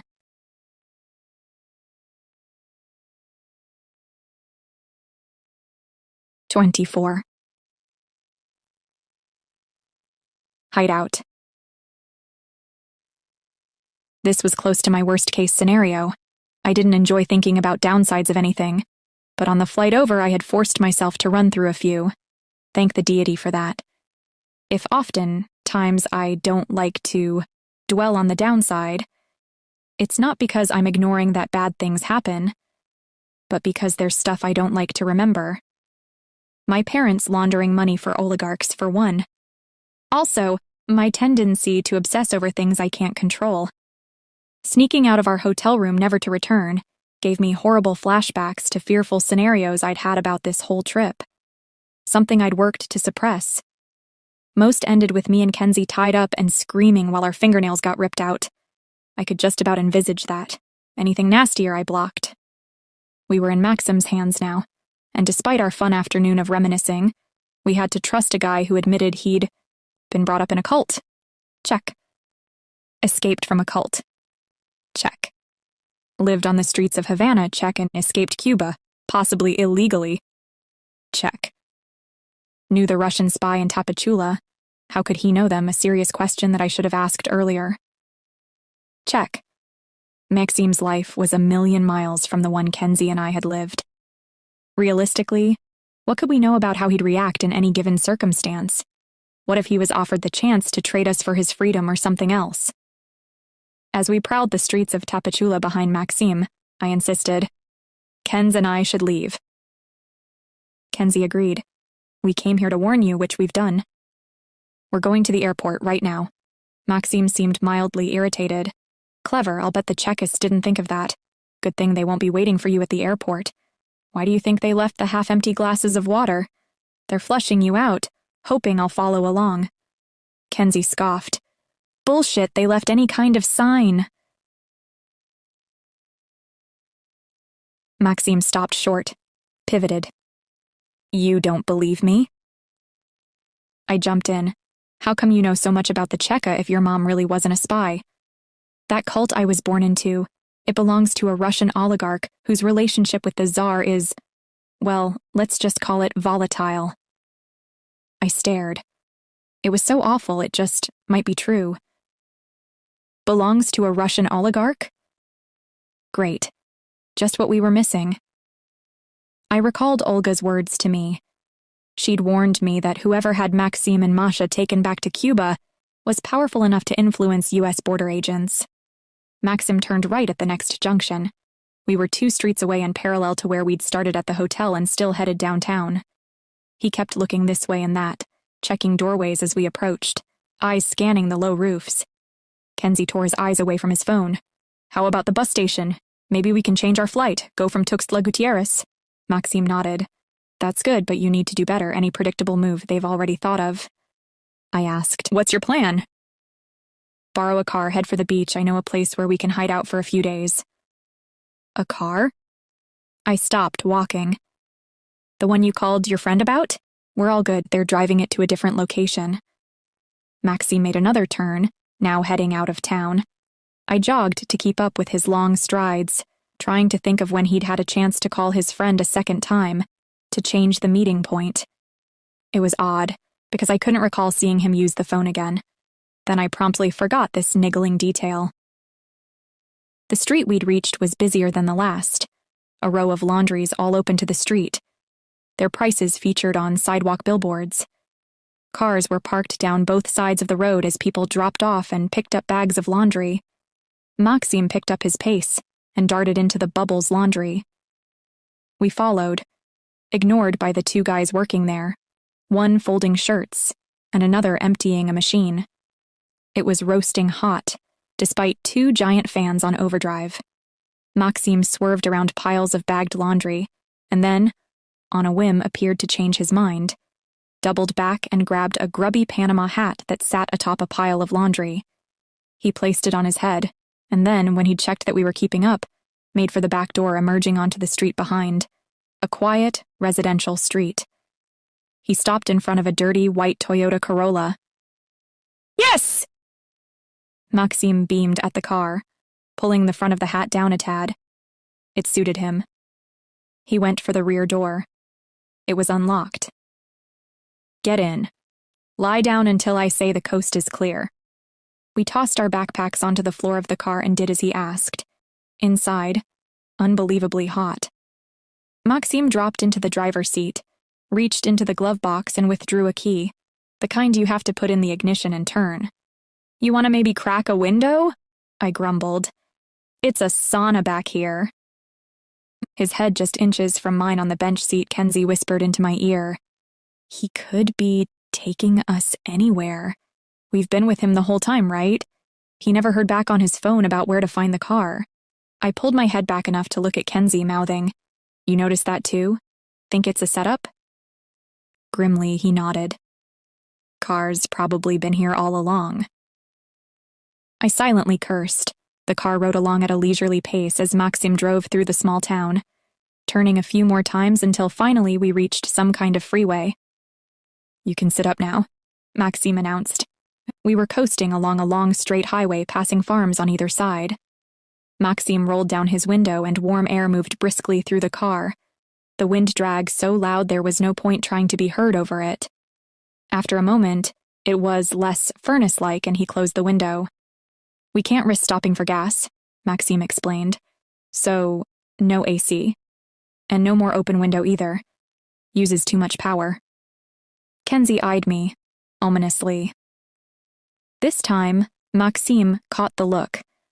I thought I saw a flash of disappointment in his eyes before he chuckled, dryly. You don't trust me. That's too bad. Can't risk letting the checkists find us.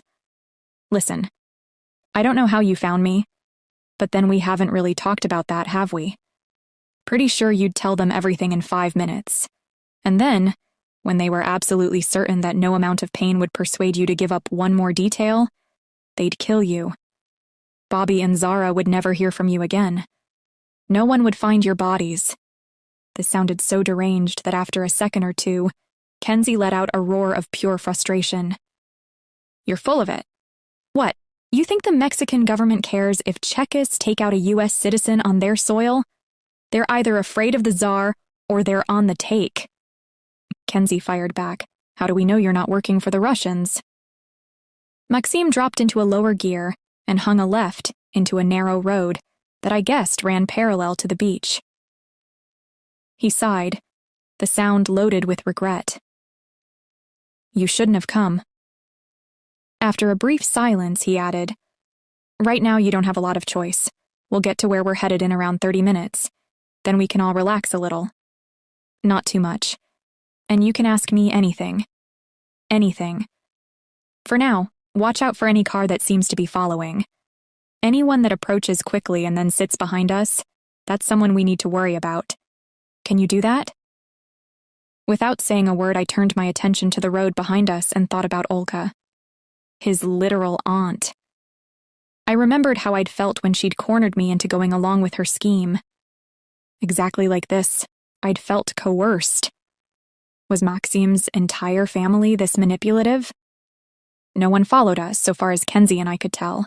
Gently steaming like 3 tamales in corn husks, we drove through miles of banana plantations with bunches of fruit protected inside blue plastic bags. We passed a little hamlet of thatched huts, and finally turned off the highway into a long, unfinished driveway of black, volcanic gravel. The car came to a stop in front of what looked to be a deserted hacienda. The faded yellow trim of its white stuccoed walls had seen better days. The wooden columns that supported the roof and created a shaded corridor along the front of the property could have used a lick of varnish. Ceramic pots lined the corridor, each one filled with a plant that had been burnt to a crisp by the sun. The place had to be deserted. What kind of person allows any living thing to die from thirst? Our sweat-soaked clothes stuck to us as we stepped out of the car. An iguana over a foot long lazily crossed our path, with an icy stare as if to say, "Get the heck out of my house." Kenzie cooed at it. He loves iguanas, but he knew better than to get closer. Look but don't touch. I glared at Maxim. A car? A house? I'm guessing you have the keys too? How does someone like you come up with all this at the drop of a hat? He paused. What are you insinuating? Kenzie said, "Are you? Dude, don't be a dick. You know what she's asking? How come you were able to set all this up? You made one call and so far as we heard, you didn't ask about no house. You're connected, right? I mean, just admit it. We should know how deep the crap flows if you expect us to wade in." Maxim ignored us, wandering along the corridor until he reached the 4th plant pot. Kenzie and I were muttering about the pathetic hiding places his friends used when he pushed the pot against the outer wall and stood on it, then poked 2 fingers into a small hole under the tiled roof. He pulled out the keys with a grin. "No spider. That makes 3 times in a row." You don't like spiders. I didn't remember that about him, but then again, DC isn't as bad as Cuba or Mexico for critters. I didn't know. Me either. He strolled back to where we were waiting before the main door, a huge, weighty, and ancient piece of timber. A minute later, he was turning the heavy iron key in its rusty old lock. "Don't be fooled by the exterior," Maxim commented. Then he pushed open the door to reveal a lush green lawn surrounded by a quadrangle, an old stone fountain in the center. 6 orange and lime trees were heavily laden with bright and dark green fruits and provided plenty of shade. The paintwork on the interior facades was immaculate, bright white, deep ochre yellow, and cobalt blue. 6 mahogany doors studded the walls, and with only a brief pause to relish our shocked reaction, Maxim led us for the nearest. "It's a narco house," Kenzie said in a tone of wonder. "That's it, isn't it? Hence the crummy exterior, the nowhere address." Maxim held the door open for us, motioning us inside. "Not exactly. If Don Jose Alberto Carrillo knew I was here, he'd probably have me skinned, or at least part of one leg, to punish me for ser presumido." "My dude," said Kenzie, "you better be joking." Maxim grinned. "Of course, Beto would never hurt me. Come on in, su casa es tu casa." We followed him into the cool interior, a long sitting room with high white walls and long timbers holding up the tiled roof. Dotted around were an assortment of antique wooden chairs, small occasional tables and bench sofas. The walls were bare, but faint rectangular marks suggested that paintings had once hung there. "Beto put all the good stuff in storage. I come here to water the plants and generally caretake. Best of all, no one but him knows I'm here." Maxim took my hand, then Kenzie's. His eyes were clear and earnest. "We need to be somewhere other than town." Once again, my own doubts, they'd lurked close ever since I found out about Olga's murder. If I'd thought quitting would get me out of danger, believe me, I'd have quit. "I was worried we'd lead them to you," I murmured. "Well, you almost did," Maxim acknowledged. "Any idea how they knew you'd be in Tapachula?" "We think they cloned Olga's phone," Kenzie said. but she would have booked a different hotel. So how'd they find our room? Maxime swept his right hand in a gesture indicating the whole room. Tradecraft. They're spies. Remember? Kenzie pressed both lips together tightly. His cheeks flushed with anger. Where's your Don Carrillo now? I interrupted. Does he ever visit? Maxime hesitated before replying. He's in prison, so no, he won't be dropping by. I made the effort to make some useful friends. Figured they'd be useful, given that I'm on the lam and not entirely law-abiding myself. My eyes widened. So you weren't entirely kidding? Carrillo is a narco. Obvio. Vito's doing 3 for tax evasion, living like a prince in a Mexican prison while the Drug Enforcement Agency try to get something on him. Anything that'll let them drag him out and into a max security hellhole in the USA. It was difficult not to sound scornful, but I tried. And you say this man is your friend? Unlike some, I don't shun people just because they're in prison. The playful glance Maxime threw my way at this point was perfectly timed. Do narcos even have friends? Kenzie groaned. This is a nightmare. My moms are gonna kill me if they find out I'm staying at a narco house.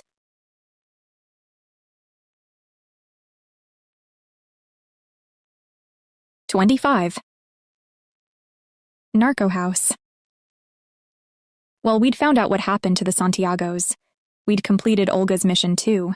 Located Maxim in Tapachula, Mexico, tracked him down and warned him that the Checa were after him. When we finally sat down and admitted all of this to Maxime, he was unabashed. On the other hand, he did seem to appreciate the heads up. We still knew almost nothing about Maxime, his plans for the future, or even where he lived. By now, I knew my podcast was toast. Unfortunately, my curiosity wasn't satisfied. That's always been my problem. The Maxime Santiago we'd found in Tapachula that day wasn't the answer to a question. He was a whole other mystery to be solved. We'd been hanging out with him since mid-afternoon. It was now 6 in the evening, and we'd ended up in the deserted hacienda of a narcotraficante. There could be no doubt that Maxime was our childhood buddy, unchanged in many ways. Yet he'd obviously experienced wild stuff, things we could probably not even imagine. Looking at him, especially into his eyes, made me uncomfortable in a way I could barely articulate. I wanted to talk to Kenzie, but how he made me feel, I was desperate to do that or even to a wall if there was no one else to listen. But we couldn't seem to shake off Maxim. Was it intentional? I found myself wishing he'd at least take a moment to go to the bathroom, so I could be alone with Kenzie to get some of this off my chest. Maxim didn't, though.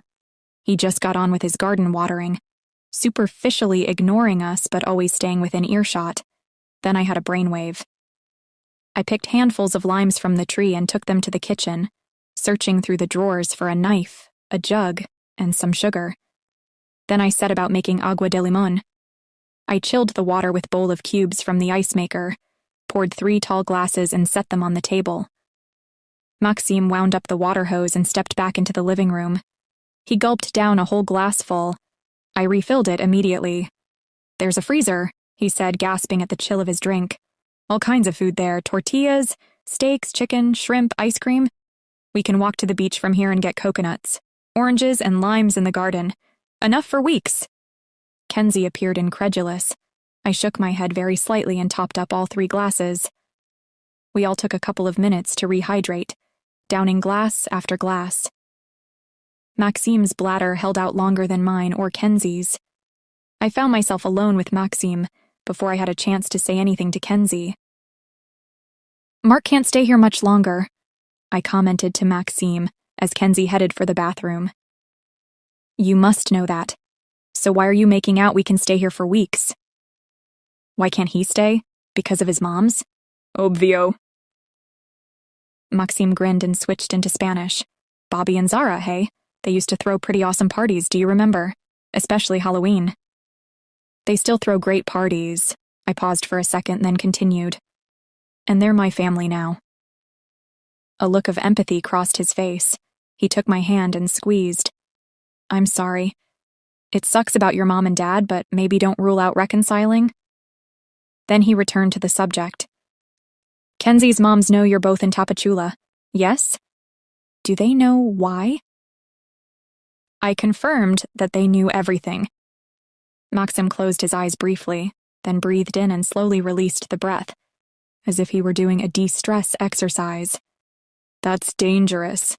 Kenzie should call them and tell them to leave the house right away. Go somewhere they won't be found. They want to come here. Bad idea, very bad. That would get us all killed. I paused, frozen by the words, get us all killed.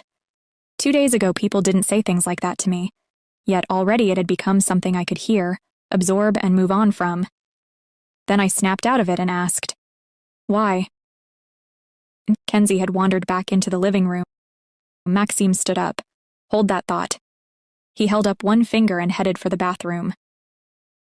Finally alone with Kenzie, I swiftly related what Maxim had told me. He's not telling us the whole story, I concluded. The more I think about it, the less it adds up. I don't like the way he looks at you, Kenzie pronounced heavily, and I don't buy his story about helping Cuban refugees either. I was stunned and silent. As Kenzie watched me react, something seemed to fall away from him, a wall he'd been keeping between us. There was a helpless sorrow in his eyes. I didn't know how to respond. Before we could say another word, Maxime returned. So, is this where you ask me what I'm really doing in Tapachula? Maxime asked, with disarming simplicity. You read our minds? Kenzie replied with just a hint of a sneer. Maxim gave a humorless smile. No need, you're both kind of obvious. The charity you're volunteering with checks out, I said. And Olga found your name on a database of registered volunteers. Maxim slapped the table. Wow, I guessed something way more sinister, but yeah, of course.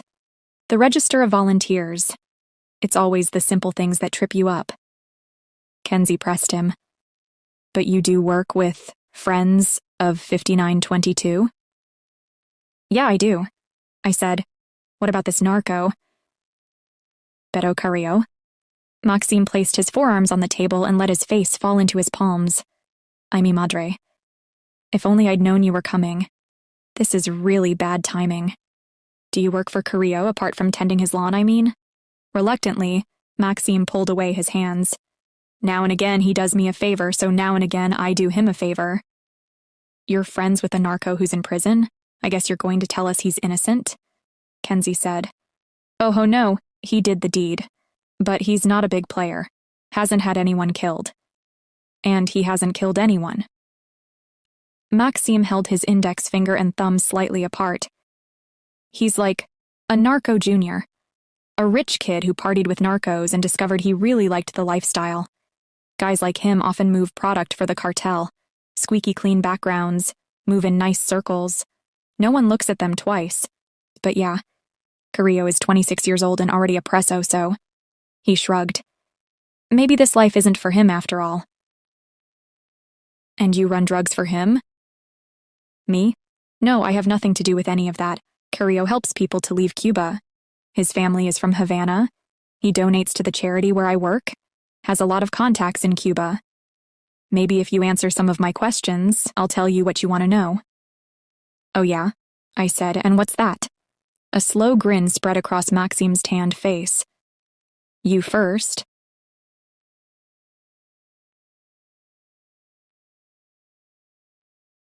"26.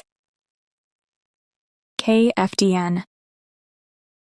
That's how I ended up telling Maxime everything about the podcast. I'd have told him sooner, but I was embarrassed, afraid it'd seem like I'd been thinking about him all these years.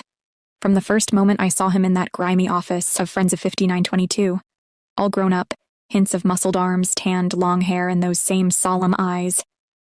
I felt something stir in my stomach. Then came the twinges of guilt, the questioning of my own past, and my motives for doing the podcast in the first place. At the time, I had no coherent opinion on the matter. This is all me reminiscing a while later and realizing what was going on. Every so often, I'd get a tiny insight into what was happening inside me, but I'd push it down. In the moment, there was so much more to focus on, such as evading checkists.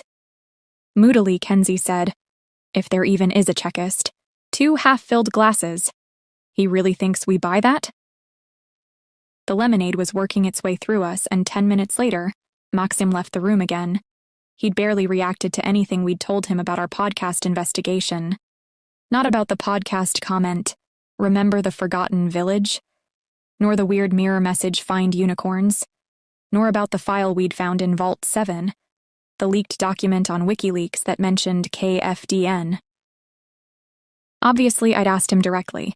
Did he send the message, "Remember the forgotten village?" Obviously, he denied it. Denied it without expressing much interest either, which was kind of strange. I still got chills thinking about the first time I saw the message, the way it transported me instantly to a time in my life I thought was long gone. But for Maxim, hearing this seemed like just one more data point. Nothing I told him triggered a response more dramatic than mild chin-stroking, apart from his brief initial reaction to the news that Olga had been poisoned by Novichok. Maxim stayed in the bathroom so long this time, I began to wonder if he'd gone away to think it all over, or to research something on his phone. Would Wi-Fi even work, since the narco house was effectively mothballed? I responded to Kenzie. You really think he invented that thing about Chekists? Listen, Olga told me someone was after Maxim. Then she died from Novichok, the Tsar's poison. You traced that message on my podcast from Mexico via Siberia. Russians, Maxim, Olga, Masha, all Russian names. I'm not saying no Russians are involved, but haven't you noticed that since we met him, we've ended up doing exactly what Maxim wants? He tells us Chekists are after us and we simply drop everything and follow him to the middle of nowhere. You were the first to notice someone had been in our room. Yeah, but he made it about Chekists. I actually thought the two half-filled glasses thing had the ring of truth. Even so, there was a prickling sensation at the back of my neck. Why would a Chekist leave a sign for Maxim? How did they know he'd come back to the hotel room with us? And why would they assume he'd instantly send us to the airport? Kenzie agreed it was odd. We came up with, and debated, only one other possible explanation. Could Maxim have sent someone ahead to set it all up? He had no way of knowing we'd be paying him a visit, I pointed out. So he couldn't have set anything up before I found him. Right. Also, we didn't see him touch his phone the whole time we were at the ice cream place, or on the walk back to the hotel. Then he must be telling the truth, I concluded, and to be honest, there's no reason for him to bring us out here if he just wants to talk. It's not like we were avoiding him, agreed Kenzie. He could have talked to us in town. But now he seems set on staying, which is a problem for us. If we're not on that flight in 2 days, my moms are going to do something. Either fly over here or call the cops. I thought for a few seconds. We need a plan to get into the airport without being noticed. Could we maybe go in disguise? I flipped a thumb in the direction of the bedrooms. Narco guy's wardrobe might be interesting? Kenzie's eyes lit up. I love that for us, shotgun the fur coat. From across the room, where he'd been standing in total silence for who knows how long, Maxim chimed in, Potty should dress like a boy too. Put up your hair in a beanie or a baseball cap. Wear Beto's clothes. They'll be paying close attention to any girl-boy couple. He took a few steps into the room and added, If you're really going to do this, be sure to change your shoes too. That's the most common mistake people make. Not changing their shoes. I turned to face him. Then you'll help us? If that's what you want, but first, I promise to answer your question. Annoyingly, Maxim was right, not that I was prepared to admit it. Well, not exactly. What you actually said was that you knew what I wanted to ask. Maxim beckoned us over to a wide sofa, which faced directly 2 doors that opened onto the patio outside and its fountain. This side of the house was in shade now, and the ceiling fan kept the temperature comfortable. I sat next to him, and Kenzie took an easy chair nearby. So what is it? I leaned forward slightly. What do I want to ask you? He nodded, and then spoke casually as though what he was telling us were something of scant consequence. You want to know what is a unicorn. Watching my response, Maxim ran fingers deep into his hair, rubbing one side of his head as he pondered. Well, obviously. Also, what does Cheka want with you? We're guessing the two things are connected, added Kenzie. Maxim seemed to have concluded his considerations. That's fair, and I'll tell you. But first we should eat. You like shrimp? While he busied himself with making dinner, Kenzie and I headed for the master bedroom to check out possible outfits for our airport disguises. Now that we'd gotten Maxim to agree a plan that ended up with us taking a flight back to DC, we were both calmer, but we still weren't thinking straight. Thinking back, there were all kinds of flaws in our plan. For example, how would we get through airport security in disguise? Poisoners don't need to feed you a poison. They can put in on your clothes, your luggage, anything that they can trick you into touching. One wrong move would be all it took, and we could wake up to find ourselves cabled tied to a chair, about to be tortured until we spilled the beans. And what happened when I revealed myself at border control? Could we really expect that the officers of the Cuban state, an ally of the Tsars, wouldn't just hand me over to Chekists? Those things should have been on my mind if I'd been concentrating. I was distracted, however, hungry, and looking forward to Maxim's promise of shrimp in a spicy sauce, excited by the prospect of finally learning the answer to what had turned out to be the podcast's ultimate question. Who or what are unicorns? Narco Jr.'s wardrobe was a hoot. Fancy Hawaiian shirts, designer polos, Levi's, Italian suits, shirts and shoes, plus probably every Nike sneaker that Louis Vuitton ever designed.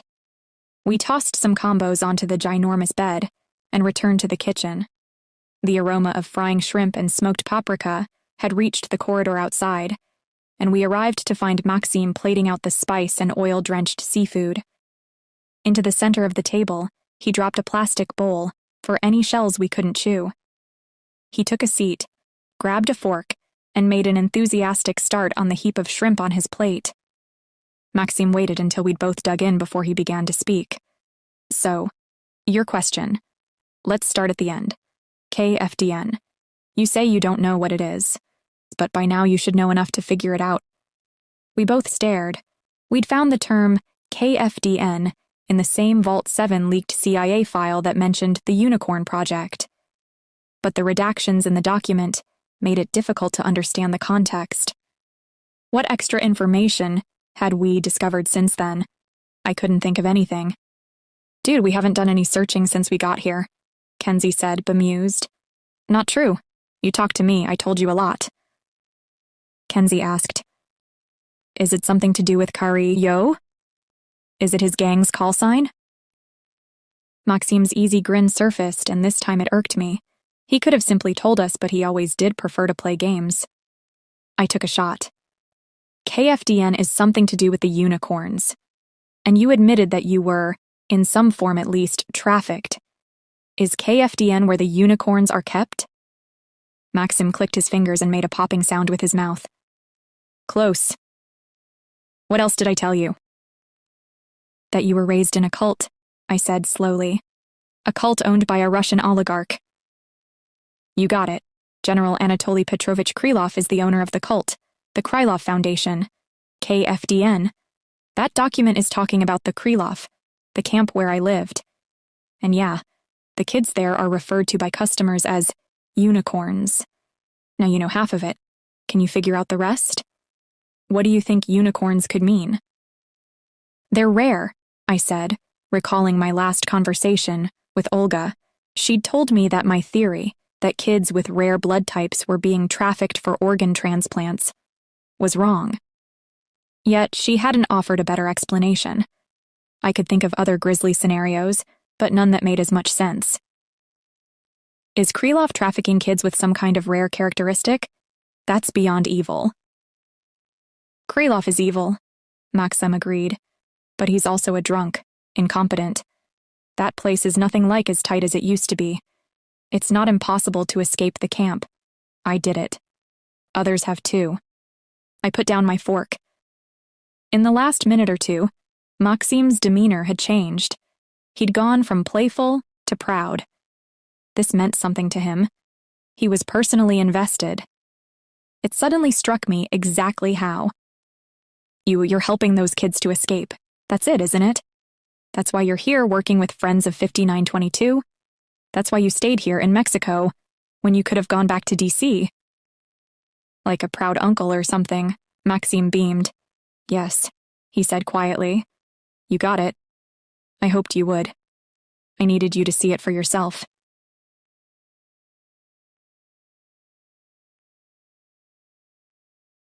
"27. The Mind Game. I was coming up to my 16th birthday. 16 is a big deal at K Foundation. That's when they'd bring in the customers to view the merchandise. And no, it wasn't sexual, although Anatoly Petrovich is easily capable of selling someone as a sex slave. He was just another Yeltsin lickspittle who got rich from privatizing a Soviet resource. We made him sidebar an explanation for this, since we hadn't heard of Yeltsin. Boris Yeltsin, the first president of the Russian Federation after the collapse of the Soviet Empire. The first and only democratically elected president they ever had. After him came Vladislav Vladimirovich Ilyin. No free election, just a temporary appointment. Then a coup. Then the rise of the Third Russian Empire. And Ilyin's great mind game, running psyops on not only the citizens of his own empire, but all his enemies, too. I'd occasionally heard people refer to Ilyin's mind game, but asked Maxim what specifically he meant by psyops. Psychological operations, in other words, mind games. The Nazis were the first to get really good at it, but their empire got hammered into the ground. Meanwhile, the Soviets had the Cheka perfect the techniques. Oh, you mean propaganda? I mean propaganda on steroids, until people will argue until they're purple in the face that both things are true. There is no pandemic because it's a hoax, and that the same pandemic was caused by a Chinese plot. Kenzie chimed in, or that climate change is a hoax, but also you should totally prepare for a climate-related apocalypse. Yeah, agreed Maxim. If you can control what a population believes or doesn't, you can control how they vote and what their politicians do. You can weaken an enemy long before you decide to attack militarily.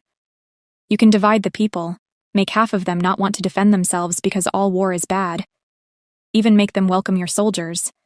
Make their allies buy your crummy excuses for why you needed to invade so no one comes to your help. Game is a euphemism, obviously. It's war by other means. Mind game is the war you fight so that you don't actually need to fight. Pure Sun Tzu. The supreme art of war is to subdue the enemy without fighting. And Ilyin is a master of that kind of war. Has to be, because militarily, his country cannot match up to its much richer enemies. I said nothing, instead thinking with a rush of shame about what had been done with the money my parents had laundered and wondered. Had they known they were probably foot soldiers in Ilyin's great mind game? Curiosity wafted over his face for a second or two. Then Maxim continued. Ilyin was the head of the Cheka during the time of Yeltsin, Chekist since he was 17 years old. He and his Chekist buddies didn't like that their elite organization was suddenly relegated from global mind hackery to state secret police. Meanwhile, all those hicks and fat lazy generals that Yeltsin put in control of the nation's assets, which was literally everything, got rich. Very rich. I'd heard enough to last a lifetime about the Russian oligarchs, so we pushed him to move it along. One of those guys, Krylov, was put in charge of a project, so secret, it was totally off-book. A project run directly out of the General Secretary's office in Soviet times, and then from the office of the President of the Russian Federation. When Ilyin took over, it was officially buried. But of course, what actually happened is that someone was bribed to keep quiet. It can't have been all that secret, I commented, or else we'd not have found any reference to it in the leaked CIA documents. Maxim nodded. Eventually, it leaked. Before then, there were probably rumors. But the secrecy is for a good reason. Because Krylov is a child trafficker. No other way to put it. And the K Foundation is a prison camp. A prison into which you're born. Like me. Like my mom. Like my brother. You said it was a cult, I pointed out. K Foundation uses the same techniques cults use. Brainwashing. Lies about the outside world. Withholding information that might help you to get free. Physical abuse. Emotional abuse. It's systemic. A machine for turning out the end product. Meaning unicorns? It was frustrating that Maxim was still avoiding telling us exactly what he meant by that word. I hoped this might prompt an explanation, but all he did was nod and move right on. I was different than other kids in the K Foundation. Even though I was born there, I'd lived some of my life in the normal world. Masha escaped with me, took me to the USA when I was a little kid. I grew up in hiding, didn't even know about the cult. When we were finally caught, well, you can imagine, it was a huge shock. Maxime paused. I wondered how the word shock could possibly carry all the weight of being ripped away from a normal family home and forced to live once again inside the cult he'd described. Kenzie was quiet, too. It felt like we had nothing to offer a person who'd been through something like that. It took them years to track us down, but they were patient, persistent. Tsar Ilian had a particular interest in us. My brother and I were part of a long experiment. They really needed us both alive. Kenzie interrupted. What kind of experiment? I guess you could call it a genetic, social, and psychological experiment. Ilian must have known that if the experiment succeeded, he would have a new and huge advantage over his enemies in the mind game. What was the experiment?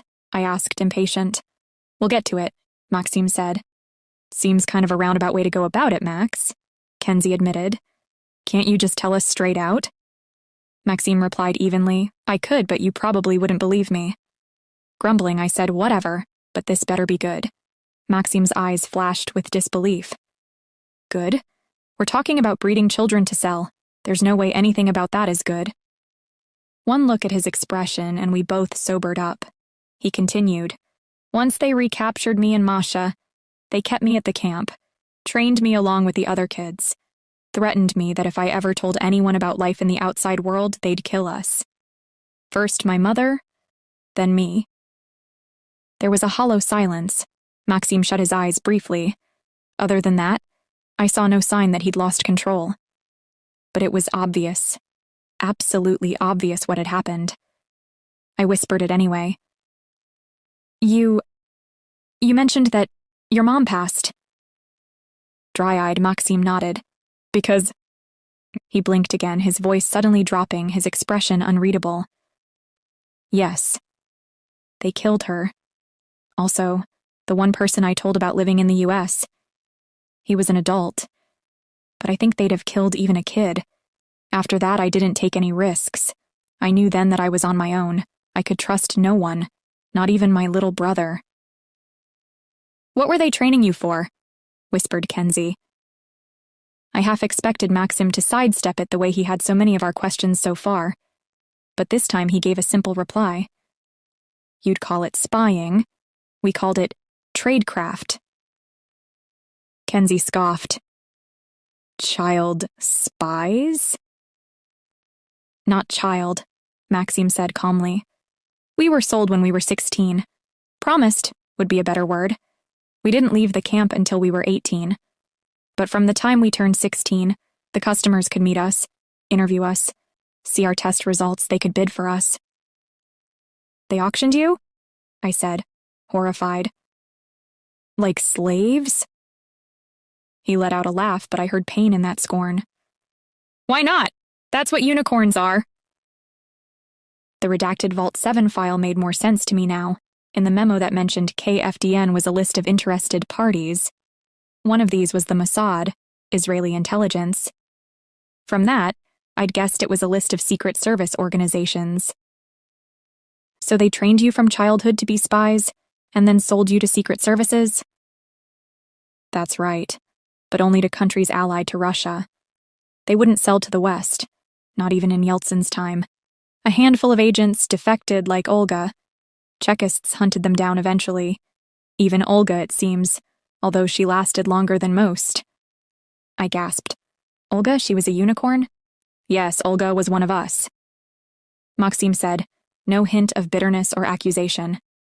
We all dreamed of freedom, of escaping to a democratic country. Ilian knew how dangerous that could be for him. He promised us all. Escape to the West and you'll be looking over your shoulder for the rest of your life. But then, I puzzled, does that mean Olga's killing had nothing to do with her searching for you? Maxim appeared resigned to never knowing. Could be, or could be that they found her because of it. Either way, Olga had been hiding from Chekists for a long time.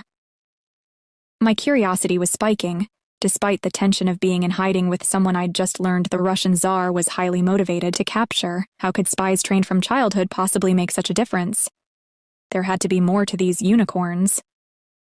Anyway, when I get to be almost 16, I get to hearing that a particular customer is interested in buying me.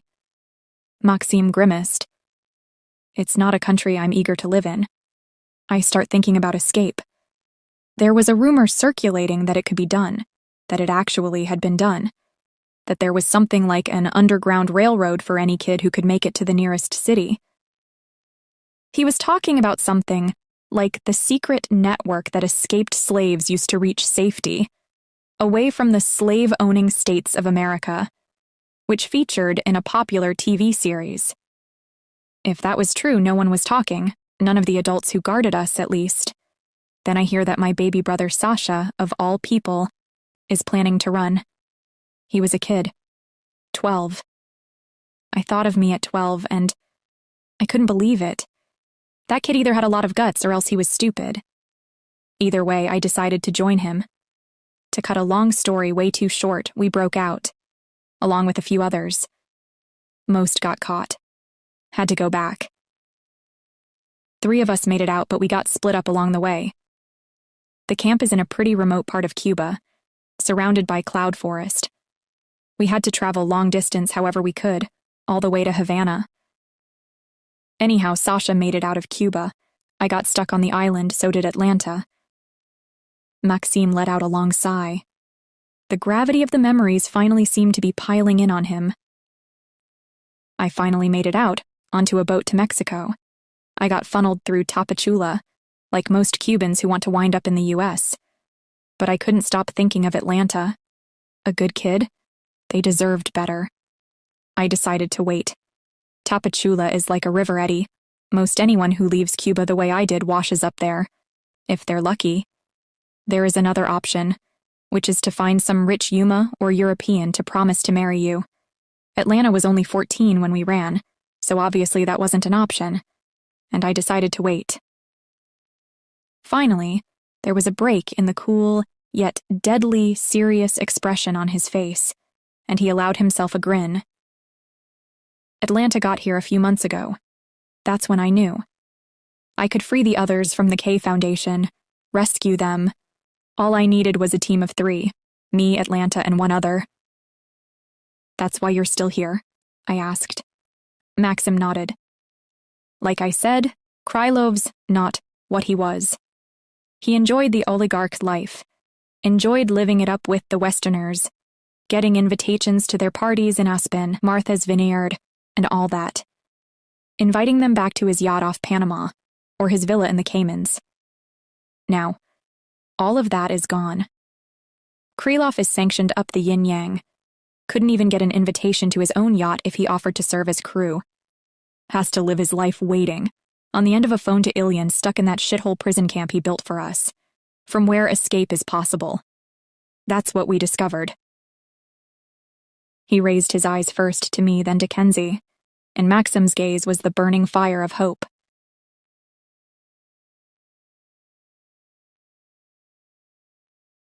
"28. A walk on the beach. Their name was Atlanta Camagüey, and they showed up while we were at the beach. It was a 5-minute walk through a coconut grove, all the way to the water's edge. Maxim's narco pal owned a lot of land around the hacienda, and although it was no longer guarded 24/7, it provided a buffer from anyone on the lookout for 2 missing gringos. Maxim was certain his connection to Carrillo was a secret, making it unlikely that anyone would search for him near the hacienda. Moreover, he didn't seem worried that Atlanta might be followed. When it comes to dry cleaning, Atlanta is the greatest, can lose any tail, he assured us, then cracked a hint of a grin. Tradecraft. The secret is to plan the route and take your time. As if struck by some niggling afterthought, his eyes narrowed and he began to speak again, then stopped. Whatever concern I'd glimpsed, he wasn't ready to share. Atlanta rocked up more or less on schedule, approaching from the north, strolling on the stretch of flat, wet sand. They were a little taller than me and looked young, for 16. They had on turquoise neoprene shorts and a matching tank top. Hanging from their neck was a mini dive tank, the length of my forearm and about as thick. Their short, dark brown afro hair was shorn from nape to the base of their neck, but high and unruly on top. When they saw us, they waved frantically but didn't call out. Maxim waved back. "Oh ho, doing the last part of the cleaning run underwater. Very clever," he said, practically purring his appreciation. "So she escaped with you?" Kenzie asked a little too bluntly. Must have been pretty young. Maxime turned to him with heavy-lidded eyes. "They escaped with me. Non-binary.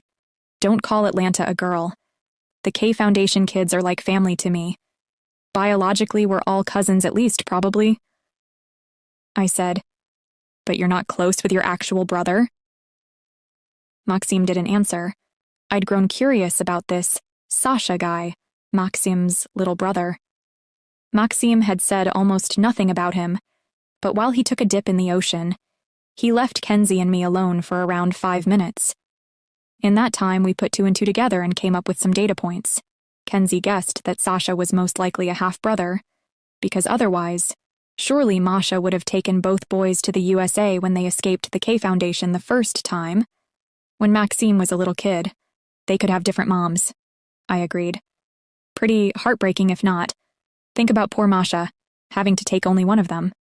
Either way, we concluded that the boys hadn't grown up together, which might explain why Maxime seemed uninterested in finding his brother. Now they'd both escaped Cuba. By contrast, it was obvious at once that he and Atlanta were close. Atlanta grinned at me over Maxime's shoulder as the two shared a warm hug. They were instantly likable, friendly, and hugged me and Kenzie too. "Were you followed?" Maxime asked them. Atlanta nodded. "Yep, the usual 2 guys." Maxim and Atlanta shared a thoughtful look, but neither said anything else about Atlanta's pursuit. Maxim nodded towards me and Kenzie. "Their flight leaves day after tomorrow.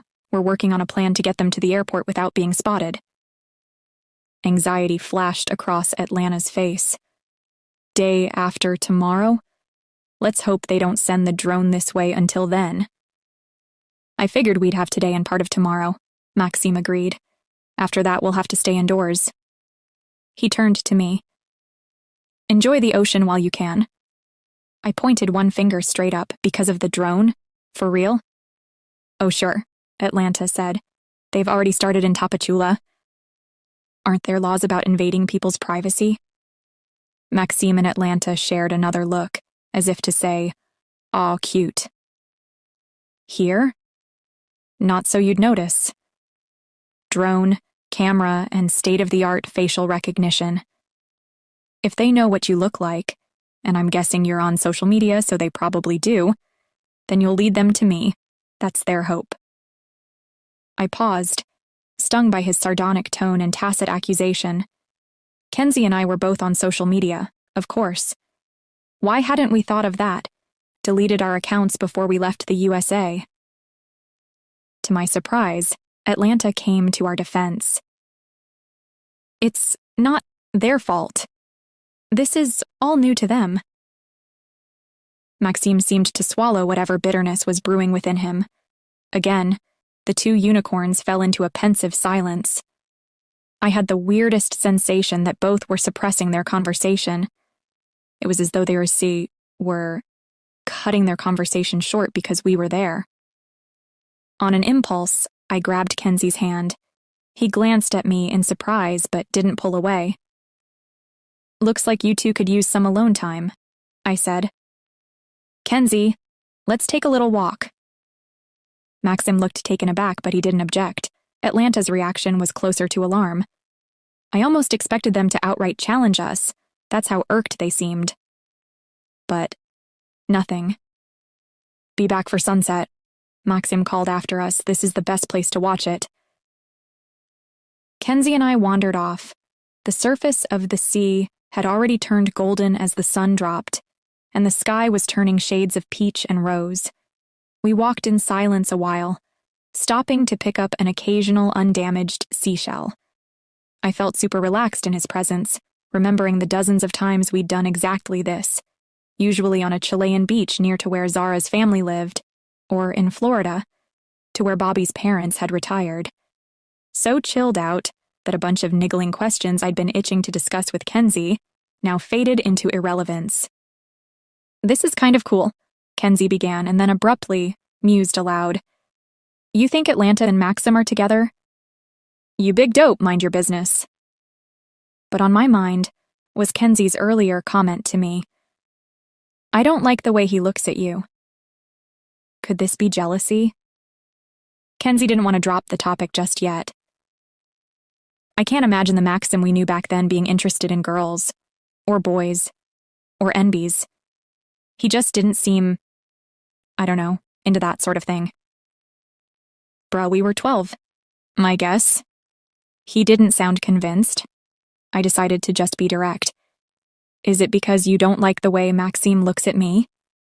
"Not at all," he replied, shaking his head. "The way he looks at you isn't... I mean, you'd have noticed, wouldn't you? If he looked at you that way?" Now Kenzie seemed to be appealing for backup. I felt a blush begin. Maxim absolutely had looked at me that way once when we're little kids, and yet even then I'd sensed it was an act. Why? I still hadn't figured out. I'm not so sure. Remember when Danny Kinziger liked me?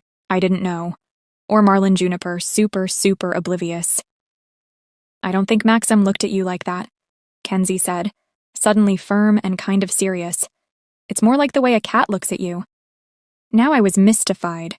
Cats look at you all pet me, feed me. A cat in the wild, I mean. In the wild, a cat only has 3 questions about any living thing it meets. Can I eat you? Can I shtup you? Do I need to fight you? When it's sure the answer to all 3 is no, then it relaxes and comes closer. Because then, well, maybe you can be friends. Not just a cat. Any predator behaves like that. Kenzie nodded.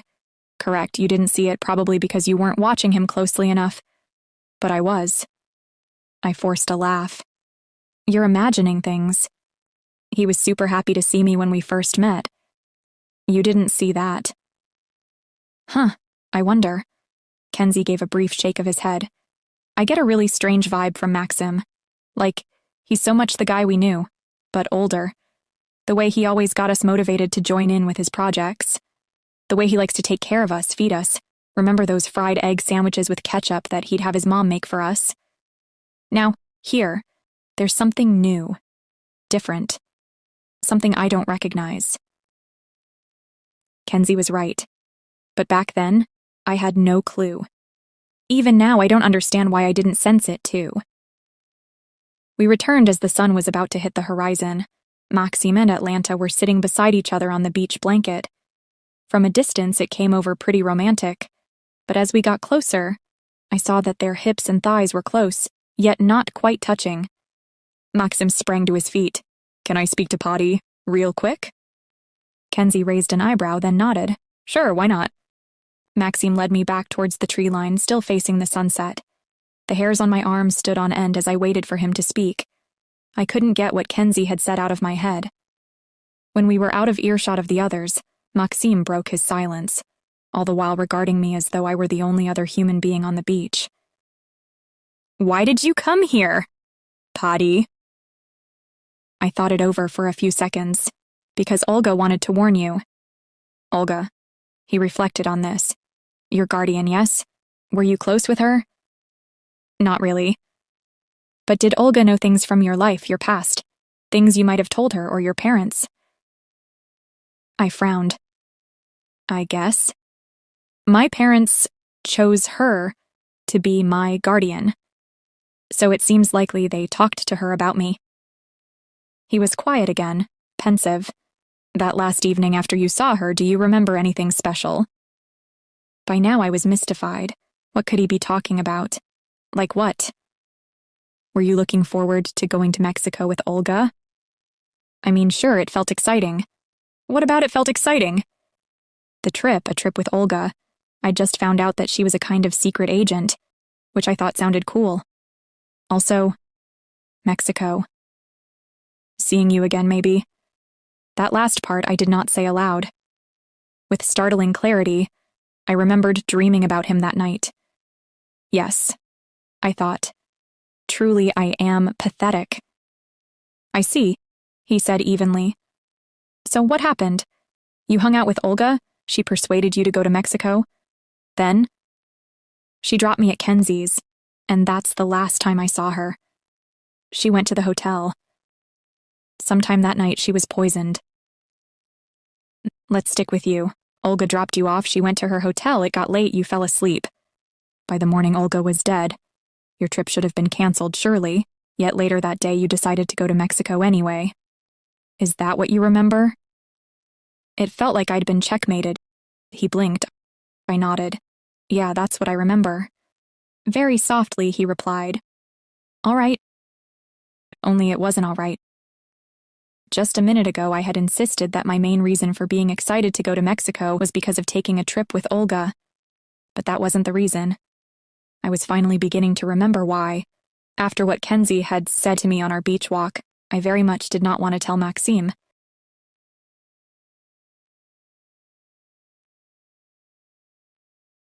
"29. Atlanta and Jaguar. Atlanta was the first to suggest adding me to their team of 2. I guessed at once that Maxim put them up to it. Kenzie and I had wanted to light a bonfire on the beach so that we could linger into the night. But Maxim said no. No fires, no nightlights, including torches. When their drone gets here, and it will get here eventually, we need to go dark. Then we'd better head back before the forest path gets too dark, Atlanta said with a smirk. Their voice took on a teasing edge as they said pointedly to Maxime, We wouldn't want you to step on another tarantula. Maxime and Atlanta shared a chuckle. It set off a twinge of jealousy, because I didn't remember ever being able to tease him that way. When we were kids, he hadn't liked it at all. We made our way back to the hacienda. The window shutters had been closed all day to keep the place cool, but instead of opening them up at night, Maxime left them shuttered. In the living room, he lit 4 handheld gas lamps and 2 wax candles, each as tall as the Easter candle. While Maxime was fixing the lighting situation, Atlanta took me aside and suggested that I might be able to help. It took me a moment to figure out that they were referring to Maxime's mission to rescue the K Foundation kids. I was flabbergasted, didn't bother to reply. Instead, I tried to conceive of a world where that might be a doable thing. Listen, I began. I'm not like Olga.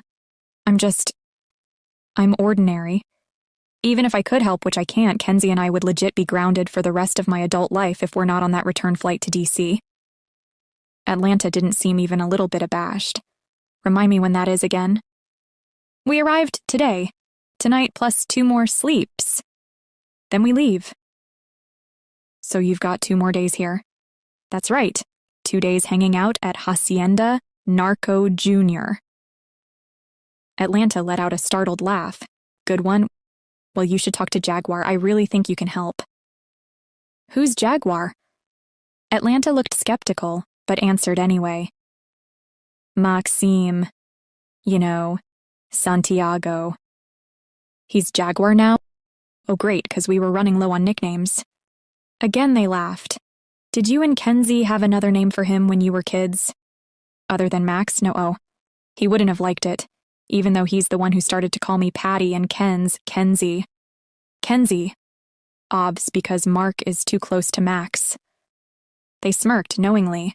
Huh, he took the M name for himself? I stalled. This hadn't occurred to me before. We tried calling him Santi, but it didn't take. That's no surprise. Really, why? Atlanta winced as if I'd touched upon a troubling memory. Our surnames aren't real. They're the towns our birth mothers were from.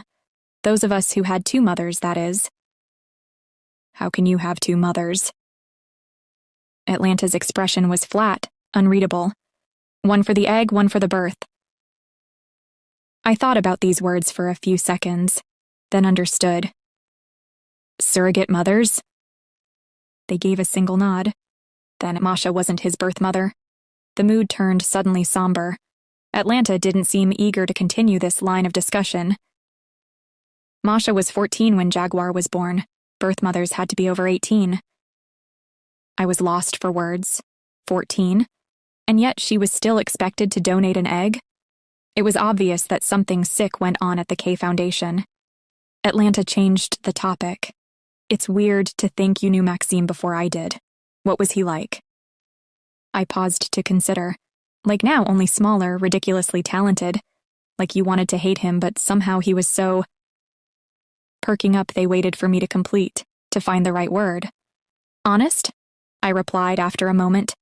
Direct. Maxime seemed to exist in this bubble of his own perfection. Like he didn't need anyone. At all. Until he did. Then he shone a light on you, Atlanta said. Made you feel like you were the key to everything. I nodded, impressed. Atlanta had phrased it perfectly, and they looked pensive, then gently smiled. Jaguar's good at making a person understand how important they are. He doesn't like to waste his energy. For a second, it seemed like Atlanta had wanted to use a different word than energy. Later, I would figure out the word they were holding back on. He doesn't do casual friendship. You're either all in or he's a stranger. Oftentimes, that made Jaguar's life difficult at the camp. When we were kids, he went through... Again, Atlanta picked their words very carefully. Through some difficult times. Their voice faded away. In their eyes, I saw they'd checked out of the present and into a memory. I got the feeling it wasn't a good one. Then, rising to their feet, Atlanta gave another friendly smile and said goodnight. Picking up one of the 4 gas lamps, they headed down the corridor towards the bedroom they'd picked out. Meantime, Maxim and Kenzie had settled into the living room with a tray of cold sodas and a plate of leftovers from dinner. All we needed was a screen, a PlayStation, and Zelda, and we'd be 12 years old again hanging out at Maxime and Masha's. At the thought of his mother, I felt a stab of pity, imagining the intense grief her death must have caused. No, I corrected myself. Masha's murder. Atlanta had to be delusional if they thought Kenzie and I were going anywhere near the K Foundation. I must have smirked as I thought this, because Maxime asked me what was up. Kenzie seemed curious, too. So I thought, the heck with it. So I hear your alias is Jaguar, that seems chill.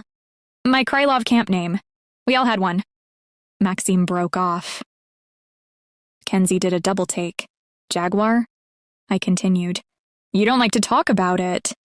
Maxime shook his head, tight-lipped for a few seconds, then, not really.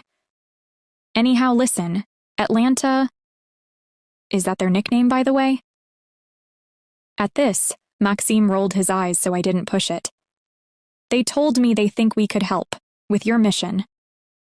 I left it at that, waiting for him and Kenzie to crack up, laughing. They didn't.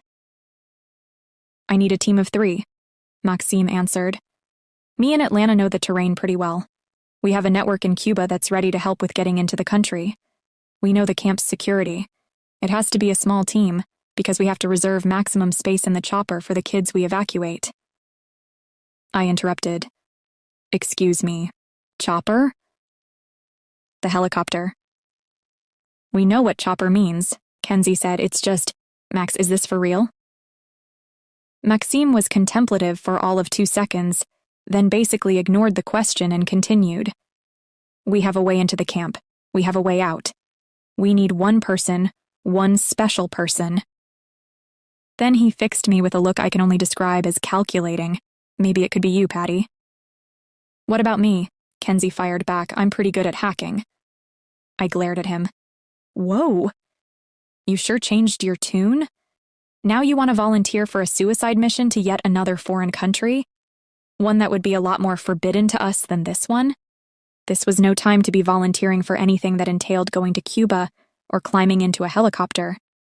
It was a time for making excuses and finding a way to spend 2 days without being hunted down by international checkists when we made a dash for the airport. On the other hand, Maxime grinned from ear to ear, enjoying Kenzie's response. I could help with a stunt like that, Kenzie continued. The hacking part, I mean. The chopper, not so much.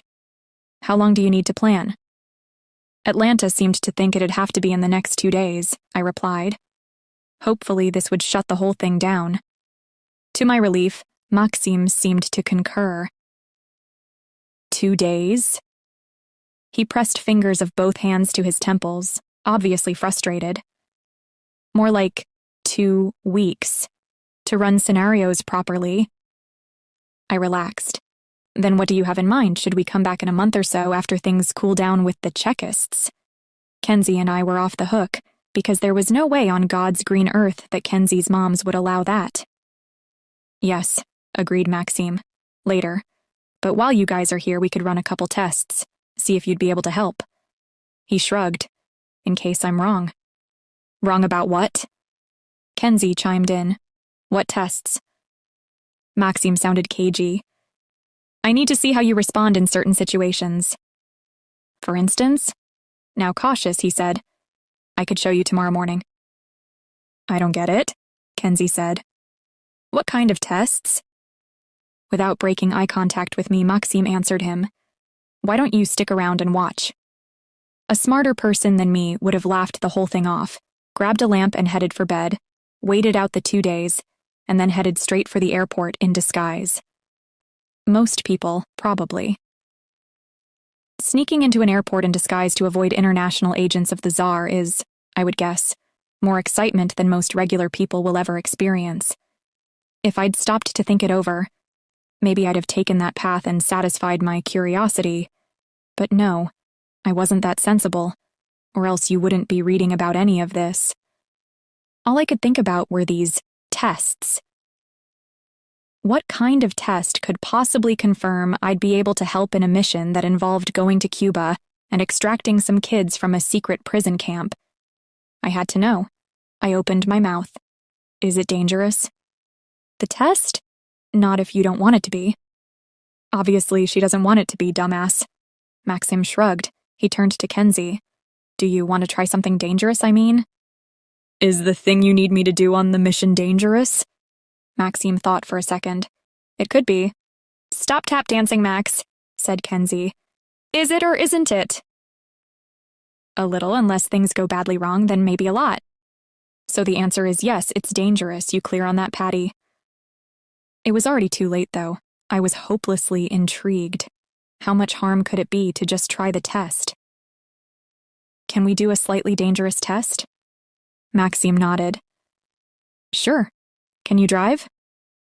Like a car? I don't have my license yet, but yeah, basically. He smiled brightly. Ever try blindfold driving?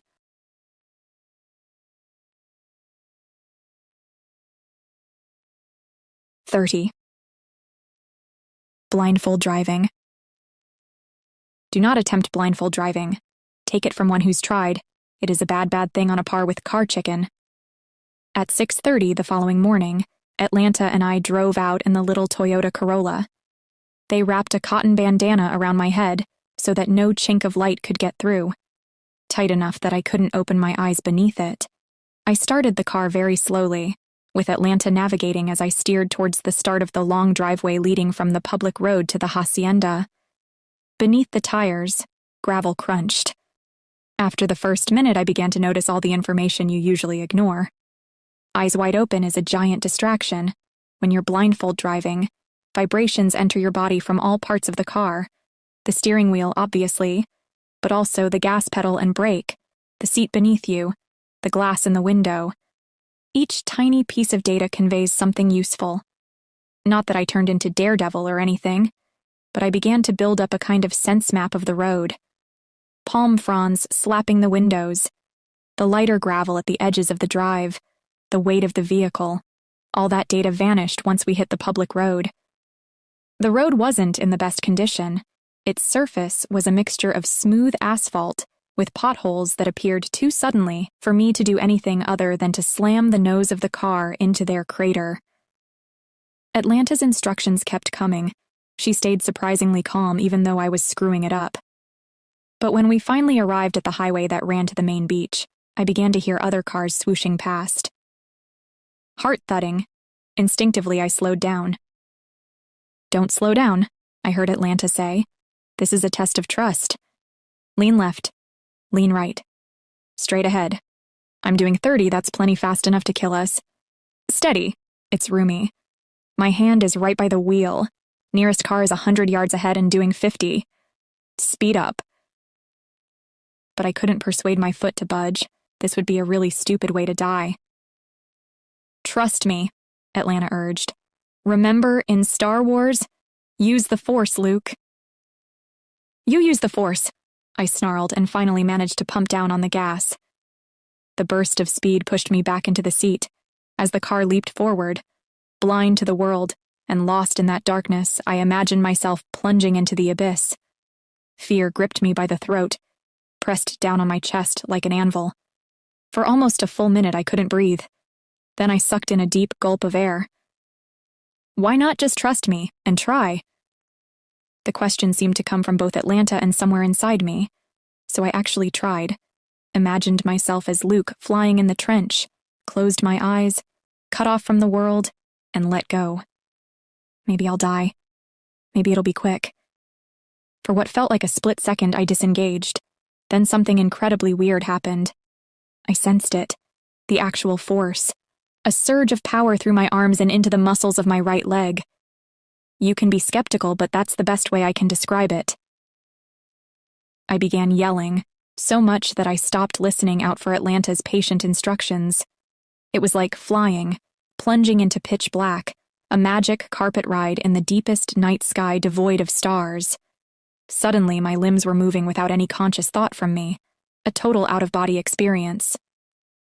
I heard rubber screeching on tarmac as the car sped up, 40, 50, 60 miles per hour.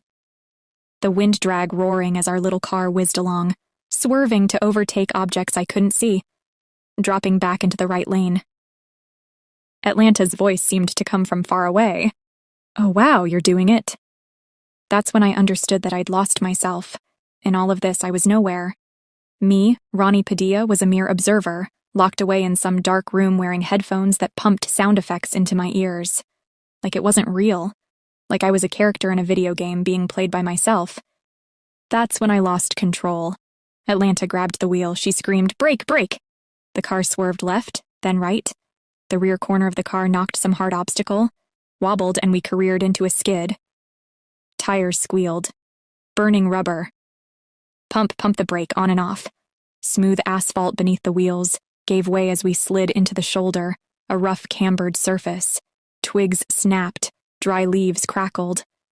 Finally, we rolled to a stop.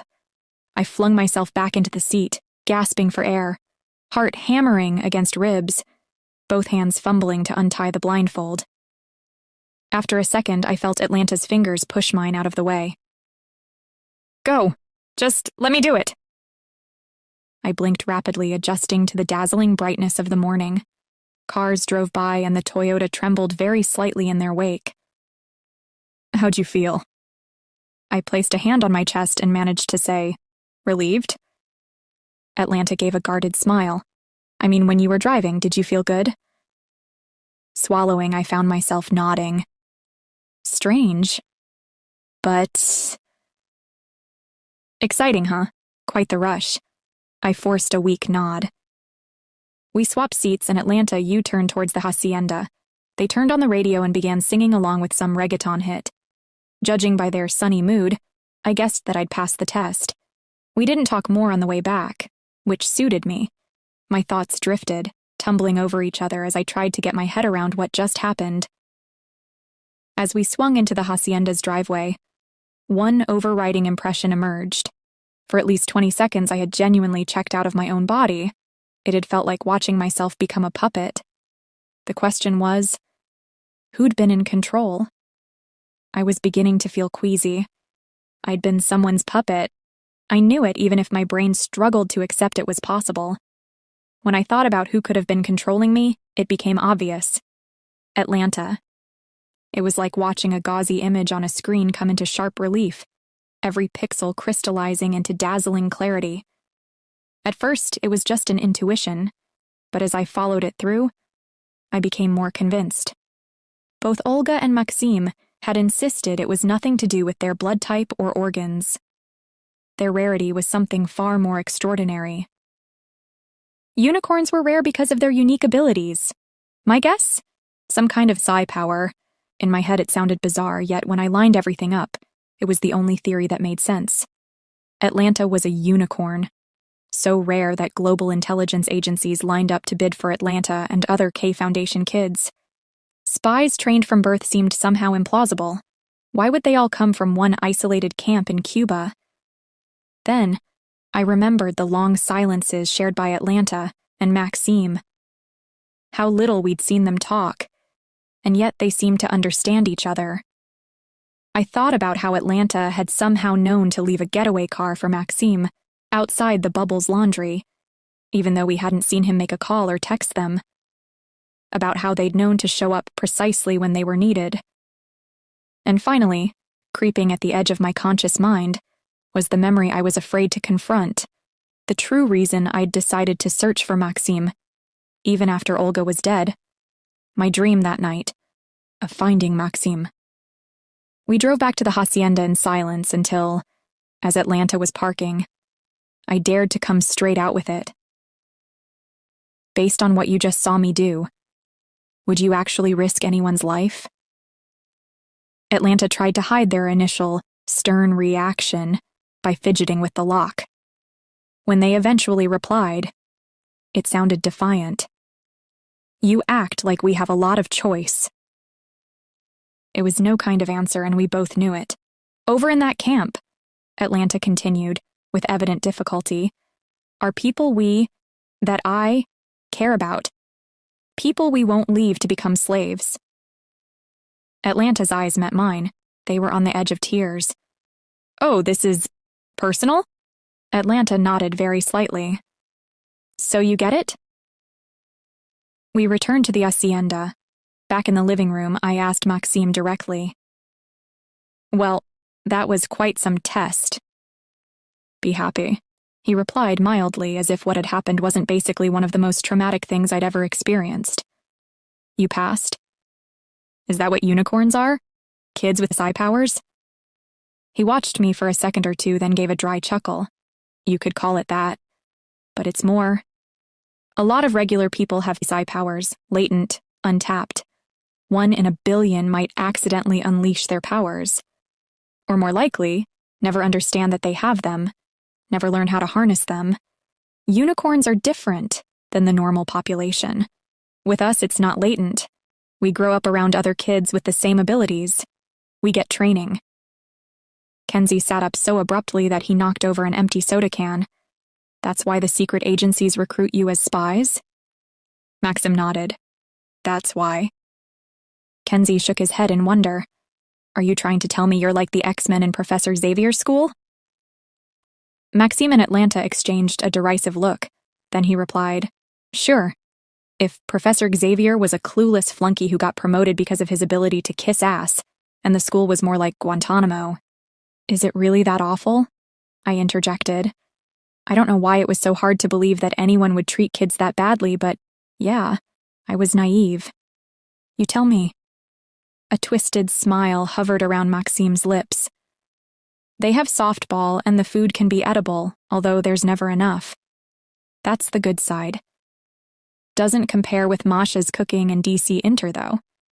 Then there's beatings and solitary confinement in a dark concrete cell. I did weeks in the hole after my first escape attempt. But your powers, can't you mind control the guards? In Krylov's camp? No, they can block our powers. I stepped over to him, watching his expression turn from concern to curiosity. I placed both palms on Maxime's cheeks and turned him gently to face us both. He allowed the contact, our first since that initial hug, even seemed to enjoy it. Max, you honestly have psi powers? Hand to God, swear on your mother's grave and all? I do, he replied solemnly. Hand to God, swear on Masha's grave. And all. Kenzie murmured, hot damn. Maxim cracked a half smile. So, we good now? Will you hear me in Atlanta out?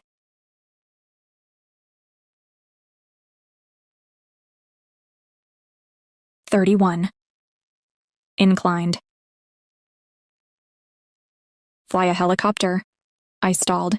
You cannot be serious. For once, Maxim didn't respond with that easy grin of his. He seemed genuinely to care about my shocked reaction. His tone became soothing. It gave me flashbacks to that rehearsal room, Me and Kenzie yelling at Maxim that we couldn't possibly play the Forgotten Village. Not us. Not mere beginners. That he was an idiot for thinking we could. Potty, listen to me. You drove a car blindfolded, doing 60 on the highway. You overtook 2 cars, and you kept it up for 23 seconds. Believe me, compared to that, what we're asking is simple. It wasn't. I'll just put that out now.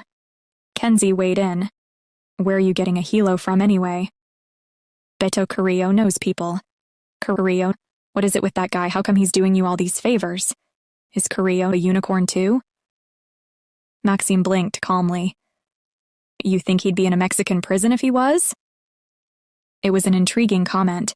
We should have paid it more attention. But like a lot of things that were said and done in the heat of the moment, it simply zipped by. Fine. I nodded. Let's circle back to the whole issue of whether I can even fly a helicopter. Which absolutely, I cannot. You say Carrillo's people are somehow getting a hold of one. Then can't they also provide a pilot? What makes you think they'd be able to do that? Carrillo's contact in Cuba is a scrap merchant. The chopper is old Soviet stock, sold off by some corrupt Russian general or other. There'll be a manual we can consult. They'll supply it fueled and in working order. That's the best deal anyone's going to get. There are no private flying schools in Cuba. Anyway, Maxim continued, I'll be flying it. 99.9% of the time, at least. Kenzie couldn't contain his scorn. Oh, now you're going to fly a Soviet military helicopter? You think I can't? Plenty of private flying schools in Mexico. Training on Soviet military helos. Patiently, Maxim explained that he'd learned to fly a similar craft and racked up many hours on the simulator for the actual chopper he'd be flying. The one he'd be flying was currently parked in a scrapyard outside Bayamo, a small town near Santiago de Cuba. Sandra, one of Carrillo's team, will give us a lift in a Cessna to Holguin, Cuba. She's headed south anyway. So we'd be hitching a ride on a drug plane? I exclaimed. Relax, Sandra is picking up the product afterward in Colombia. You won't be going anywhere near it. In Holguin, we'll get a taxi to Bayamo. Pick up the chopper, then we head for the K Foundation. Me and Atlanta break into the camp, extract the kids. You wait in the chopper guarding it, ready to lift off if anyone approaches. And the second we're all aboard, I take over. All you need to do, Potty, is to let yourself be inclined like before. It was the first time I would hear this word or any of the words they used to describe their powers. Inclined? Yes, said Atlanta. A unicorn, if we're using that word, can temporarily incline a person to perform motor actions. But only if they're willing, added Maxime. It's inclination, not forced. And that's what happened to me, I said, awestruck as the truth dawned. Atlanta nodded. For 23 seconds.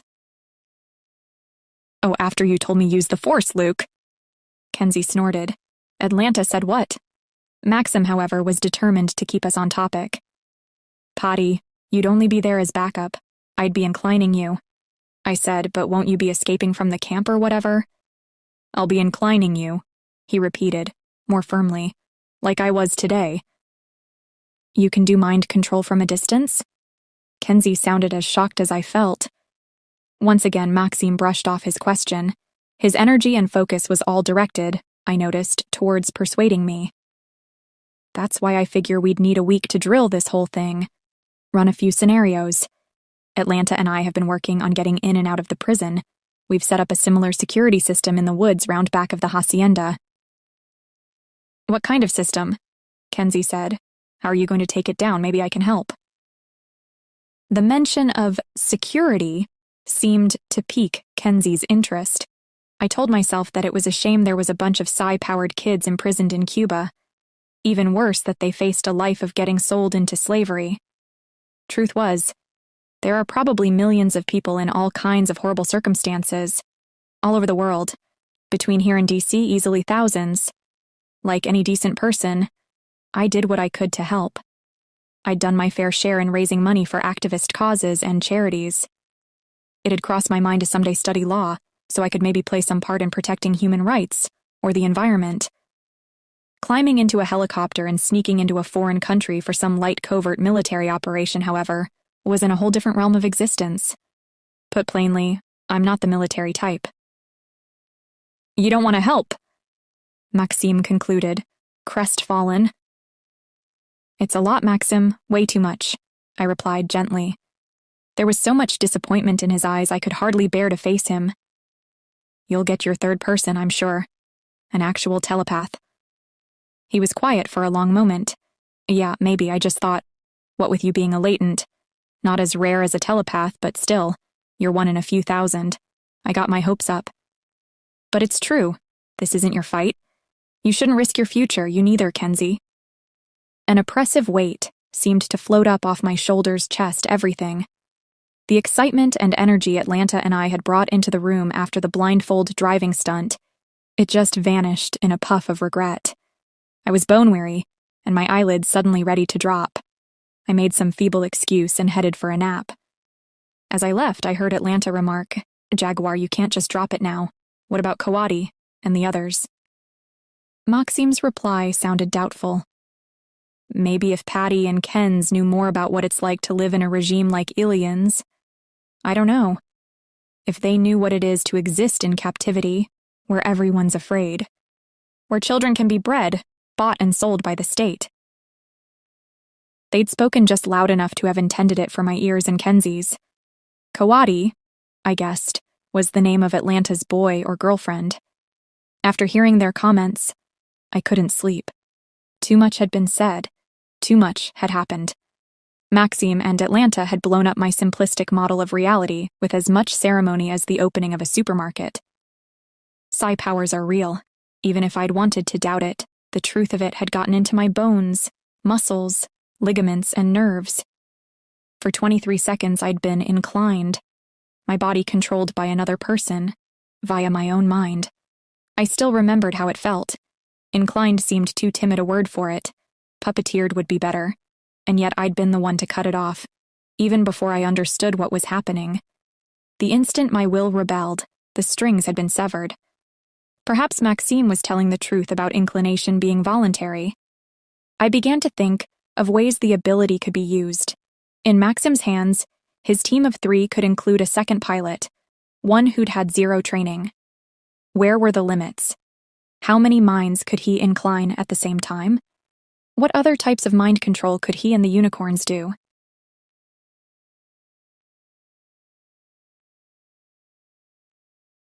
"32. Ask me anything." 1 hour later, I still hadn't managed to sleep. When I laid down my head, I felt the rhythmic rush of blood. Within me, I sensed a shifting of tectonic plates. I couldn't tell whether these forces were threatening to tear me apart, or remake me in some new, improved form. Did caterpillars feel like this inside their chrysalis? Would they resist the changes, if they knew how? As it grew later, I came slowly to the realization that I badly wanted to go home. Coming here had been a giant mistake. I'd hoped to warn Maxime ahead of time that he was being hunted, but in the end we'd pretty much led those forces to him. If not for his telepathic powers, his foresight and experience as well as Atlanta's help, by now, the Chekist would have him. Even here we might not be safe for long. He had described how the K Foundation graduates, the unicorns, ended up in all kinds of international secret services. That had to include the Chekist. Did it take a PSI to catch a PSI? Once I began seriously to contemplate going home, however, I was filled with a different kind of fear. A low, creeping dread of what might be waiting for us at the airport. Even in disguise, I knew I'd be walking into that concourse convinced that whoever was searching for us would spot me at once. Anxiety would be pouring off me like steam from a swamp. How would it happen, I wondered? Would some uniformed stranger approach us, present some official-looking ID, pull us into an office and from there into the bowels of the airport? It had happened to the Santiagos after all. It could happen to Kenzie and me, too. The alternative was even scarier. This fear fizzed through me until all my skin seemed to buzz. The unknown. An abyss of total uncertainty. Flying to Cuba was the easy part. But then came the sheer crankery. Stealing a military helicopter, flying it to the middle of Cuba, sneaking into a secret camp, and rescuing a bunch of children. My mind could scarcely contain the plan, let alone agree to go along. It was so off-the-scale reckless that I couldn't believe Maxime and Atlanta were even proposing it. Then I reminded myself, that's what I'd believed when Maxim told me in Kenzie that we could ever perform the Forgotten Village. The Maxim I remembered didn't propose things he couldn't deliver. Was it possible that this mission actually was in his wheelhouse? I sat up. Something was giving Maxim the confidence to want to include me and Kenzie. Wasn't that at least worth investigating? Later in the day, I finally worked up to asking him.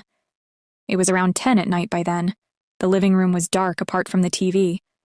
I flashed back to that last night at the Santiago's house, me and Maxime playing video games in the dark. My final glimpse of his boyish features lit by the screen, flickers of golden red. Now we were here in an isolated spot somewhere in Chiapas. And there he was again, face glowing like a bluish ghost as he slumped on the couch. When he saw me approach, he paused the game. Hey. I sat diagonally opposite him in an easy chair. He turned to me with some curiosity, albeit apparently pleased to see me. I have questions. He pulled himself out of his relaxed slouch and leaned towards me, resting one hand on the arm of the couch. Yeah, I imagine you do. What we're asking, it's hard, I know. I took a shaky breath. Yeah, it sounds impossible. Gently, he shook his head. It really isn't. If I didn't know you could do this, I wouldn't ask. Max, I don't think I even believe that you could fly a Russian military helicopter, let alone me. Is that all? He seemed relieved. I can prove it to you. Laughing, I shook my head. Sure you can, but no, that's not all. What else then? His eyes were on mine, intense and earnest. Tell me, Potty. I heaved my shoulders up and down. Where to start? Wherever, he said softly. Go ahead. Ask me anything. Alrighty, I will. Why did you stay so long in Cuba? Why not ask Olga to sponsor you to come to the USA? He sighed deeply. I hadn't seen Olga since I was 12. No address or phone number for her. No easy way to get that information in Cuba. I had to make other plans. I found this a little hard to believe. Couldn't he have simply called the WHO in DC? Pretty soon all I cared about was planning a rescue. It took me some time to understand how our telepathy works around mundanes. In the camp our powers were tested once in a while, in a lab. But they didn't share any findings with us. In Havana, I spent a lot of time repeating a lot of those studies. That's when I discovered that some mundanes... I interrupted. Is that what you think of us, mundanes, like we're mindless drones? He blinked. Not mindless, not drones. But the fact is we have capabilities that most people don't have. You think you're better? Maxime didn't shrink from the accusation. Better at using telepathy, yes. You wouldn't get angry with someone who points out they're more athletic, or better at taking exams, would you? If they decided that made them more valuable than other people, yes, I would. Society decides what it values, Potty. Not me, not you. When I escaped the camp and saw the outside world, from what I could see, society values money, and uses money to reward the best athletes, the best computer programmers, the best entertainers. That's what you think? I said, appalled. It also rewards the best con artists, the best criminals, the best lying politicians. Money isn't a value. I don't exactly understand what money is, to be honest. But values are things like honesty, charity, equality. Money has nothing to do with any of those. I agree, he said, making an effort to pacify me. That's why I said, from what I could see. I didn't like what I saw. When I was a kid, living in DC, I didn't notice things like inequality. I loved our school, I loved our music, I loved sports. I didn't understand that so many people don't get to enjoy those things the way we did. Growing up in the camp, we had none of those things. They weren't considered relevant. We studied almost nothing, apart from languages and tradecraft. With a hint of accusation, I said, Then you and Atlanta did train as spies? I never denied it. We weren't trained to enjoy our lives, only to do our duty as elite intelligence agents, and K Foundation telepaths are elite. Regular intel agents have to do difficult things like sex work, sometimes even assassinations. But not the unicorns. We were trained to make people give up their secrets, with barely any effort from us. And that's all. We didn't even have to share our controller's ideology, like most of their regular agents. Or do it for the money. The people that controlled us had the key to our invisible chain. I don't understand. What chain? Our telepathic powers can be blocked with a drug. Krylov controls the drug. He controls the trade in unicorns. No one buys a two-way telepath without also buying a lifetime subscription to Morphorium. It's a drug that blocks our powers. Once you're on the market, they mix it with something addictive, so we can't refuse it. Can't the telepath just refuse to take it? Maxim gave a sad shake of his head. Not easily. Once a controller puts down money for us when we turn 16, that's when they begin to turn us into addicts. By the time we leave the Krylov, we'd do anything for our controllers. So long as they keep supplying the juice. When the controller gives us the drug we need, they also give a shot of Morphorium to stop us hacking their mind. He stopped, watching for my reaction. Is this the kind of thing you wanted to know? I guess. I thought for a moment. Won't the kids you rescue be addicted in that case? He flinched. I'd touched a nerve. Some of them, potentially. Anyone older than 16. Can you find the addictive drug on the streets? Maybe. It'd take time and be complicated. I'd have to bring in a supplier, assuming I could find one we could trust. Much better to dry them out. Dry them out? That sounds dangerous. This was a lot to take in and not at all what I'd expected. It was one thing to free people, but was Maxim really ready to accept responsibility for their health? He asked, "Does knowing this make you more or less eager to help us?" I paused to think. It helps me to understand, maybe. That's good, it's important. But remember, we can't force anyone to leave. Some of them might refuse. The addicts, I thought. A desperate situation. It's horrible. What happened to you? Is that why you left before you turned 16? So you wouldn't get addicted? That's part of it, he agreed. And it's still happening to all those other kids. It'll never stop. That's why you want to rescue them? Yes. First the kids in the camp, then the rest of us, in a bunch of organizations around the world. I want to free them all. My throat felt dry. I could see a dark place this might be headed. And then what? You all work for world peace? He seemed surprised. Why not? You'd be the savior of all the people like you in the world, with the power to do, I don't even know what. Do you? Know your limits, I mean? He grew wary. What are you saying? Do you really think I should believe you'd be working for world peace? Maxim paused. You're right. Probably not. But I'm not freaking Magneto either. I don't want to start a movement. I just want my people to be free. Magneto? Telepath. Like me. A 2-dub, 2W. A two-way telepath. You know the guy, the bad guy from X-Men. The superpower supremacist.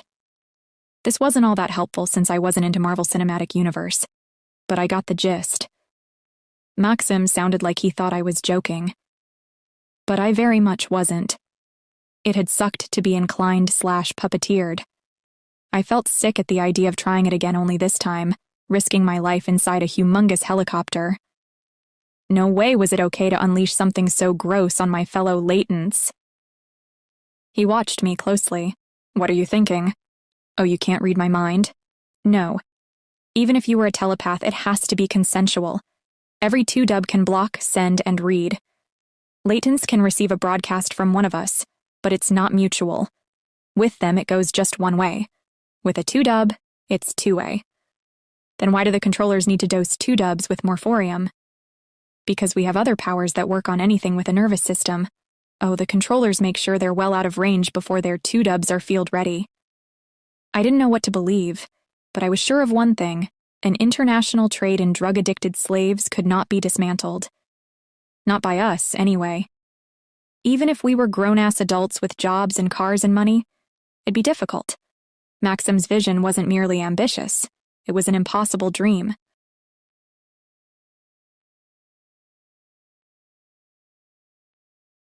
33. Flight demo. It was around 11 at night. We should have been resting, but after Maxime's revelations, I had no sign of sleep. He strolled back from the kitchen carrying 2 plates with deep-fried tortilla chips, totopos, and freshly mashed guacamole. He handed me the snack, dipped a totopo in the guac, and popped the whole thing in his mouth, crunching. I selected a totopo. You spent your year in the wilderness figuring how to help your friends escape? Huh? Wilderness? A metaphor. Your year in Havana? Living on the streets and all? Oh, it was dank. He took a handful of totopos and between crunches told me the lore. Just reaching Havana was huge.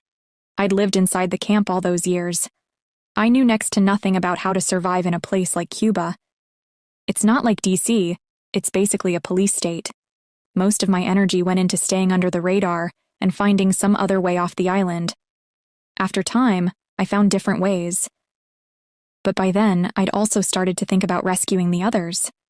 At first, I assumed I'd rescue them from inside Cuba. I got the idea to use a helicopter, found one big enough to carry all the kids. That was in Bayamo. Well, I made friends with the daughter of the man who runs the scrapyard.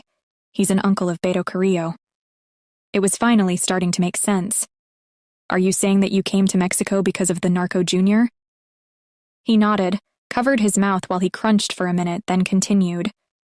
Through Beto's uncle, I found out about Friends of 5922. That's when I realized I could use their route to draw anyone that managed to escape from the camp to Tapachula. I could wait for them there, far from anyone who wanted to catch me and send me back to Krylov. And I had to leave. Cuba wasn't safe for me. I had no one. After my brother ran off and I got separated from Atlanta, I was alone. I wondered if Maxime was angry about that. There was definitely an edge to his voice each time he spoke about his younger brother. You used this, what did you call it before? The secret railroad? Underground railroad, he corrected. You used that to bring other unicorns to Tapachula. Yes, and not unicorns, please, that's the buyer's word. Call us telepaths or 2-dubs. If you promise to call us normies instead of mundanes. How about non-telepath instead of normies? I'm as normal as you are. Sure, whatever, I conceded. So before, you said about Atlanta being the first to make it to Tapachula? Atlanta tested the route. It worked. He paused. I could see him in real time editing the information he was feeding me. You don't want to do it, do you? He breathed. You're afraid of getting caught, of getting hurt, of what you'd be getting into. I grimaced. And you say, you can't read my mind. I'm only saying what you've already told me. I'm actually not surprised. You were cautious back then, too. But we prepared, didn't we? The Forgotten Village. We rehearsed the heck out of it. And we killed. Would have killed, anyhow. Maxime smiled. I couldn't help but smile back. We did, too bad you left. You're right, that performance would have been legendary. Who knows, we might have kept on being musicians. Can you imagine? He sounded wistful.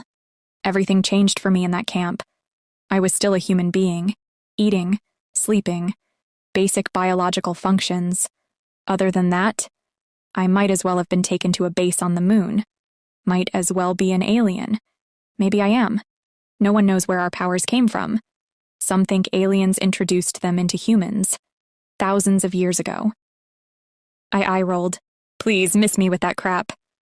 Maxime chuckled. Well, who really knows? All I'm asking is that you try. I'd be happy to prove to you that I can fly a chopper, if that's the problem. It wouldn't be the full beast mode, obviously. That bad boy is still in Cuba. But Carrillo's personal helicopter is in an airfield not too far away. I'd be happy to give you a demo. You promise? Sure, get some sleep, we'll go out early, then grab some breakfast on the way home.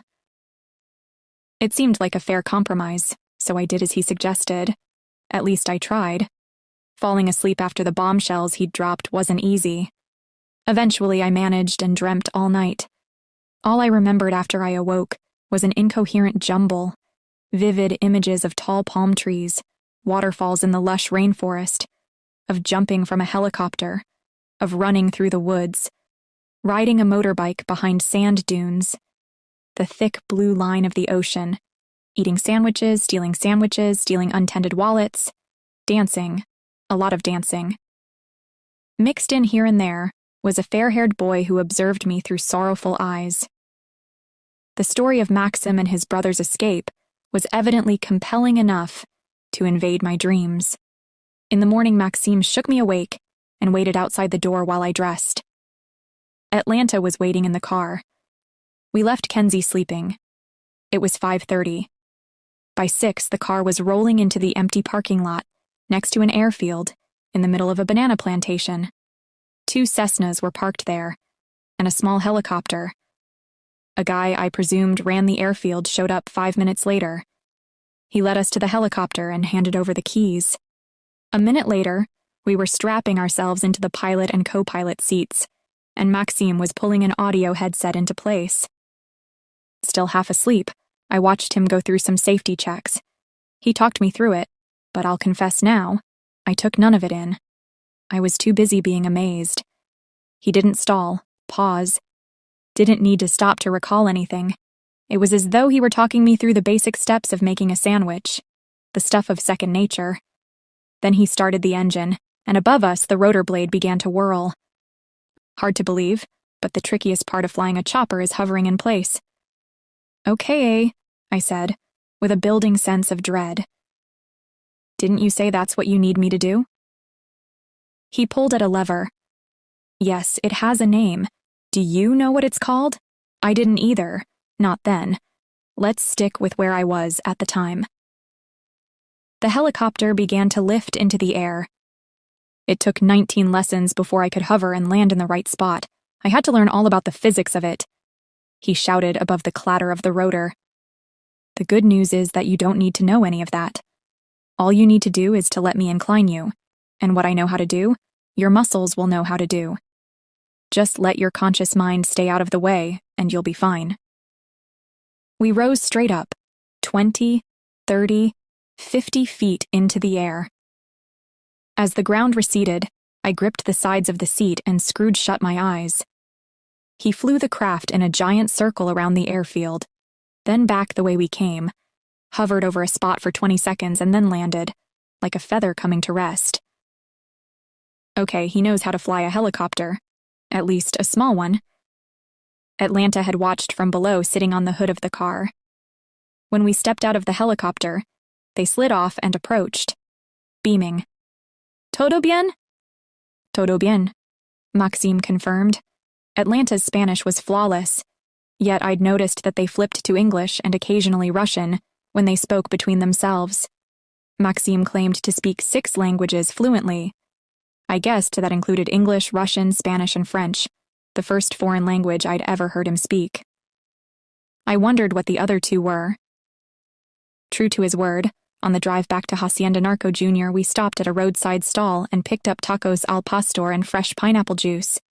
We arrived at the house and set the table for breakfast. Kenzie emerged from his room, recently showered and dressed in clean clothes. If he was upset that we'd gone out without him, he didn't show it. Maybe he hadn't noticed. The flight demo seemed to have boosted Maxime's morale. He passed around the platter of tacos, smiling and oozing confidence. I ate in almost silence. He'd made it more difficult for me to wriggle out of helping with the rescue. I knew it. He knew it. Yet I still wanted to forget about the whole thing. Were you and Atlanta friends? Back in the K Foundation? Asked Kenzie. Maxim and Atlanta didn't seem surprised to hear a question about their past. Not like now, Atlanta replied carefully. But yeah, we knew each other. Atlanta and Kawadi were friends with my baby brother, Maxim added. It sounded a lot like a reference to Atlanta and Kawadi as a couple. There was another silence. It wasn't difficult to figure out what was going on. I decided to say something. You might try being less blatant when you think at each other in front of us. Both lowered their eyes, still telepathing to each other probably. A little bitterly, Kenzie said, "This is how it's going to be?" Maxim rolled his eyes. Kenzie, Patty, I know it must be hard, but you should know that I was never friends with anyone the way I was with you guys. With you I was happy, but I was never happy in that camp. It's not easy to trust anyone when you go through what we went through. I watched Atlanta. They said nothing, yet it seemed to me that they didn't agree. I made a note to ask about the background to this incident, but I may as well admit up front that over the next few days it slipped my mind. And then it was too late. Kenzie finished a taco and licked his fingers. I get it.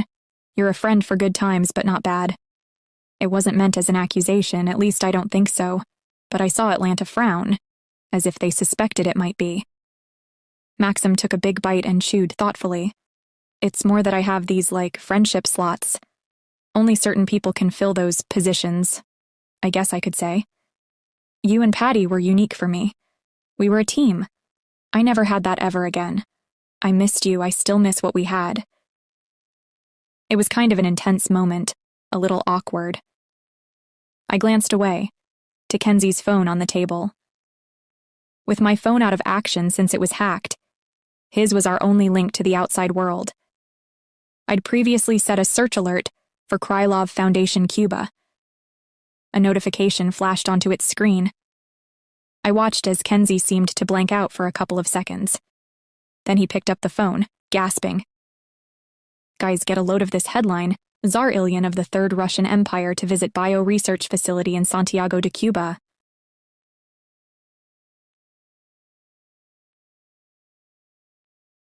"34. Hackery.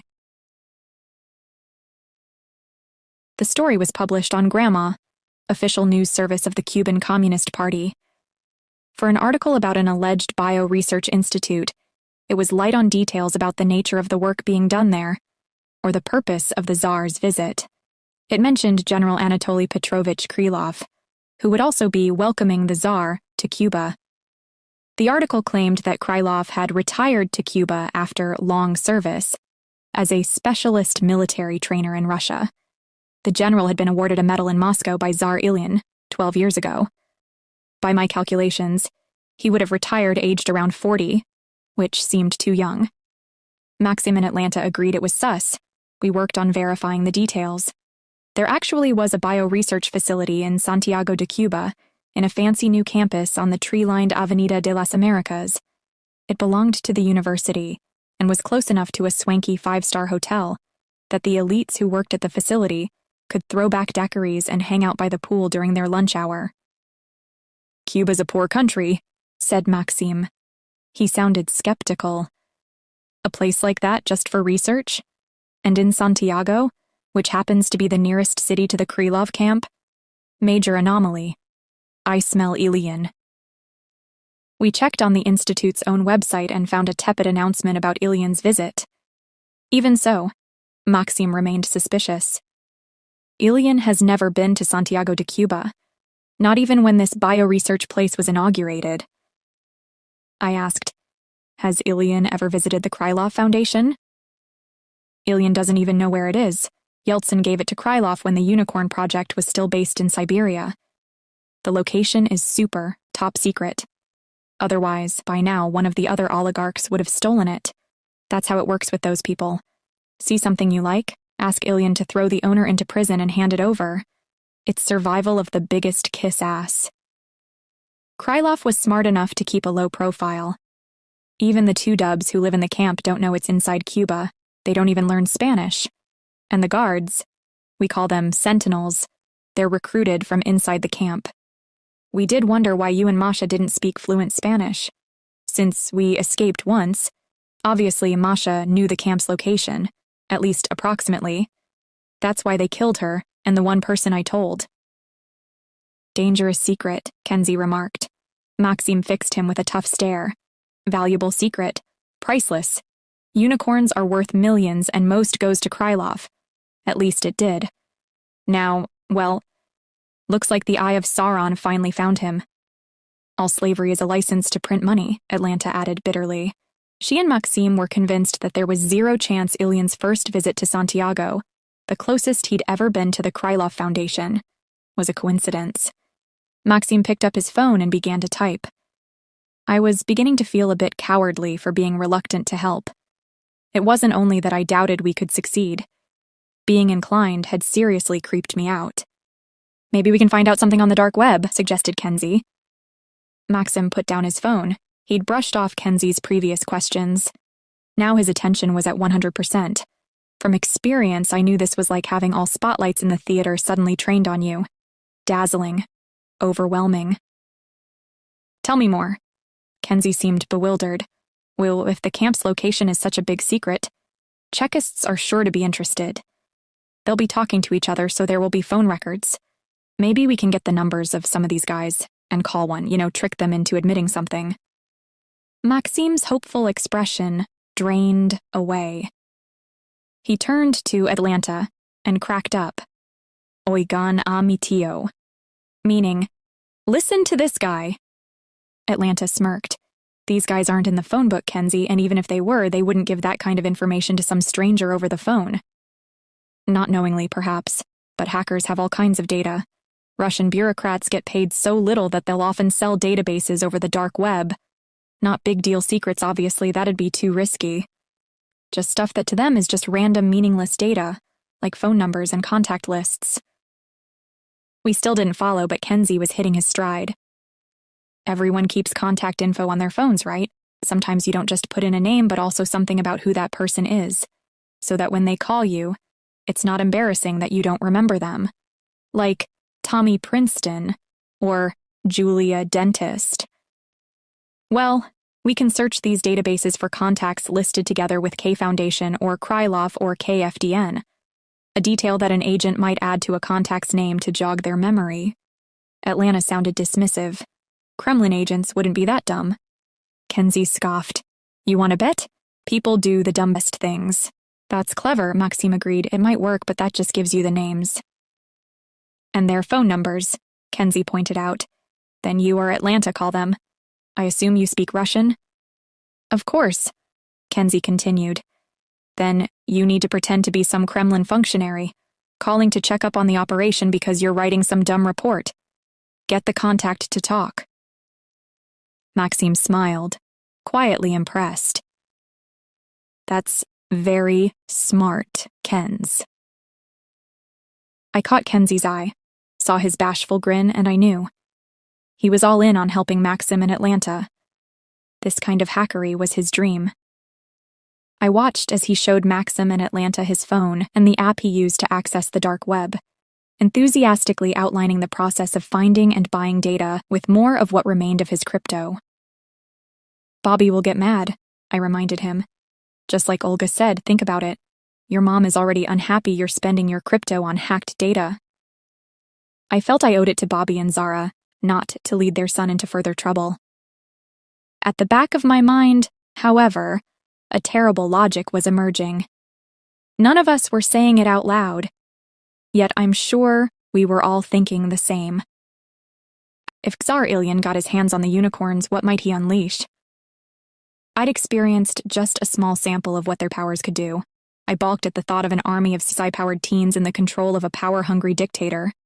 Within 3 hours, Kenzie paid for, downloaded, and had sifted through millions of random phone records from phone accounts registered to nations in the Third Russian Empire. Using the technique he'd described to us, he'd come up with a short list of 6 names. All 6 were tagged in someone's contacts as KFDN. He handed the list of names and numbers to Atlanta. This guy? Maxim hooked a thumb at Kenzie. A genius. From a drawer in the living room, he took an unopened prepaid cell phone. I guess all criminals keep a stash of burner phones, but it was still surprising to see Maxim help himself, as if he owned the place.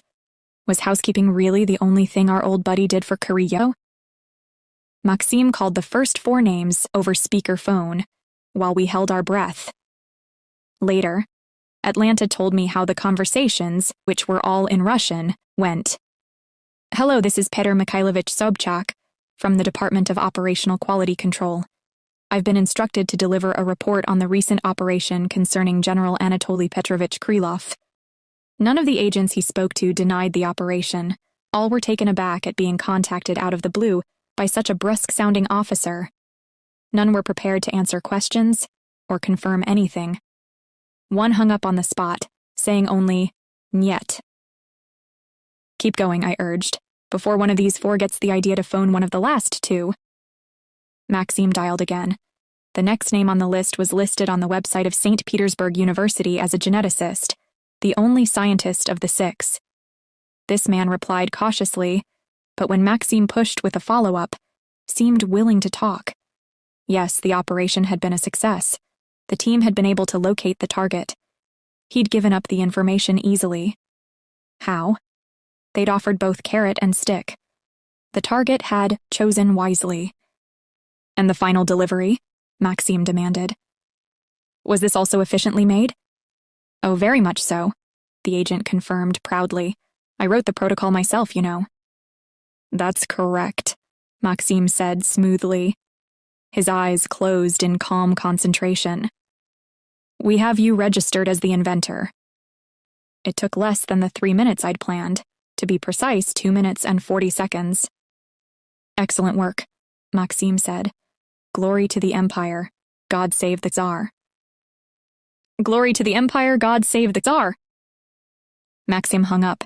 He folded his arms and began to stride about the room. "So now we know. Krylov is dead. They killed him.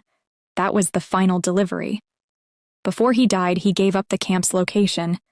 Sounds like they promised to pay him off. The drunken idiot believed them." Kenzie scratched his head. "It actually worked. Honestly, not sure I believed it would." Maxim had already moved on. "This pretty much nails it. The visit to a bioresearch center is a cover. 3 days from now, Ilian is going to the camp." "Only one reason for that," Atlanta said. I agreed. "He's going to take the unicorns for himself." Atlanta corrected me. "For the Empire." Maxim shrugged. "For Ilian, it's the same thing." In which case, I could scarcely believe what I was hearing myself say. We need to get those kids out before Ilian shows up.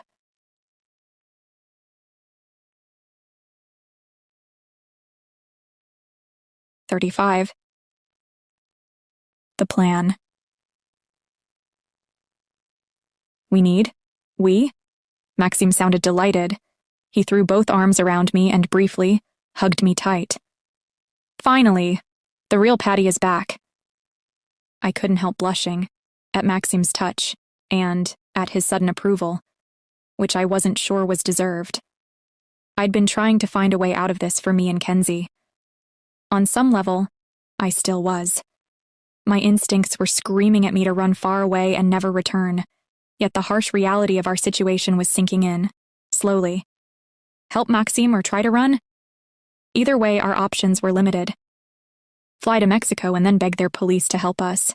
We had no way to know if they were compromised by Chekists. Almost certainly they were. We could end up being disappeared. Get help from Bobby and Zara. After what happened to Olga, I wasn't prepared to risk their lives. Just walk away from it all? How? We'd still have to run the gauntlet at border control in Cuba, Mexico, and the USA. Even if there was any chance of us being allowed to walk away with the information now in our heads, it left Maxime in Atlanta and all those K Foundation kids in the lurch. I didn't yet understand Maxime's plan, but if he said he needed a minimum of 3 people, then that's what he needed. This Maxime, the guy who wanted to free his psi-powered family, I recognized at once. Laser-focused, determined not to let anyone be the weak link in his scheme. Yet, every so often since it had happened, I'd flashed back to the feeling of being inclined.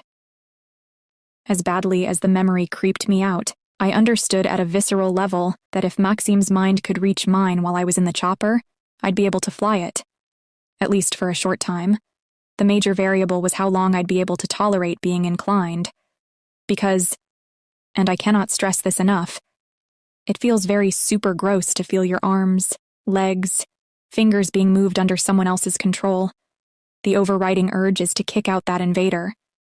The more I thought about it, the more I understood why Maxime had chosen to simply demonstrate inclination, rather than discuss. I would never have believed it was possible, but now the cells of my body knew what it felt like. And there's no arguing with cells. I knew I could help. I knew that without me this couldn't work, not in time.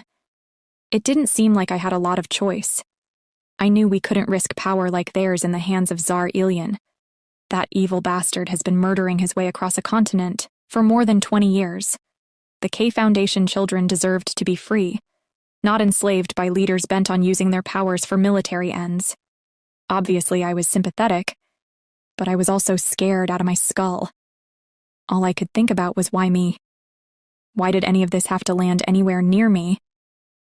Maxime had managed to win over Kenzie. The way he'd used his hacking skills, and crypto, wow, who knew? To solve the mystery of what had brought Ilyin to Cuba was truly awesome. Doing Maxim favors was as addictive as it ever had been. The way he looked at you afterwards was hard to forget, like you were his savior. Yes, we were jittery, but Kenzie and I had come round to the idea of joining the rescue mission. Over the next half hour, Maxime and Atlanta laid out the entire plan. Once we'd flown perfectly legally into the private section of Holgan Airport, our first step was to steal a Mi-8. The 50-year-old Russian transport helicopter was in a scrapyard near Bayamo. Steal? Kenzie blurted. I thought the narco junior was handing you the keys. Beto's contact is giving us the access codes. Let me and Atlanta worry about the rest. Kenzie's eyebrows remained raised, but we let that go, now that we had an inkling of what Maxime and Atlanta were able to do with their minds. Different rules applied, rules we didn't yet understand. All we could do was trust that Maxime knew what he was doing. That thing about not being able to read my mind, truth or bullshit. I projected this thought directly at Maxime, watched his face closely for any reaction. Nothing. He'd called me a latent. Did that mean I was susceptible to mind control, yet unable to hear his sent thoughts, or to have him read my mind? Next, we fly the chopper to within a click of the camp. It's in the Sierra Maestra Mountains, so potentially tricky. Anyhow, we've studied the satellite photos and found a spot. I've flown the mission lots of times in the flight simulator. It's a two-person job, one to fly and one to distract the air traffic control. For this stage, you're just passengers. In the next phase of the plan, we'd split up. From here, everything about the plan was nerve-wrackingly daunting. After we've left for the camp, you will be in charge of the chopper potty. You'll be safe inside in case anyone comes snooping. At least, you'll be all right until the military show up. I froze. Military? Cuba's dictator is in Ilyin's pocket. So yes, if the wrong person at the scrapyard notices the chopper's missing, the Cuban military may well show up. Seems pretty likely to happen. Maxime nodded. Eventually, that's why we'll take the chopper at night. Should buy us a few hours until dawn. And when the military do show up and you're not back, it's just me against them. They won't shoot, they'll want the hardware back. You stay inside, doors locked, quiet as a mouse but with your hands on the controls, ready for when we return. But that's a worst-case scenario, Atlanta pointed out, as if that was somehow reassuring, which it wasn't. I could already think of a few worse scenarios. Meanwhile, me and Atlanta will hike to the camp. The perimeter is surrounded by stun mines. If you trip the lasers, you activate all the mines in the vicinity. The electric shock is bad enough to make you pass out. I winced. Suddenly, hanging back inside a bulky Soviet helicopter was preferable. Sounds nasty. We'll take the stun mines out with an EMP, an electromagnetic pulse. It'll blast any electronics in a small area with enough electromagnetism that they'll be disabled. For about 90 seconds, maybe more, maybe less. We'd need to test the equipment to know how long. That's where you come in, Kenzie. I'm hoping you can make us an EMP generator. We have the kit and instructions, but we're short on time. Kenzie gave a confident nod. I'll figure it out.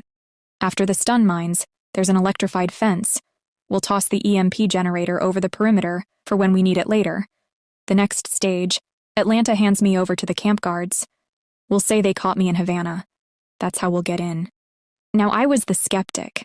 Maxime's psi powers were stronger than Atlanta's. So how could Atlanta overpower him? They'll believe that Atlanta caught you? Atlanta always scored better than me in tests. Krylov's people don't know half of what I can do. That's how I was able to escape. Seems sus, either way, Maxime shrugged. They'll be suspicious, but they'll let us in, probably put us under guard while they verify the story. That's all we need. Once we're inside, they can't stop us. The whole camp is run by guards who use their blocking powers to control the kids. Atlanta and I don't have the drug in our system anymore. Even if they inject us, it'll take 10 minutes to take effect. 10 minutes is more than enough. Then what? We round up the kids and bring them to the fence, activate the EMP, disable the fence and stun mines. We bring the kids to the chopper. You start it up, get everything ready. That's all? Just start the engine? Maxime nodded. On our way back from the camp, I'll incline you to do the basic checks. Start the engine. When we reach the chopper, I'll take over as pilot. We fly back to Mexico and land on a quiet beach of Cozumel. Then maybe Patty takes a flight back to DC from Cancun, neatly avoiding the checkists waiting for you at Tapachula Airport. Wait, what do I do? Kenzie asked. He sounded confused, like things were getting away from him. Apart from help make the EMP generator? You go home, Kenz, before we leave. You get on your flight to Mexico City and then to DC. But the airport? The checkists are hunting for a pair of gringos, a girl and a boy, not a boy on his own. This is better. Your moms stay happy. No more worries, they'll show up here. Kenzie said nothing more, but it didn't take a mind.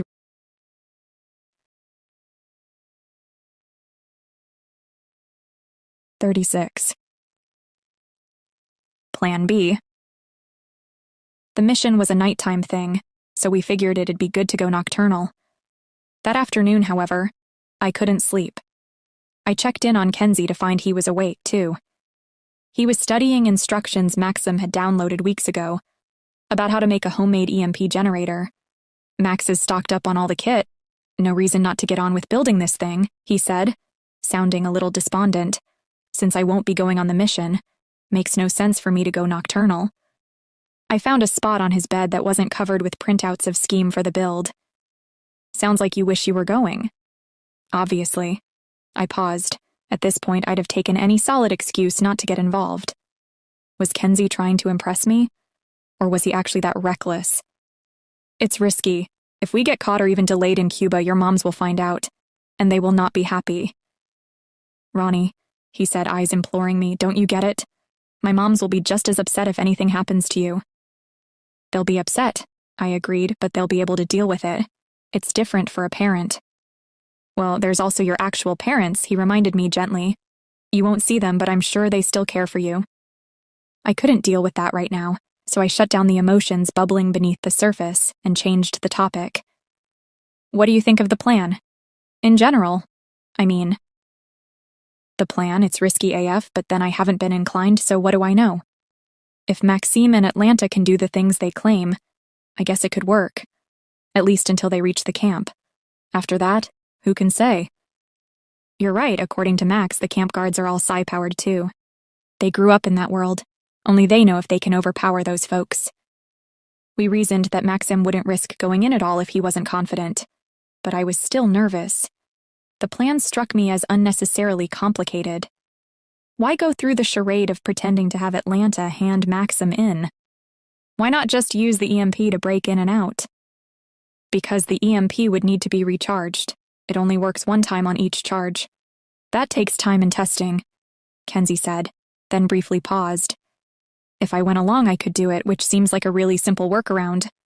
Weird that Maxim didn't think of it. Maybe, I said. Or maybe it's the best plan in the world for 3 people. You know how monomaniac he gets. All this time he's been waiting for one more unicorn to escape and make it over here. He's been 100% focused on a 3-person plan. It's only since you and I arrived that he's started to think about using normies. Yet he's still hung up on a team of 3. Normies, Max said that? I sighed. Actually, no, I said it, he didn't like it, asked me to say non-telepath. They say non-telepath, Kenzie said pointedly.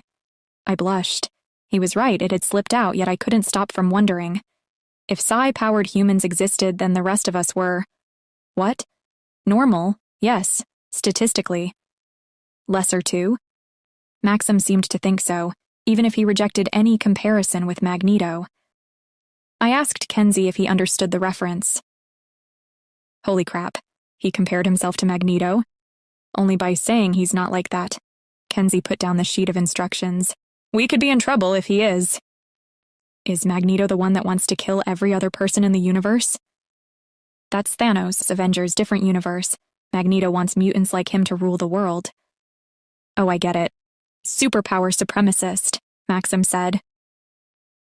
We were kidding around, but the truth is I already had an inkling it might lead somewhere bad.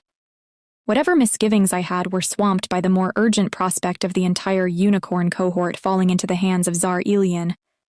Like it or not, right now the world was finely balanced in a three-way nuclear glare. Where it came to psi powers, according to the leaked documents in Vault 7, Krylov had been selling to a bunch of different regimes. It was another kind of power balance. With Krylov out of the way and the camp's location compromised, Elian's grab for the entire operation would change that. It'd tip the scales in his favor. Based on how Elian used the TRE's military muscle, it didn't bode well for any of their neighbor nations. More cities reduced to rubble by missiles, more agricultural and factory produce seized, more citizens shipped off to the distant regions of the Empire, to be enslaved in grim factories that polluted the air and the ground, while their children were sent to re-education centers to be brainwashed into worshipping the Tsar. Anything I could do to stop that was worth the risk. It would potentially save the lives of millions. Kenzie felt the same. My moms would understand, he acknowledged. But if we do tell them and they're ever questioned, I don't know. Could be real bad. Better than never knowing what happened to us. We agreed that all options sucked, but we had no time to find an alternative. Maxim's mission plan dominated our thoughts. Sleep was out of the question. The more we discussed it, the harder we agreed.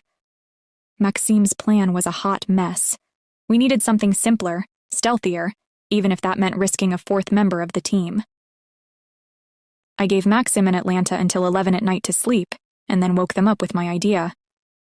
No, was his immediate response. Bad enough to risk you, Potty. Me and Atlanta don't have parents to mourn us. We can be totally focused on the mission. Kenz can't help but think about his moms. Could be a fatal flaw. Predictably, Kenzie objected. Bro, all I'd be doing is hiking to the camp and then charging and discharging the EMP. You got Patty flying an ancient Russian transport helo when she's never been inside one. Yet I can't even mess with a battery? Not flying it, guarding it, and starting the engine, Maxim corrected. Much simpler if you and Atlanta just sneak in and out of the camp, I told Maxim. No need for theatrics. Just a quick, simple heist. When you get back, Kenzie will have recharged the device. Then you just walk out. Atlanta nodded. She has a point. Also, what if something goes wrong with the EMP generator? With just you and me, there's no margin of error. But Kenzie could repair it. Maxim was silent, fuming. Even in the dark, I can find my way from the perimeter to the dorms, continued Atlanta, with supreme confidence. It'd take, 5 minutes to wake all the kids? We could be back at the fence in another 5. 8 minutes, max. Another 20 to hike back to the chopper. 30 at most. The whole thing can be done in an hour. Eventually, Maxim began to speak, albeit grudgingly. The weakest part of the plan is how long it'll take for the Cuban military to track us down. Once we steal the chopper, the guys at the scrapyard will report the theft. The military will start searching the sky for us, which means we'll have to fly low, below the radar. But eventually, they'll lock onto us, because when we get to the mountains, I'm not risking flying too low. Their surveillance can detect heat. The Mi-8 will light up pretty strong. They'll scramble jets or helicopters from the air base at Santiago. That's 45 minutes flying time from where the camp is. The less time we take, the better. There was a stunned silence before Atlanta said aloud what we were all thinking. Then 1 hour isn't enough. For the first time, I saw Maxim look actually crestfallen, disappointed with himself as he recognized the glitches in his plan. You're right. It's not enough. I have to stay with the chopper. So once you're inside the camp, I can fly it closer. That'll save 20 minutes with no need for you to hike back with a bunch of sleepy kids. Kenzie frowned. Why not land nearer in the first place, shave off another 20 minutes? A beast like the Mi-8, it'd wake up everyone in the camp. Even landing a click away is pushing it. We were all quiet for a moment until I broke the silence.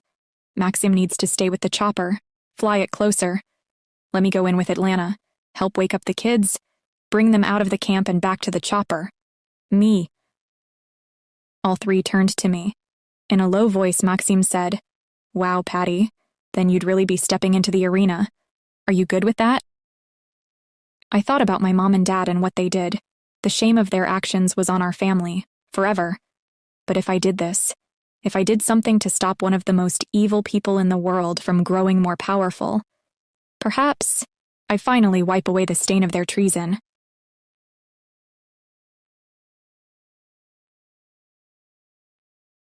"37. The prep. It all came down to how fast we could hike through the cloud forest near the camp. The EMP generator was Kenzie's priority. Infiltrating the camp was down to me in Atlanta. Flying the chopper was now Maxim's one and only job. We disagreed about how to prep the hike. Maxim wanted us to spend hours hiking through the nearby woods at night.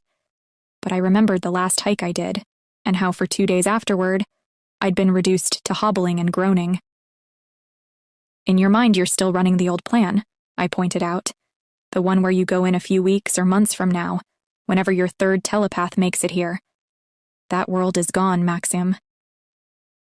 "Padilla is right," Atlanta agreed. "We can't let ourselves get tired." "Exactly, we should rest and load carbs, ready to go all out for an hour." On the other hand, I didn't want to just sit around eating spaghetti marinara. There had to be more we could do. Kenzie didn't want help with building the EMP generator. Maxim's interference on its own was as much as he could take. I suggested that we memorized the speediest hiking route from studying satellite maps. There were a number of visible trails, with some switchbacks that'd get us lost if we made a mistake. When a clear route emerged, we tested each other until we had it down. After that, Atlanta drew us a map of the camp. In Maxim's original plan for 3 K Foundation escapees to be the raiding team, no map was needed. With me going along, this was another change. In total, there's 25 other kids aged between 1 and 17. 2 are under age 5. We'll have to carry them, Atlanta said, as I watched them add detail to the map in baby backpacks. We'll wear them to the camp and then give them to the strongest kids there.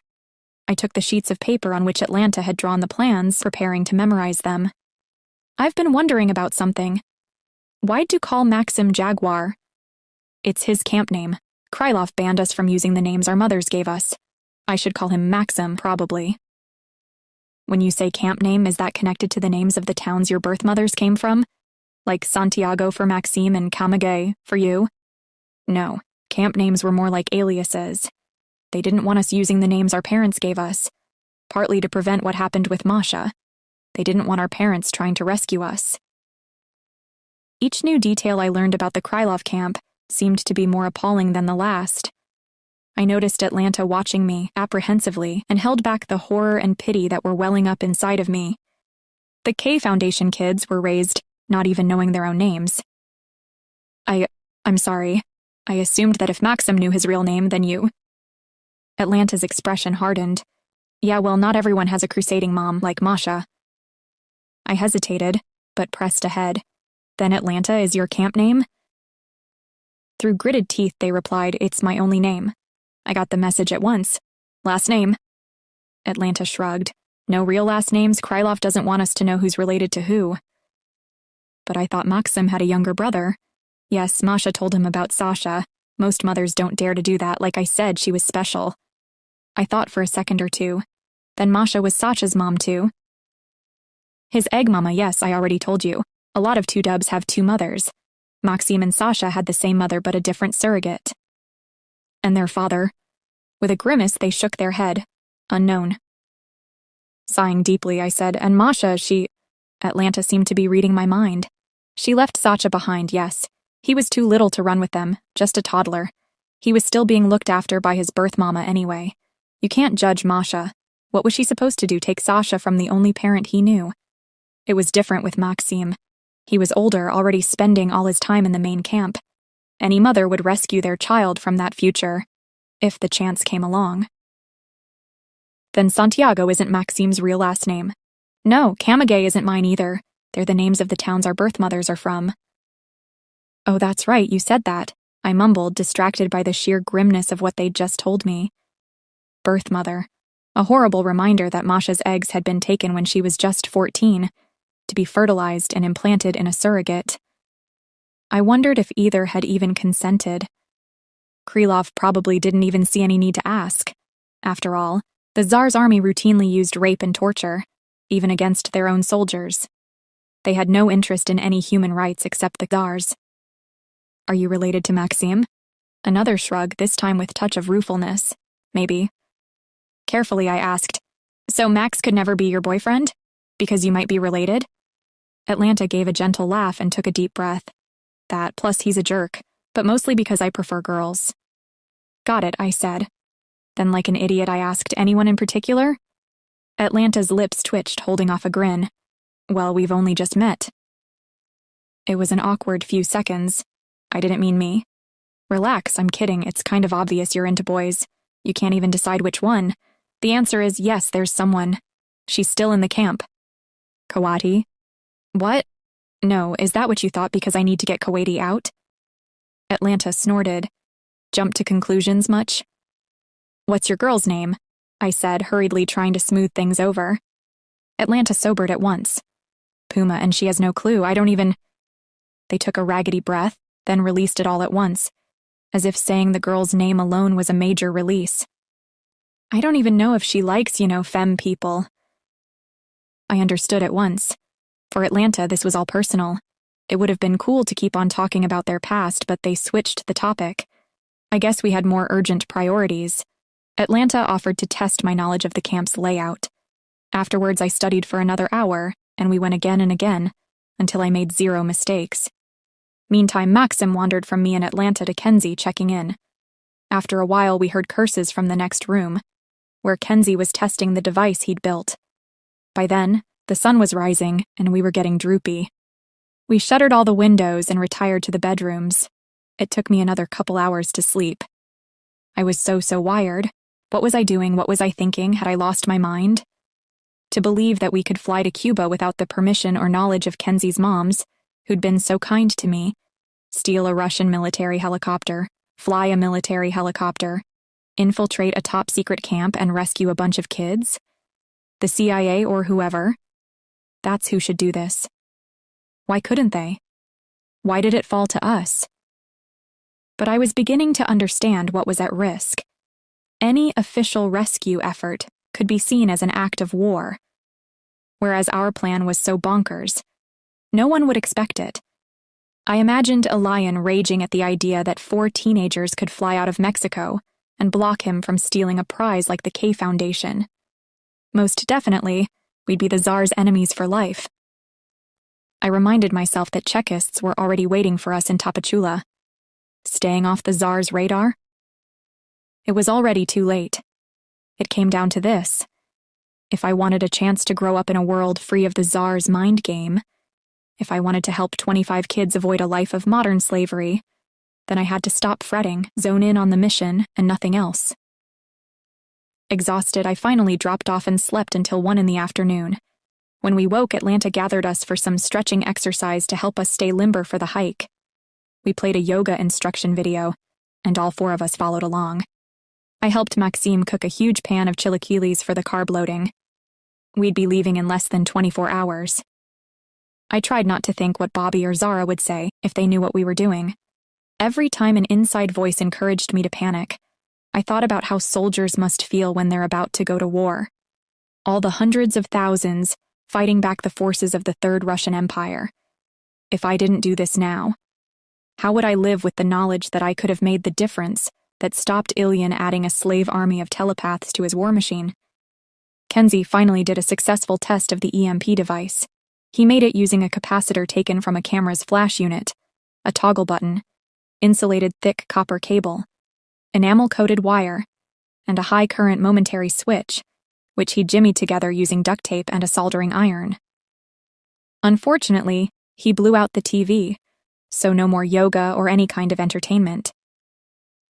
Atlanta and I headed for the beach for some exercise, also to get out of Kenzie's hair. He'd started yelling at Maxim to stay away, too. You want me to do this, or do you want to piss me off so badly I burn your stupid frickin' science project? Amazingly, Maxime agreed to stick to my modified plan. At T-minus 16 hours, where T was the time we had to be at Mexico City Airport, we helped Maxime to close down Carrillo's hacienda. Next, we hopped into the Toyota Corolla and headed back to the nearby private airfield, from where we took off in Sandra the Narca's Cessna. She flew us to Holguin, Cuba. Atlanta, Kenzie, and I clutched our U.S. passports, ready to land, doing our best impression of a couple of Yumas. Maxime, I noticed, brandished a Mexican passport. We arrived into Holguin amid a blazing golden sunset at around 7. Even the border control guy was part of the Carrillo operation and calmly stamped visas into our passports. This part of the plan went off without a hitch. This part. Not much else.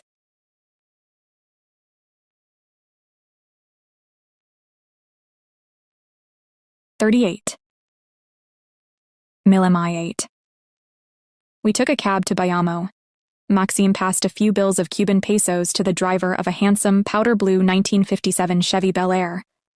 At each step of the plan, I'd catch glimpses of how thoroughly he'd been preparing. For example, he'd stashed everything we'd need for the mission at Carrillo's hacienda ahead of time, including a duffel bag containing cash, US dollars and Cuban pesos. But Kenzie and I were a brand new element in a hastily reworked plan. Could it still work? From what I could tell, Kenzie was refusing to let himself worry, was focusing totally on the EMP device. It had to work twice without fail. There was a lot riding on his part. Just leave me to get on with it seemed to be his approach.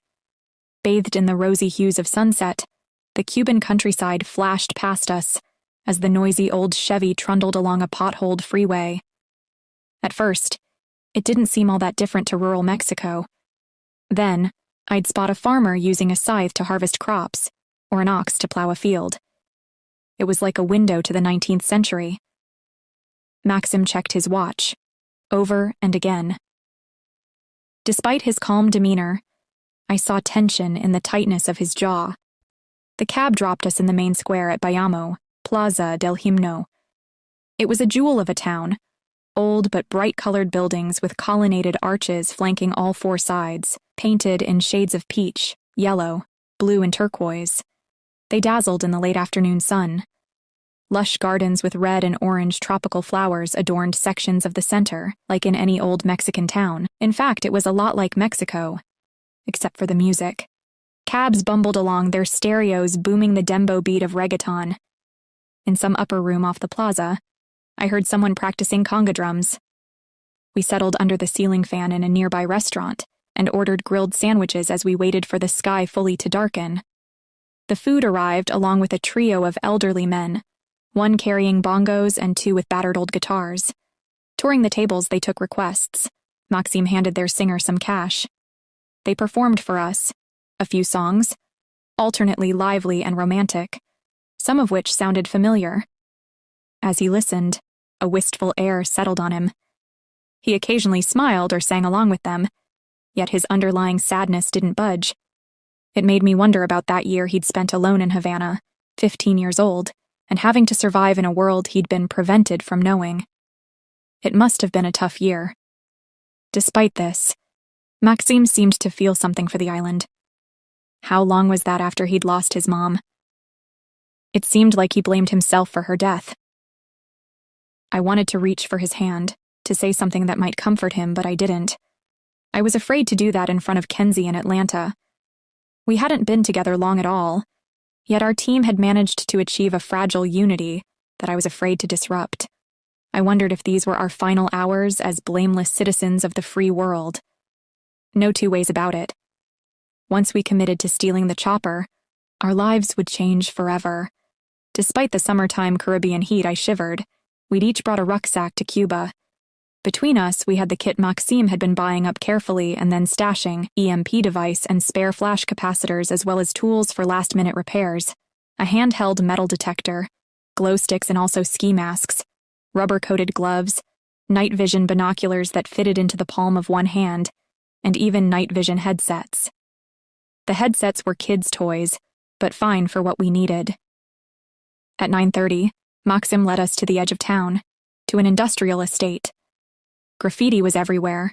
Political slogans like Venceremos, Nuestra Victoria para Todos, or the Cuban flag, but also some weird drawings that resembled zombies or aliens.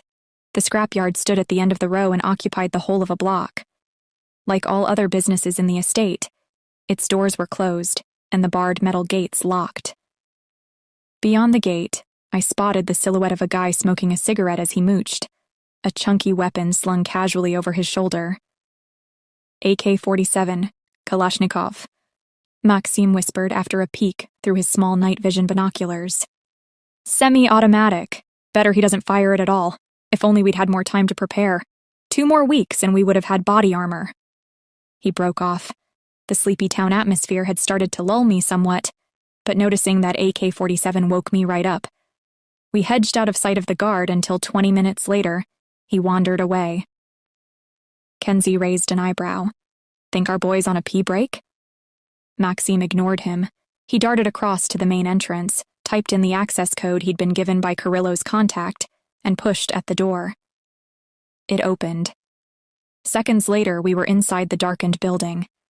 Atlanta took a glow stick from a rucksack and snapped it. After a minute, the glow lit up surroundings, enough to make out 2 corridors and a few doorways. I panicked that we were making too much noise, then realized I was hearing the sound of my own heart pummeling the inside of my rib cage. Remember to breathe, murmured Maxim. He pulled ahead of the group. Kenzie and I made to follow, but Atlanta held us back. They didn't explain why. I guessed Max and Atlanta were in telepathic contact. It was hard to keep from feeling slightly resentful. I wasn't jealous exactly, or maybe I was, but their connection was undeniable. However much Maxim insisted we were part of their team, Kenzie and I were destined to be on the outside. Another minute went by, and then Atlanta turned to us. Count to 30, slowly. 1 Mississippi, 2, etc. Then follow. Down that corridor, through those doors at the end. Handing me the glow stick, Atlanta took off after Maxim. I began to count. Kenzie watched. When I reached the count of 30, we followed Atlanta. At the end of the corridor, we found a set of double doors, which led to another corridor. At the end of that was a door to the outside. It was open. About 50 yards ahead, I spotted the streaking light of a slowly waving glow stick. We set off in its direction, almost tripping over the prone body of the guard. I raised the glow stick over him and scanned for any sign of blood, but there was none. No gun either. Kenzie said, "What the hell?" I was about to lean over and check the guard's pulse when Kenzie hissed, loudly. The distant glow stick was now waving frantically. We stepped over the fallen guard and jogged across the yard, towards where Atlanta was signaling. As we drew closer, the outline of a hulking Russian chopper became visible. One door was open. Maxim was inside the cockpit, familiarizing himself with the controls. Seeing me approach, he said, "What did I tell you? Super fossil." "What did you do to the guard?" I said, dreading his response. Maxim's grin widened. "Him, ketamine." Kenzie blurted, "Fuck's sake, Maxim." What? I came prepared. Atlanta distracted him and I stuck the guy with a needle. My relief must have showed because suddenly, Maxim barked out a laugh. "Did you think I put him to sleep with my mind?" "How would I know?" I snapped. "It's not like you cataloged your powers." "Jaguar," Atlanta growled, obviously irked by his flip attitude. "There'll be a second guard, probably taking a dump somewhere. We need to leave." Maxim stood and opened the chopper's passenger door. It appeared to be heavy, but from the way it slid and clunked into place, I could see it was well oiled. Kenzie, Atlanta, and I climbed inside as Maxim resumed his pre-flight checks. But then he did something that set my nerves jittering. He took a folder off the co-pilot seat and began flicking through it. "What's happening right now?" I spluttered. "Are you literally reading the manual?" "It's fine, I'm checking it's the same model I saw online." He turned. "Hop on up here with me." So I did, strapped myself into the co-pilot seat, all the while staring ahead and above at a terrifying array of switches and dials. Maxim's right hand landed on a giant joystick, while his left hand hovered over a lever closer to the ground. Pointing out the instruments, he told me, cyclic on the right, collective on the left, pedals. He nodded. Ready? I wasn't ready. A sudden and deafening clatter roared above our heads as he fired up the rotor blades. Carrillo's little puddle jumper, which Maxime had flown for the demo, was a hummingbird next to the beast.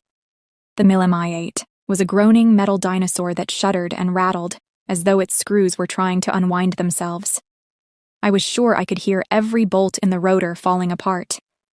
Despite the shocking volume of noise, the helicopter somehow stayed in one piece.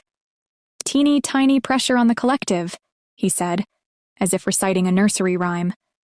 The chopper began to lift, maybe a foot off the ground. Teeny bit of pedal to raise the nose. The nose of the chopper tidled upwards for a second, then swung down so fast that I thought the blades were about to carve the ground.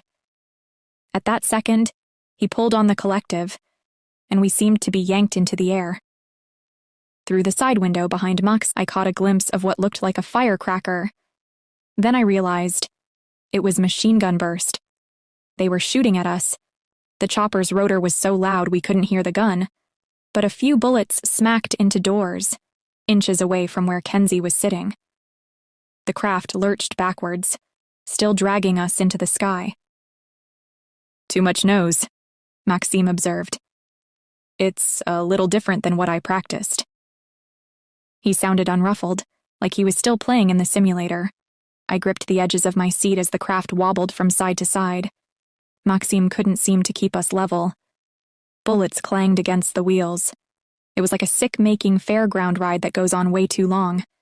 After what felt like 10 minutes, but might only have been 1, he finally seemed to get the helicopter on an even course. The ground beneath us turned black as we left behind the lights of Bayamo. I allowed myself to relax. My gosh, and you thought I'd ever be able to do that? If you let me incline you, absolutely. I studied so you wouldn't need to. Would you like to try? I couldn't tell if he was joking. We flew in silence for the next hour. Maxime's focus was on navigating and flying the craft, for which he was using not only the Mi-8's control panel, but also a navigation app on his phone. As we neared the landing site, he shouted, "Crap! Forgot to put on the night goggles!" I hunted in his rucksack for the headset, then urged him to sit absolutely still while gingerly I placed it over his eyes. "Switch them on!" Maxime yelled. "I can't see a thing!" Well, now I was shaking like a leaf, fingers fumbling at the edge of his headset in search of the on switch. The craft pitched. Adrenaline shot through me. I was close to panic. Through the fog of terror, I heard Maxime say, "Let me incline you, you need to allow it." I closed my eyes and tried to remember how I'd switched off my mind. It had felt that way anyway, when he'd done it before, in the little Toyota, but I couldn't do it. Taking his hand off the cyclic, he pushed my hand away. The chopper yawed to the left and began to roll. Everyone screamed. I was close to blind panic when Maxime finally located the switch for his night goggles, and we began to straighten up.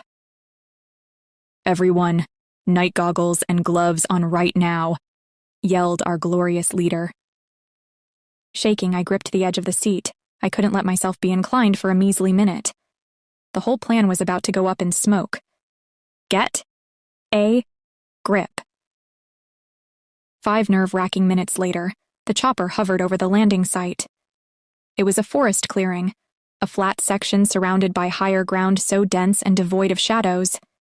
It seemed to be thick with trees. Just then, I heard what sounded like a low airplane. There were no lights in the sky. The sound came closer. It seemed to be coming from very high in the sky. Then I noticed a shadow overhead, a dark shape in the starlit sky. It was a reconnaissance drone. They were already onto us.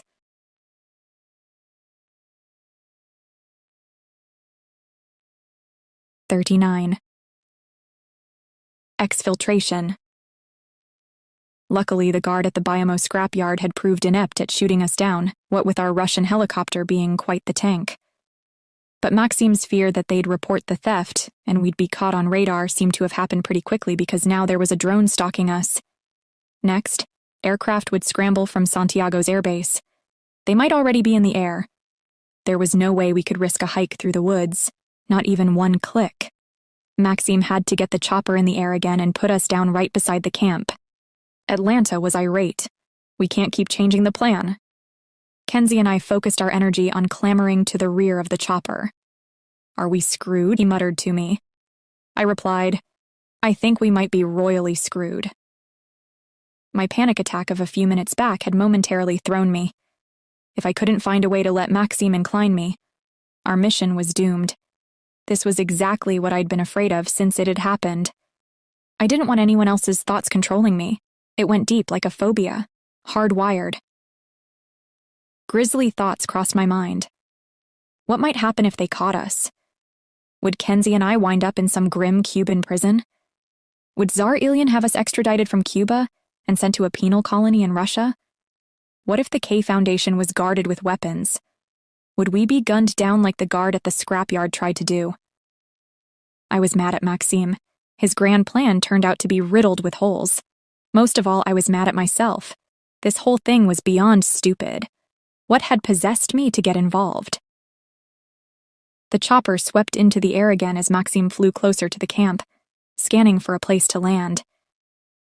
He found another spot, but the beast wasn't even on the ground when he yelled above the rotor's roar. Use the rope ladder. I can't get it any lower. We were at least 10 yards from the ground. Below were some trees whose canopy was dangerously close. I unbuckled and put on my rucksack, then looped the fabric of the baby carrier from my neck so the carrier lay on my chest. Kenzie slid open the door and stood by the opening. As I tossed out the rope ladder, Maxime called to me. When I turned to face him, I saw the pleading in his eyes. Patty, you got this. I believe in you. Always did. Don't be afraid. I turned away, unable to respond. Before I stepped onto the ladder, I surveyed the ground below. With the night goggles, it was hard to perceive depth. After a few yards, everything just went black. Maybe it was Maxime's pep talk, or maybe some reckless streak, but somehow my fear was receding. The moment had arrived. My part of the mission had begun. Fear was pointless now. I had to put all my energy into it, forget about what might go wrong. Then, over I went. The ladder swung violently as if in a storm. Maxime was having difficulty keeping the chopper still. At the time I cursed him, but what did I know? Until you've tried it, you cannot imagine how hard it is to balance a helicopter in the air. I finally landed, and was immediately knocked off my feet as Atlanta landed on me, then the ground. A minute later, Kenzie was down too. Maxim flew the chopper away at once, casting around for another place to set down. Only Atlanta's telepathy could reach him now, but I had no idea how long their range was. We had to hope it'd be enough. Using the satellite map on their phone, Atlanta guided us to the camp. It was less than 200 yards away, and the trees were widely spaced, so at times we were able to jog. But it was dark, so we had to take extra care to dodge fallen branches and ditches. After a few minutes, Atlanta stopped, pointing at a light shining from within the trees about 20 yards away. The perimeter? We approached the light cautiously. It was fixed to a tree about 12 yards from a fence that extended in both directions through the woods. Beyond the fence were several one-story buildings and a basketball hoop. There was no sign of movement, which was odd. They had to have heard the huge racket made by the chopper. I prepared myself to run into some camp guards. When I turned around, Kenzie was kneeling over his rucksack, preparing the EMP generator. Atlanta had a handheld metal detector wand and was waving it around, searching for stun mines. When they found a cluster, they called Kenzie over. I'll count down from 3, he said. 3, 2, 1.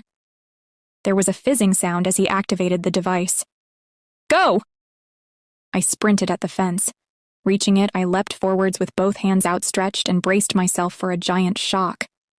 The rubber gloves and sneakers did their job. After a moment, I landed neatly on the other side.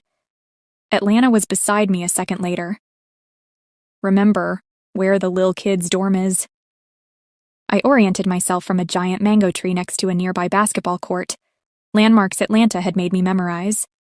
Then pointed to the building next to the basketball court, Atlanta nodded. That's it, let's go. If we run into a sentinel, leave them to me. Sentinel? I already told you, camp guards, adult 2-dubs who turn traitor. They stay here to remind us it's a prison. We set off, moving stealthily, sticking close to any trees.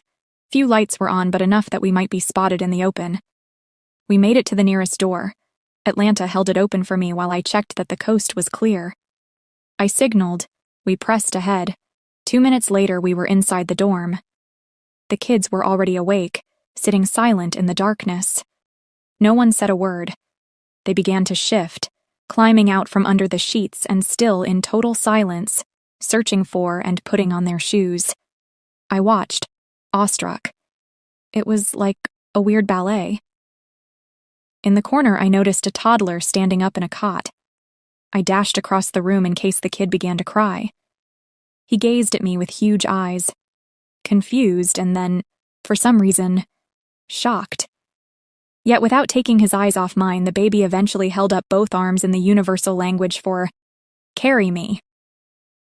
I took off the baby backpack, set it on the floor, swept him up, dropped him into it, then lifted it onto my shoulder around 15 kilos heavier. It was so strange to see a toddler respond to me that way. The way the entire room responded to us, in fact, like witnessing a hive mind at work. Luckily, they seemed happy to see us. One of the older kids, I'm guessing he was around 5, took my hand and tugged. I got the impression he was trying to communicate telepathically with me, and puzzled at my lack of response. He seemed to want to head for the door. Atlanta was busy picking up the older toddler, who was standing next to a normal bed. The 4th kid, who was the oldest of the 4, seemed to be waiting for them. But after a second, he turned and paced over, joining me by the door. Calmly, he placed one hand in mine. Okay, I thought, holding onto both boys. Guess I'm taking these 3 then? A few minutes later, I understood why. With all the little kids gathered up, we proceeded to the other dorms. I guessed that they were telepathically chatting to each other. It was the only explanation that made sense of their silent, yet eager compliance. It was confusing. Maxime had told me their psi powers were blocked in the camp, by the guards. Maybe basic communication was allowed? Or perhaps it worked some other way. There was obviously a lot Maxime hadn't explained about their telepathy. In the next dorm, we found the boys. They'd evidently been warned ahead of time also, and were dressing in silence, putting on shoes in the dark. I shook my head in wonder. Maybe we can actually do this. Out of the blue, a teenager with shoulder-length hair swung for Atlanta, yelling furiously, "Atlanta, go fuck yourself!"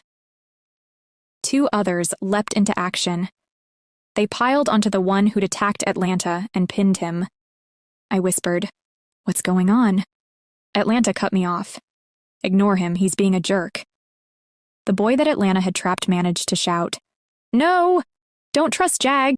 before the other 2 clapped hands over the kid's mouth. I froze. It didn't take a genius to figure out what the trapped teenager had been about to say. Don't trust Jaguar.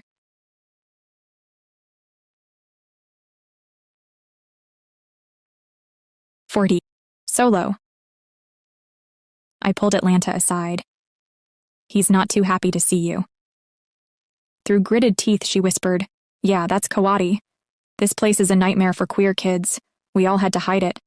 Kawadi and me, we took care of each other." Oh. I sensed there was a whole thing behind this statement, but it wasn't the time. He doesn't seem too eager to come along. Atlanta looked grim. Can't leave anyone behind, especially not Kawadi. Even if he wants to stay? Is it about the addiction? Kawadi's not 16 yet, so no morpho in his system. He's doing it to spite me. Like I said, he is angry about the way I left. It's fair. The 2 little boys whose hands I held became instantly tense, gripping my fingers. Meantime, Kawadi got hustled through the main door by his 2 captors. I fired a WTF, look at Atlanta, who blanked me, then shushed the entire room. Not that anyone had made a peep since the outburst by the complainer, and sidled towards the door. Peering outside for a moment, Atlanta signaled me that someone was out there, and then reached into a rucksack for something I had no actual clue was there. A taser gun. Ignoring my shocked gasp at the sight of Atlanta holding something gun-shaped, they slunk into the corridor. A moment later, I heard a strangled cry followed by the slump of someone falling to the floor. From outside, I heard Kawati begin to howl. I have no clue how he got away from his captors. A minute later, there was another noisy struggle, as once again Kawati was muffled. Simultaneously, the two little kids released my hands. The bigger of the two fixed me with a solemn stare, and for the first time, spoke aloud. Atlanta says hide.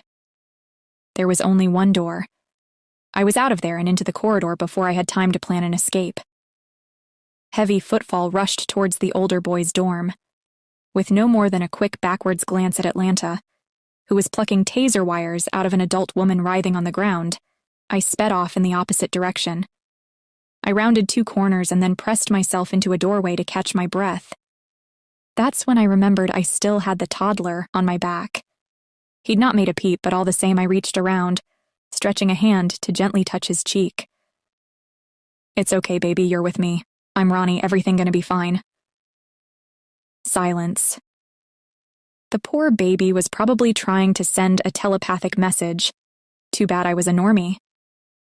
I pressed my cheek to the wall. From a couple of corridors away came the booming voice of an adult man.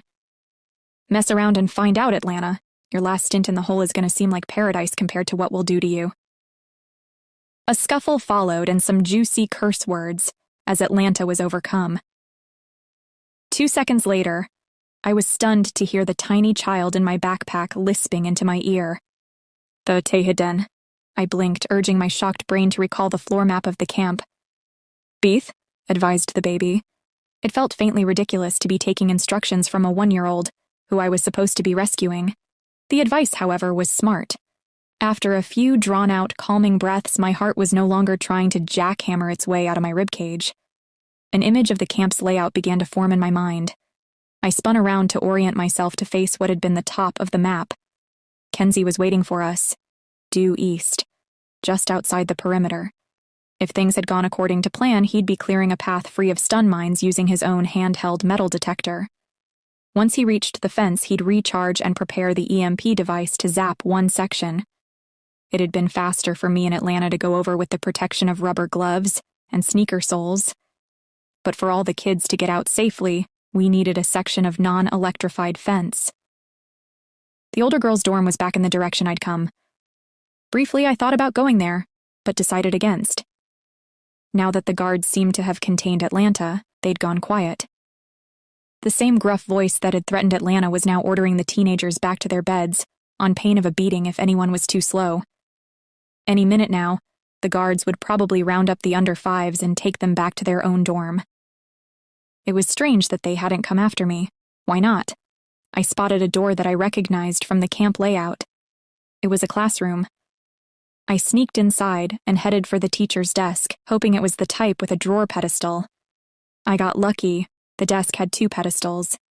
Between them was just enough space for me to kneel and lower my chin almost to the floor, so the baby in the backpack didn't bump his head. We're going to stay here very quiet now, I whispered. A quiet baby, yeah?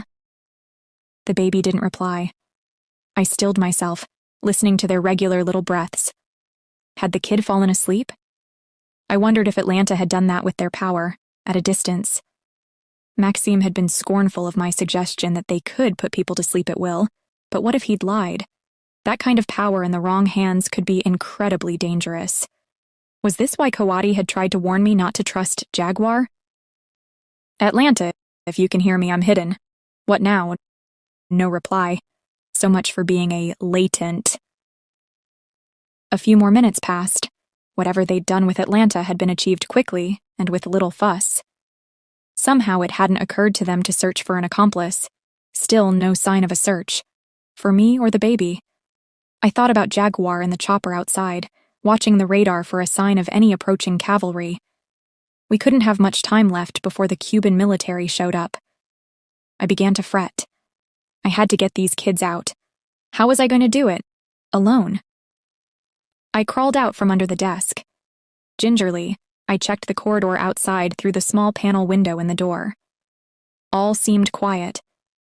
Baby was still snoozing, judging by his relaxed breathing. I sneaked out and padded noiselessly back to the older boy's dorm. No sign of any disturbance. I tried the door. This time it was locked. Frantically, I peered at the keypad beside it. It needed a 3-digit code. My heart was sinking as I calculated the odds, but as I examined the keypad, I noticed that the impressions of 3 numbers were slightly faded. The entire unit seemed pretty old, like it had been new when this kind of lock was originally invented. A combination of only those 3 digits? That hugely narrowed the possibilities. On the 12th attempt, I cracked it. The boys inside were already waiting by their beds, ready to leave. From the shadows, the tallest of them pointed at the fastening of my baby backpack. I can take over. I glanced around, searching out Kawati, who'd tried to warn me about Jaguar. He was in his bed, mouth stuffed with some kind of fabric, his hands and feet bound. Even with the night vision goggles, I could see him seething. A tall, brown-skinned guy with dark, tightly curled hair approached and gently reached for the baby. "My name's Bobcat," he said softly. "Let me carry him now." Bobcat was one of a half-dozen non-white 2-dubs, including the baby, who looked to be of Asian descent.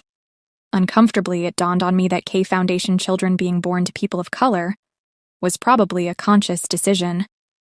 Although I knew these kids were bred for their telepathic abilities, there was something even more disturbing about their ethnicity being brought into it. From before their birth, these children were destined to be deployed as agents in particular parts of the world, their facial features and skin color used as a way to help them blend in with the population. Thinking about this made me so anxious that unfastening the buckle of the baby carrier, I fumbled and almost dropped the baby. "Whoa, take it easy," Bobcat exclaimed. I stepped away shaking. Bobcat noticed at once. He finished securing the baby onto his back, then took my hand. "You're doing great. Just breathe. What's your name?" "I'm Roni," I replied, voice trembling. He grinned at me warmly. "All good, Roni." I tried not to think about how futile this was. Even if we managed to get away, what possible chance did Maxime have against an organization that had been breeding kids like him for decades, who had a network of buyers across the world, run by some of the richest, most powerful and evil people on the planet? What was I even thinking, getting involved with this? Bobcat's voice finally got through to me. "Roni, let's go fetch the girls now, 'kay?" Quaking, I managed another nod. In almost total silence and still in darkness, Bobcat led us out of the boys' dorm and towards the girls. Inside we found the same scene, but this time, no dissenters. Everyone was sitting quietly on their beds, shoes fastened. All Bobcat had to do was signal them and they stood, ready to leave. My curiosity piqued then, and I tried surreptitiously to peer at the 3 oldest girls, wondering which one was Puma, Atlanta's crush. All were pretty good-looking, but one girl stood out. The kind of girl you'd kill yourself if you fell for, because you'd know it was hopeless. Puma appeared to be Asian, maybe descended from people in the far eastern territories of the Third Russian Empire. A real beauty. God help Atlanta, if that's her, I thought. Holding my breath, I followed Bobcat back to the little kid's room. As he tapped in the code, he muttered, "Sentinels are so stupid. They actually believe we can't get out of this room." "Do you know where we're taking you?" I asked. Bobcat shrugged. "Doesn't matter, so long as it's far away from here." "We have to find Atlanta," I began, then abruptly stopped as he hushed me. Then we all heard it. From the east, a distant low drone. The blended din of what sounded like dozens of helicopter blades thrumming in unison.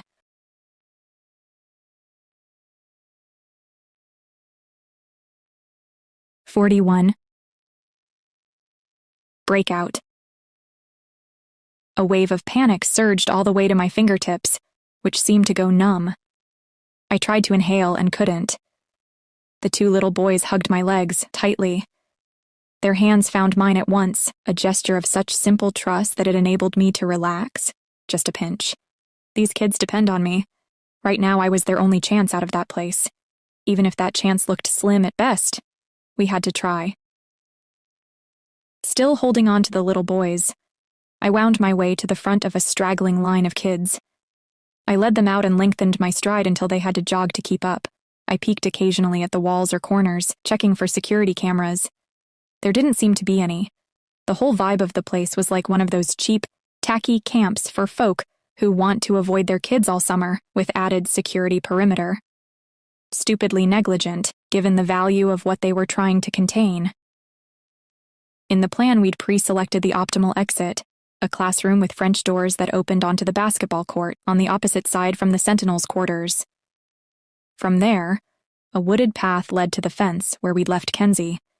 We slipped out easily, in single file and sticking close to the shadows in case any sentinel happened to check their windows. We proceeded to the fence. There was no mistaking the sound of approaching helicopters. The sentinels had to be aware. I guessed they'd be getting dressed in a hurry and first checking the dorms. When they found them empty, where would they go? Atlanta would know. But I could only hope the sentinels wouldn't head straight for the same fence as us. I couldn't see the choppers yet, not even with the night vision goggles. The goggles were basically a kid's toy. But Maxime, with his binoculars and radar, ought to be able to pinpoint the helicopters. Where was he right now? I scanned along the line of K Foundation kids. How many of them had we managed to round up? It was too dark to count properly, but there should have been 24. We'd had to leave Kawadi tied up when he threatened to holler, obsessed by the idea that we were heading into a trap. I felt guilty, especially with what Atlanta had told me about gay kids not being safe in this place. But what could I do? Every second counted, and the others hadn't been willing to force him to join us. Had the other boys bullied him? I tried not to think about it because if so, then I was complicit. Atlanta was still somewhere inside, too. I had to hope that they'd escape and drag Kawadi along, too, because there was no time for me to go back for Atlanta. When we reached the fence, I gathered everyone around. Hi, everyone. I'm Roni Padilla. I came here with Atlanta and Maxime. We're here to get you out. Bobcat, can you help me to count everyone? Sounds like you've already been rumbled, said one teenage girl, throwing a sullen glance in the direction of the approaching fleet of choppers. Dozens of eyes regarded me with something between pity and contempt. A very tough room. From beyond the electrified fence, I heard Kenzie's voice. Are you guys ready? I'm going to use the EMP again. He returned then, a silhouette beside one of the perimeter posts. It'll disable this section, between these two posts. I've run a test. The electricity reboots in 1 minute and 40 seconds. Get ready. You need to be quick. I instructed the kids to spread out along the section of fence. We had to pray that Maxime could get the chopper in the air and come find us. Or else pretty soon we'd have 20-some kids panicking and running around in the forest. Not easy for the Czechists to round up either, if they were to arrive anytime soon. But it wasn't the result we wanted either. As if on cue, somewhere in the shadows nearby, the beast roared into action. Its thunderous rotor blades swallowed the noise of the approaching fleet. It sounded as though every bolt in the crate was shaking itself loose. Spying its looming hulk rising unsteadily from the woods, I got down on my knees and urged the 5-year-old boy to piggyback me. One of the bigger teenage boys offered the same to the slightly older little boy who'd taken my hand, but he refused. The bigger boy scooped him up instead, preparing to launch him high onto the fence. Kenzie shouted, 3, 2, 1, go! We leapt onto the fence. It juddered as 20-some little kids and teenagers clambered over, grabbing a hold of each horizontal wire in turn. I was grateful for my rubber gloves, but some of the kids were wincing as the wires dug into their palms. I emptied my mind of anything but climbing and leaping free on the other side, from as high as I dared. When Kenzie cried out a warning that time was almost up, I looked up in horror. One of the 2 little boys was still on the fence, climbing fastidiously down. Standing beneath him, I yelled, "Jump!" The current must have reactivated then because he let go at once, too shocked to cry out. Just as he landed on my face, I felt someone else slide behind me, breaking my fall. One of the older girls sprang into action. It was Puma, I noticed. She shoved me out of the way and bent her head to his face and announced. His heart stopped. She began pumping the little guy's chest in the classic "stayin' alive" rhythm. I stood aside, too stunned to react. Lights turned on inside the camp. Sentinels were spilling out of the buildings. 2 sentinels rushed toward the fence. From this point, I couldn't clearly make out any single speaking voice. The clatter and rumble of the beast dominated all. I pulled 2 glow sticks from my rucksack, cracked both and began frantically to wave them, painting neon green threads of light in the air. Anything we could do to help Maxime find us. The older teens began nervously to corral a few younger ones who were getting twitchy. Most nervously watched the fence behind us, watched the sentinels glaring at us as they waited for someone to switch off the power. Probably hadn't been done recently, because whoever had been sent to do it was taking their sweet time. As the chopper descended no more than 50 yards from the fence, the air around us began to whirl with stiff drafts. Out of the corner of my eyes, I glimpsed 2 sentinels climbing the fence. The instant they landed on the outside, they'd be mere seconds behind the slowest of us. 3 older kids in our group loitered by the fence, ready to tackle the sentinels. I hesitated, then yelled at the top of my lungs for them to join us. They ignored me. I pointed the remaining kids toward the beast, which was now touching down somewhere in the woods, around 50 yards away. With Kenzie leading the charge, we made a dash for the chopper, following beams of yellow light that broke around the trees. Maxime was waiting there, both feet on the threshold of the cockpit, ushering the first arrivals into the passenger section. He waved me closer, and then leaned toward me and spoke directly into my ear. "Where's Atlanta?" I turned my mouth to his ear. "Captured. There's a kid who was unconscious after the fence. 1 girl stayed to revive them. 3 others stayed to hold back the sentinels. I think maybe they're all over 16. I didn't need to say more. He understood at once. 3 older kids, probably all addicted to whatever the controllers mixed in with the drug that blocked their powers. They'd chosen to help us escape, but they weren't coming along. Maxime grabbed my forearm, frowning. "You mean we're leaving 6 people behind, including Atlanta?" Stammering, I admitted, as 7 Kawadi refused to come. For 2 seconds, I withered under the intensity of his glare. He pointed firmly at the passenger section, then drew my head close again. "Stay with them. Get ready. Into the co-pilot seat. Hands on the cyclic and collective. Foot on the pedal like I showed you, and let me incline you." Stricken, I pulled back. "Why?" "Why? Because they're coming," he said, staring at me like I was clueless. "The sentinels are on their way. And this needs to be in the air when that happens." I felt emptied out as I processed this. "You want me to take off? To fly?" "I'm going for Atlanta and any others I can bring." He shouted, turning away. "Bobcat, Kenzie, on my signal, drop the rope ladder." Then he leapt to the ground and sprinted off into the darkness. I peered into the forest, stunned and shaky. The helicopter shuddered, its rotor blades spinning. My whole frame trembled as with both hands I clung to the edges of the door. I couldn't will myself into the cockpit. I can't fly this thing. Inclination. Every fiber of my body wanted to reject it. All those kids were going to be recaptured because of me.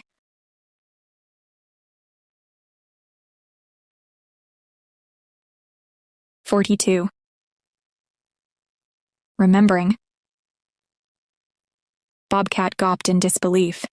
"Did Jaguar say he was going to incline you? What's wrong with him? That's not a thing." I nodded uncertainly, equally bewildered. "What? I don't know what you're talking about." Bobcat turned to the line of sleepy kids that were clambering into the rear of the helicopter. "I need to make sure these all strap in good." He halted suddenly, shot me a pointed look. "Wait, tell me the truth, is this serious?" "Inclination?" "Absolutely. Maxim inclined me, it's very much a thing." "Jaguar inclined you?" he repeated, amazement spreading over his face. "Then Kawadi wasn't lying." "About inclination? No. Is that bad? Is it bad if he wasn't lying?" Bobcat bent low, both hands on his thighs as he took a few deep breaths. hopefully just recovering his wind, but maybe trying to calm his anxiety? I couldn't tell. Okay. Kawati wasn't lying about the inclination. I believe you. He nodded, breathing slowly. It's just, I've never seen it done. I thought Kawati was making it up, and pretty much everything I know about inclination comes from him. Can't say I'm an expert, but from what Kawati told us, Jaguar can incline a person over a long distance. If he knows them well, that is. If they're close. You've done this before, have you? Was he wondering just how close Maxime and I had gotten? Good question if so, I thought. Myself, I was split on the matter. Not close enough, was how I felt most of the time, when any part of him brushed against me, or I found myself remembering the timbre of his voice and its subtle, expressive range. When I caught myself staring at the nape of his neck and the way damp strands of his hair stuck to it. When I contemplated the way his eyes closed when he'd played the piano, as if in brief moments locating a piece that eluded him in the rest of his life. I very badly wanted to watch him play piano again. I realized suddenly, and far too late. Because our time together was almost over, compressing like a collapsing tunnel and me racing to be present at the very end. Yet something within me, the secret voice, which told our ancestors that the rustle in grass was caused by a snake, not the wind. That part of me warned that maybe he'd already gotten too deep under my skin. Maxime, me and Kenzie go back a ways, I replied after a moment. We were kids together, in happier times. And yes, I've done this before, like I said. Bobcat seemed persuaded. Then you know it's possible, whatever you did last time, do it again. I imagined the air around me, humming with telepathic messages. Did it work like radio, I wondered? Did some activated part of a telepath's brain act like a biological transmitter or receiver? I had to admit it. I envied their ability to read each other's minds. Could they also read feelings? If so, they'd be able to read the abject terror of their stand-in pilot, aka me. The K Foundation kids were settling now, visibly calmer as they filled up the passenger section. Above me, the rotor whirled slow and steady. I made myself turn to face the cockpit, those two empty pilot seats taunting me. Nausea radiated through my body, my knees buckled, and I grabbed at the walls for support. No way I can be responsible for flying this. Can't control the balance. I'll flip it. The rotor will carve up the forest. The chopper will explode. I'm going to kill everyone. Maxime says to get into the pilot chair, shouted Bobcat. I peered into the cockpit again, unable to move a limb. Some part of me stood aside, observing myself with detached pity. I'm having an out-of-body experience, I thought. So climb into your body. The reply seemed to come from outside of me, and for a moment, I felt untethered from reality. Who'd said that? Watching from his passenger seat, Kenzie unbuckled and approached the cockpit. Gently, he placed a hand on each of my arms. Hey, it's all good. You drove that car, blindfolded. You can do this. I turned to Kenzie. Unable to speak, I gave a single shake of my head. A frightened look crossed his face for a second. Then Bobcat was at his side too. Please, let's go. Jaguar has to reach your mind out of all the others here. So focus on something that you know for sure he'll recognize. I heard myself say, The Forgotten Village. I have the download on my phone. Kenzie, do you have earbuds? A hopeful smile touched the edges of his lips. Better than that.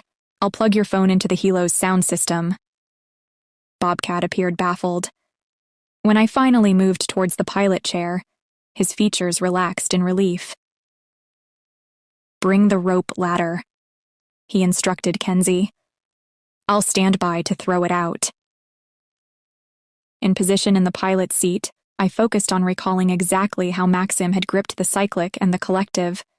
As my fingers wrapped around the controls, the vibrations of the craft went through me. The slightest shift of my wrist would do something.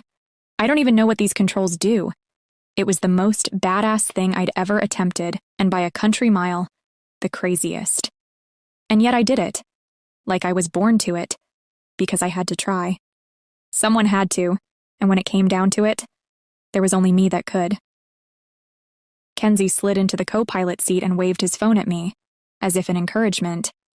He found somewhere to plug in the phone and scrolled through his music downloads.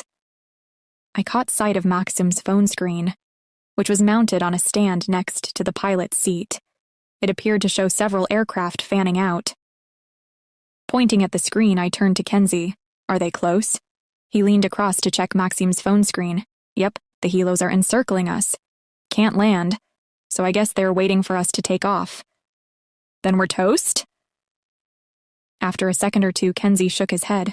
Nah, the Tsar didn't go to all this trouble just to shoot down his precious cargo of unicorns.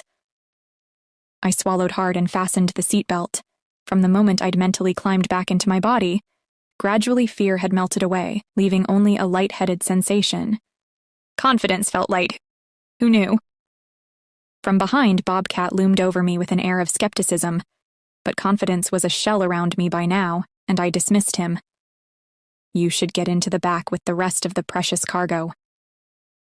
Kenzie finally located the track and hit play. Music filled the helicopter and wrapped around me. The forgotten village. I closed my eyes and inhaled deeply. I cleared any remaining commotion from my mind, focused in on the music. If I could locate the memory of precisely how it had felt just to let go, the way I had when I'd driven the car, then maybe this was possible.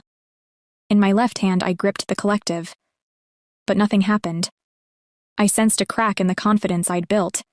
A dangerous fissure. Send it through the headset, I instructed Kenzie. I need to hear it even louder. My thoughts raced as I battled to prevent my resolve from collapsing. I became hyper-aware of Kenzie beside me, willing me to make it work. Bobcat somewhere behind me. All the other kids. If I couldn't clear my mind, each and every one of them would be failed. The failure would be all mine. This is what you get for trying to be a hero, idiot. You and a whole bunch of kids going up in a fireball. Nice going, hero. Kenzie placed the headset over my ears and gave my shoulder an encouraging squeeze. He lifted my right hand, placing it lightly on the cyclic. Take your time, Patty. I screwed my eyes shut and began to breathe deeply. The track came to an end, and then looped. I let go of thoughts of the kids, of what was at stake, handed everything over to something greater than me. You could call it prayer, you could call it despair, whatever. I let go of all that responsibility and just allowed myself to exist in the moment. Free. That's when I felt myself relax. I listened only to the music. Let it transport me back to that rehearsal room, all those years ago, both Kenzie and I watching Maxim as he bent over the keyboard, dropping his fingers with precision at every bar. Remembered the feel of drumsticks in my hands, the quiver of the hi-hat when I tapped it with a brush. How had I ever given this up? My left hand closed around the collective, and then my muscles moved. By themselves. In the next few seconds, I was twisting the end of the collective, hearing the rotor speed up. I felt myself raise the collective, very, very gently. My hand seemed to know by itself just how much. Absolutely nothing tentative about it. The helicopter began to lift. Woo, Patty! You're doing it! My left foot leaned slightly on the left pedal. We rose a little higher. I opened my eyes for a second, saw that we were now level with the tree canopy. Kenzie laughed in delight. Yeah, go, Patty! My right hand gripped the cyclic and pushed it forward. A powerful vibration went through the chopper. Somehow I ignored it, shut my eyes again and kept going. Focus on the music. More collective. We rose higher and faster, steady as a balloon. Oh shit, Kenzie groaned. They're everywhere. We're surrounded. I didn't dare to watch. Controlled from afar, my hands and feet kept everything in equilibrium, and I just kept on listening to the music.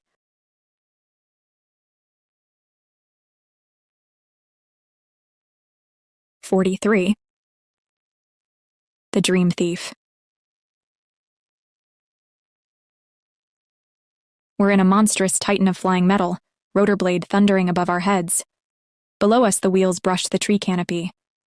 A rope ladder trails from the open door, falling all the way to the forest floor. Circling us in the air, I count the lights of 5 smaller helicopters. When they don't immediately fire on us, I finally begin to believe that Kenzie has it right. They're saving us for the Tsar. Where we go, they will follow. I wonder about what'll happen if we try to leave Cuban airspace. Talk about being stuck in a moment. Close my eyes today and I'm still there, in the cockpit of the beast. Hands on the cyclic and collective, foot poised above the pedal. You will never know what it is to have mastery of a machine the way I did that day. Even if you should learn to pilot a Mil Mi-8, which frankly I doubt will happen, you'll be piloting it with your own mind. I was not. In my memory, I am one with the machine. I'm part of it, not a bystander. Like the collective, I'm another cog in the machine. As my limbs fly the helicopter, my mind wanders free, detached, observing myself. It's an out-of-body experience. There's a drag on the craft as we take on weight. My muscles adjust instantly, a little more pressure here, a lean there. And then slowly, we're rising. Beside me, Kenzie is crowing, "This is the goat." 2 minutes later, Atlanta climbs into the chopper. They tap me on the shoulder. "Nice job, Roni. Hang on just another minute. Jaguar's almost here." Hearing Atlanta, I have a faint memory of something I urgently wanted to ask, but it's elusive. And then it's gone. I feel myself emerging from the trance. That last minute is the hardest. Somewhere in the last 10 seconds, the psi connection snaps. I become vividly, luminously conscious. And I'm back in my body. Still detached from my immediate surroundings, over my shoulder I glimpse a girl climbing in. It's Puma. She's followed by one of the older boys. Thank God. Still no sign of Maxime. It is my right hand on the collective, my left hand on the cyclic. Can't even touch a pinky to the helicopter controls without consequences. But even a few precious minutes in control seemed to have given my muscles a hint of the memory they needed to make the beast hover in place. Very odd. Something that took pilots weeks of training had become as natural to me as riding a bike. Then Maxime reappeared at my side, shooing Kenzie out of the co-pilot seat. He strapped in and flashed me a broad grin. "Top drawer flying goose. Now let the master take over." I felt the control shift to him. Relief flooded through me, grounding me even deeper in my own body. I began to shake. "It's normal to feel weird," he shouted above the din. "Just breathe easy." We climbed higher. The helicopter's nose pitched forward as Maxime cranked up the speed. The military helicopters arced into a turn, preparing to follow us. One of them seemed suddenly to lose control. It wheeled into a spin as we whooshed above it, clearing it by mere yards. We heard an explosion behind us, then another. A few of our passengers cheered the first, but not the second. I turned to Maxime. "What happened?" Hands firmly on the controls, he faced straight ahead and answered me in a flat, detached tone. I clouded him. "One of their pilots is a latent. We got lucky. Now we might actually make it out of here." You clouded his mind, so you killed him." "No, he killed himself and a couple of the others." I cringed, appalled. "Then, could you cloud my mind too?" "Don't knock a good mind cloud, that's how I got Atlanta out of the camp without being seen." "You didn't answer my question." Maxime seemed disappointed but said nothing more. I was silent for a moment, then remembered what I'd been trying to ask of Atlanta. "And Kawati?" Maxime shot me a hard look, then gave a quick shake of his head. The weight of this loss slowly settled onto me. I tried to glance into the rear of the chopper to find Atlanta, but they were tucked into the side somewhere, hidden in shadows. What did this mean for Atlanta? Their relationship with Kawati was evidently complicated, given what I'd seen in the brief minutes the two had been reunited. Even if freeing him had obviously meant a lot to Atlanta. Why hadn't they brought him? Had he straight up refused? I couldn't help but wonder if deep down Atlanta agreed with Kawati about trusting Jaguar. And what did that mean for me and Kenzie? I turned these thoughts over as the beast flew hard and fast, heading north, increasing the lead we had on the 3 helicopters that had remained in pursuit. Maxime piloted with fierce concentration. I didn't dare shift from my seat, so instead stretched around, straining to catch Kenzie's eye. When our eyes met, it was to exchange a long, anxious look. So, Maxim caused people to die in a gruesome fireball, but he was fighting for his life, and the other kids. That qualifies as self-defense, right? Except that this wasn't convincing, even to me. Did the Tsar plan to kill these kids? Almost certainly not. Or it'd already have happened. Everything we'd done was because Maxim refused to live as a slave, and he wouldn't allow it to happen to the others either. This had been his intention all along, ever since he escaped the K Foundation. Maybe this had been the plan from the start, ever since he first dreamt of escaping the camp. I thought about reports I'd read about how the Tsar's soldiers treated civilians in countries they invaded, shooting handcuffed men, women, and children. About the rapes, the mutilations, the torture. The rumors of secret gulags to which citizens of occupied countries had been transported to work as slaves, like back in Stalin's day. About children stolen from their families and gifted to childless couples in the TRE. Their identities erased so they'd forget their parents. About how Ilyan raised statues to the most violent war criminals and flew his flag everywhere. The idea of Maxim and all the K Foundation kids under the orders of a butcher like Ilyan was horrendous. But these Cuban pilots weren't to blame. Why did they deserve to die? My curiosity had led me sleepwalking into a second Cold War covert operation. No time to think about the ethics of war. This was personal. Killing Olga, killing Masha, abducting my childhood friend for a life of slavery. All this made it personal for me. For Maxim, it was all that, times 1,000. From the radar on Maxim's phone, I could see that we'd pulled one click ahead of the military helicopters. We were headed for Havana. "We're going to touch down real soon. Have your bags ready, you and Kenzie. Get ready to hop out." Maxim pointed at the duffel bag on the floor of the cockpit.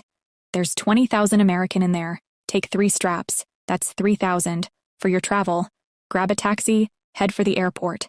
Leave on the first flight to Mexico or the USA. Cuba's not safe." I was about to ask where the cash came from, then stopped. Did I really want to know? What would I do if he told me it belonged to his narco buddy? Instead, I reached into the bag and pocketed 3 straps, each of $100 bills. It was the most cash I'd ever touched. My attention went back to the radar, the helicopters on our tail, to the approaching coastline. "What will you do? With the kids, I mean." Maxim adjusted the craft's yaw. "We'll land somewhere else. By the time they catch up, we'll be gone." "You said Cuba's not safe." He shot me a brief, wary glance. "They won't find us." "You're staying?" "I have a way off the island, but we'll need to hide out a while first." "You really did plan this," I said in awe. Wistfully, Maxim smiled. "Didn't count on you and Kenzie showing up in Tapachula. That was all you. So you honestly didn't send the message, 'Remember the forgotten village'?" "No, I already told you that. But I'm really, really glad you did. Remember, that is." "Then who?" He paused. "Could be Auntie Olga." "No, we ruled her out." "Then I can only think of one other possibility, the people who rescued my brother. The Atlas group." "Atlas, as in Elena Atlas?" His eyes tensed in suspicion. "How'd you know that name?" I blinked. Ahead, the lights of Havana glowed. "Long story, remind me to tell you sometime. What about your brother? Why didn't they rescue you too?" "Long story," he echoed, then sighed. "Remind me to tell you sometime." Our eyes met in sadness.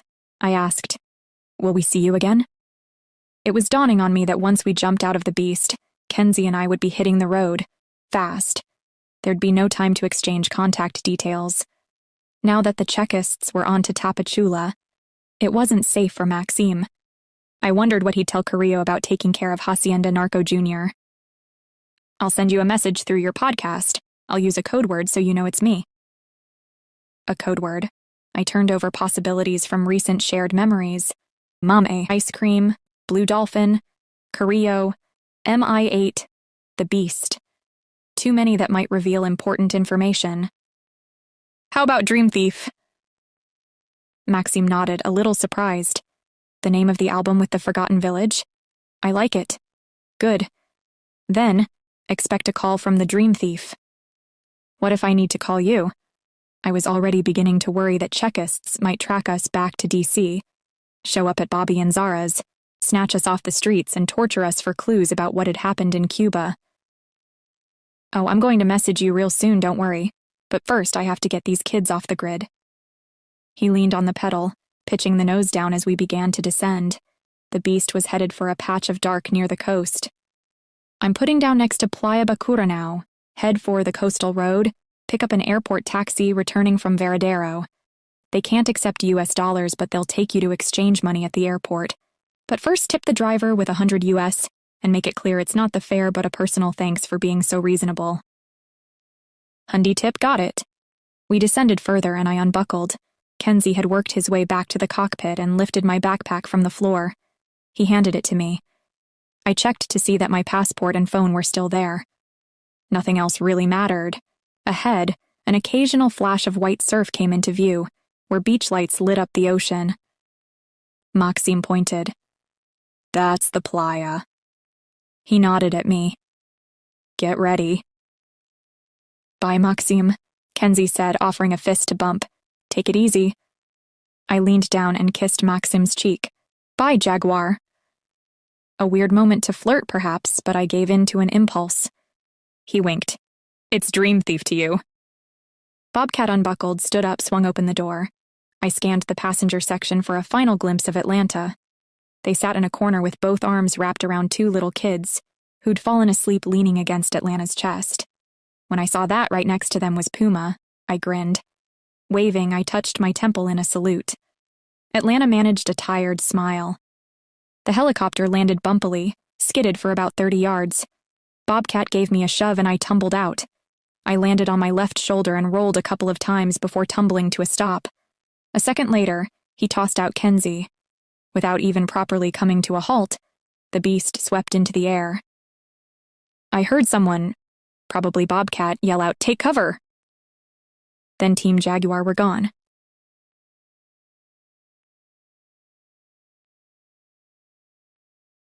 "44.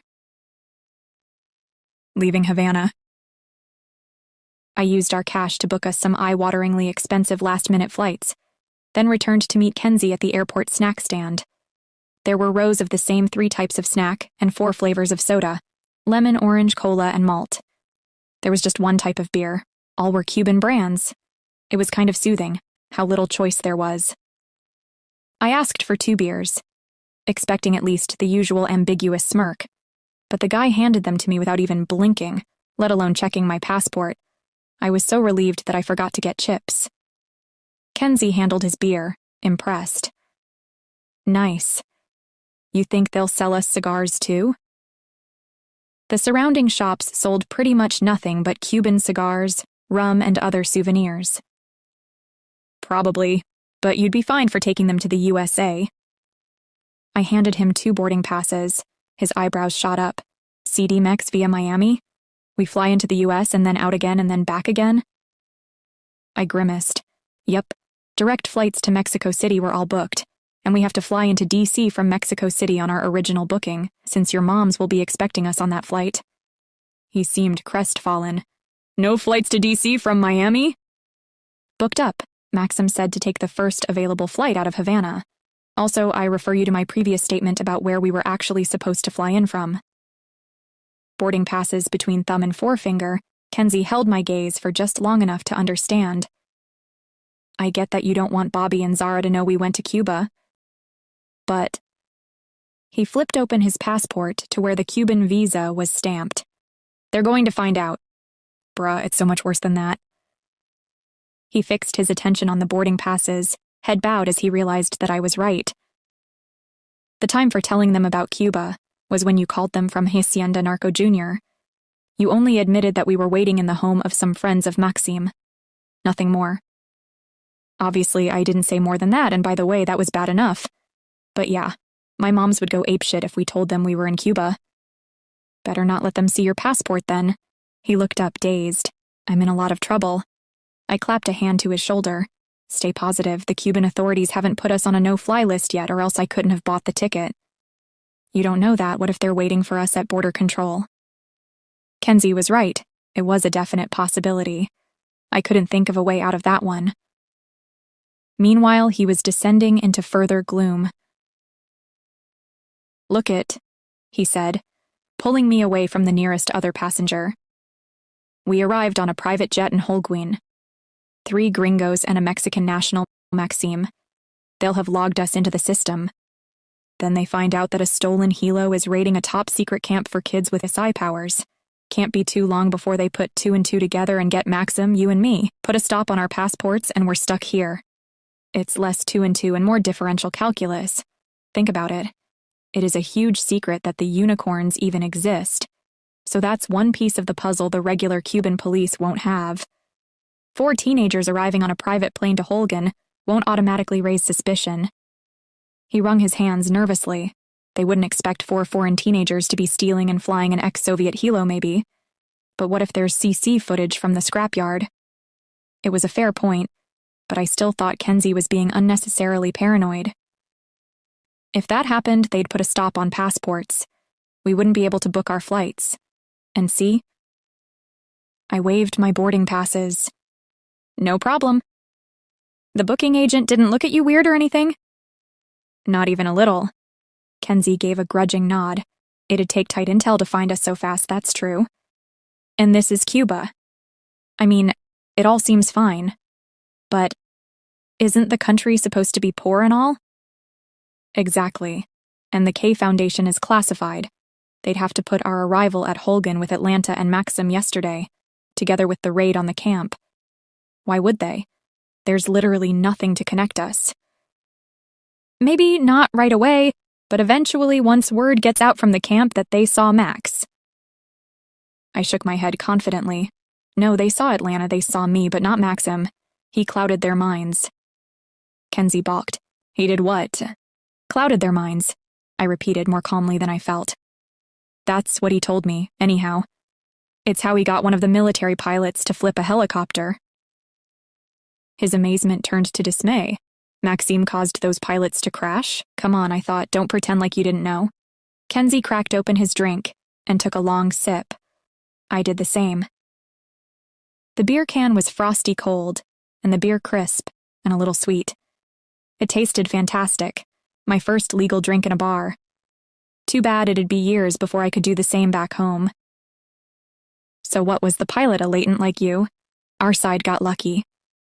I grimaced. "The pilots? Not so much. By the way, one of the 2 dubs from the camp, Bobcat, was very surprised to hear about inclination.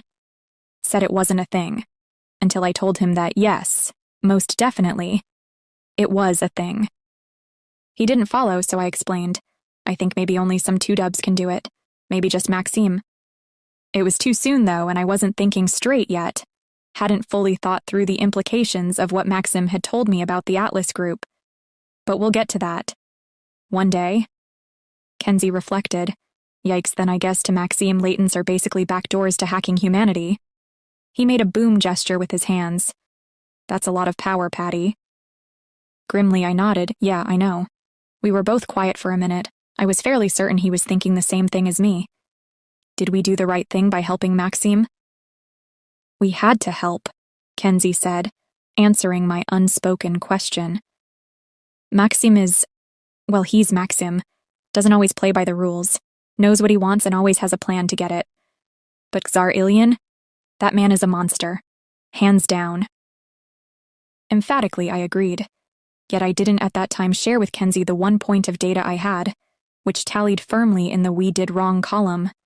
Kawati, the solitary kid in the camp that had refused to go. The one who called out, "Don't trust Jag," only to be cut off by the others. Maybe it was just a personal grudge, or maybe not. "Maxime is, well, he's Maxime," Kenzie had said, but none of those K Foundation kids had called him that. They called him Jaguar. A boy they'd known between the time he was dragged back to the camp after years of freedom in DC, up until when he'd escaped. 3 years. The Maxim we remembered. A serious, earnest boy with goals and unlimited focus. A guy with few friends, perhaps not even really us, when it came down to it. Kenzie asked abruptly, "Do you think we were ever his friends? Or just part of his music project?" I thought it over. Maybe yes, maybe no, but I do know that music means a lot to him. The music we shared, especially. We were more than a project. I'm sure of it. Or else how could he have reached my mind so much more easily when I focused on the forgotten village? I didn't tell Kenzie this last detail, however. For some reason, I wanted to hang on to a memory that was just mine and Maxime's. Still, I kept thinking about what Kenzie had said. Maxime is Maxime. Well, not quite. He was also Jaguar. And who was Jaguar? Truthfully, we had no clue. I finished my beer and picked up my backpack. The lines for security were starting to lengthen. Beyond was the dreaded border control. Just then a message dinged on my phone. A new comment on the podcast. Dream Thief loves Telegram. #Tapachula. You'll know. Kenzie plucked his passport from his rucksack, placed the boarding pass between its pages, and took my hand. Ready? I squeezed his hand. Let's get out of here.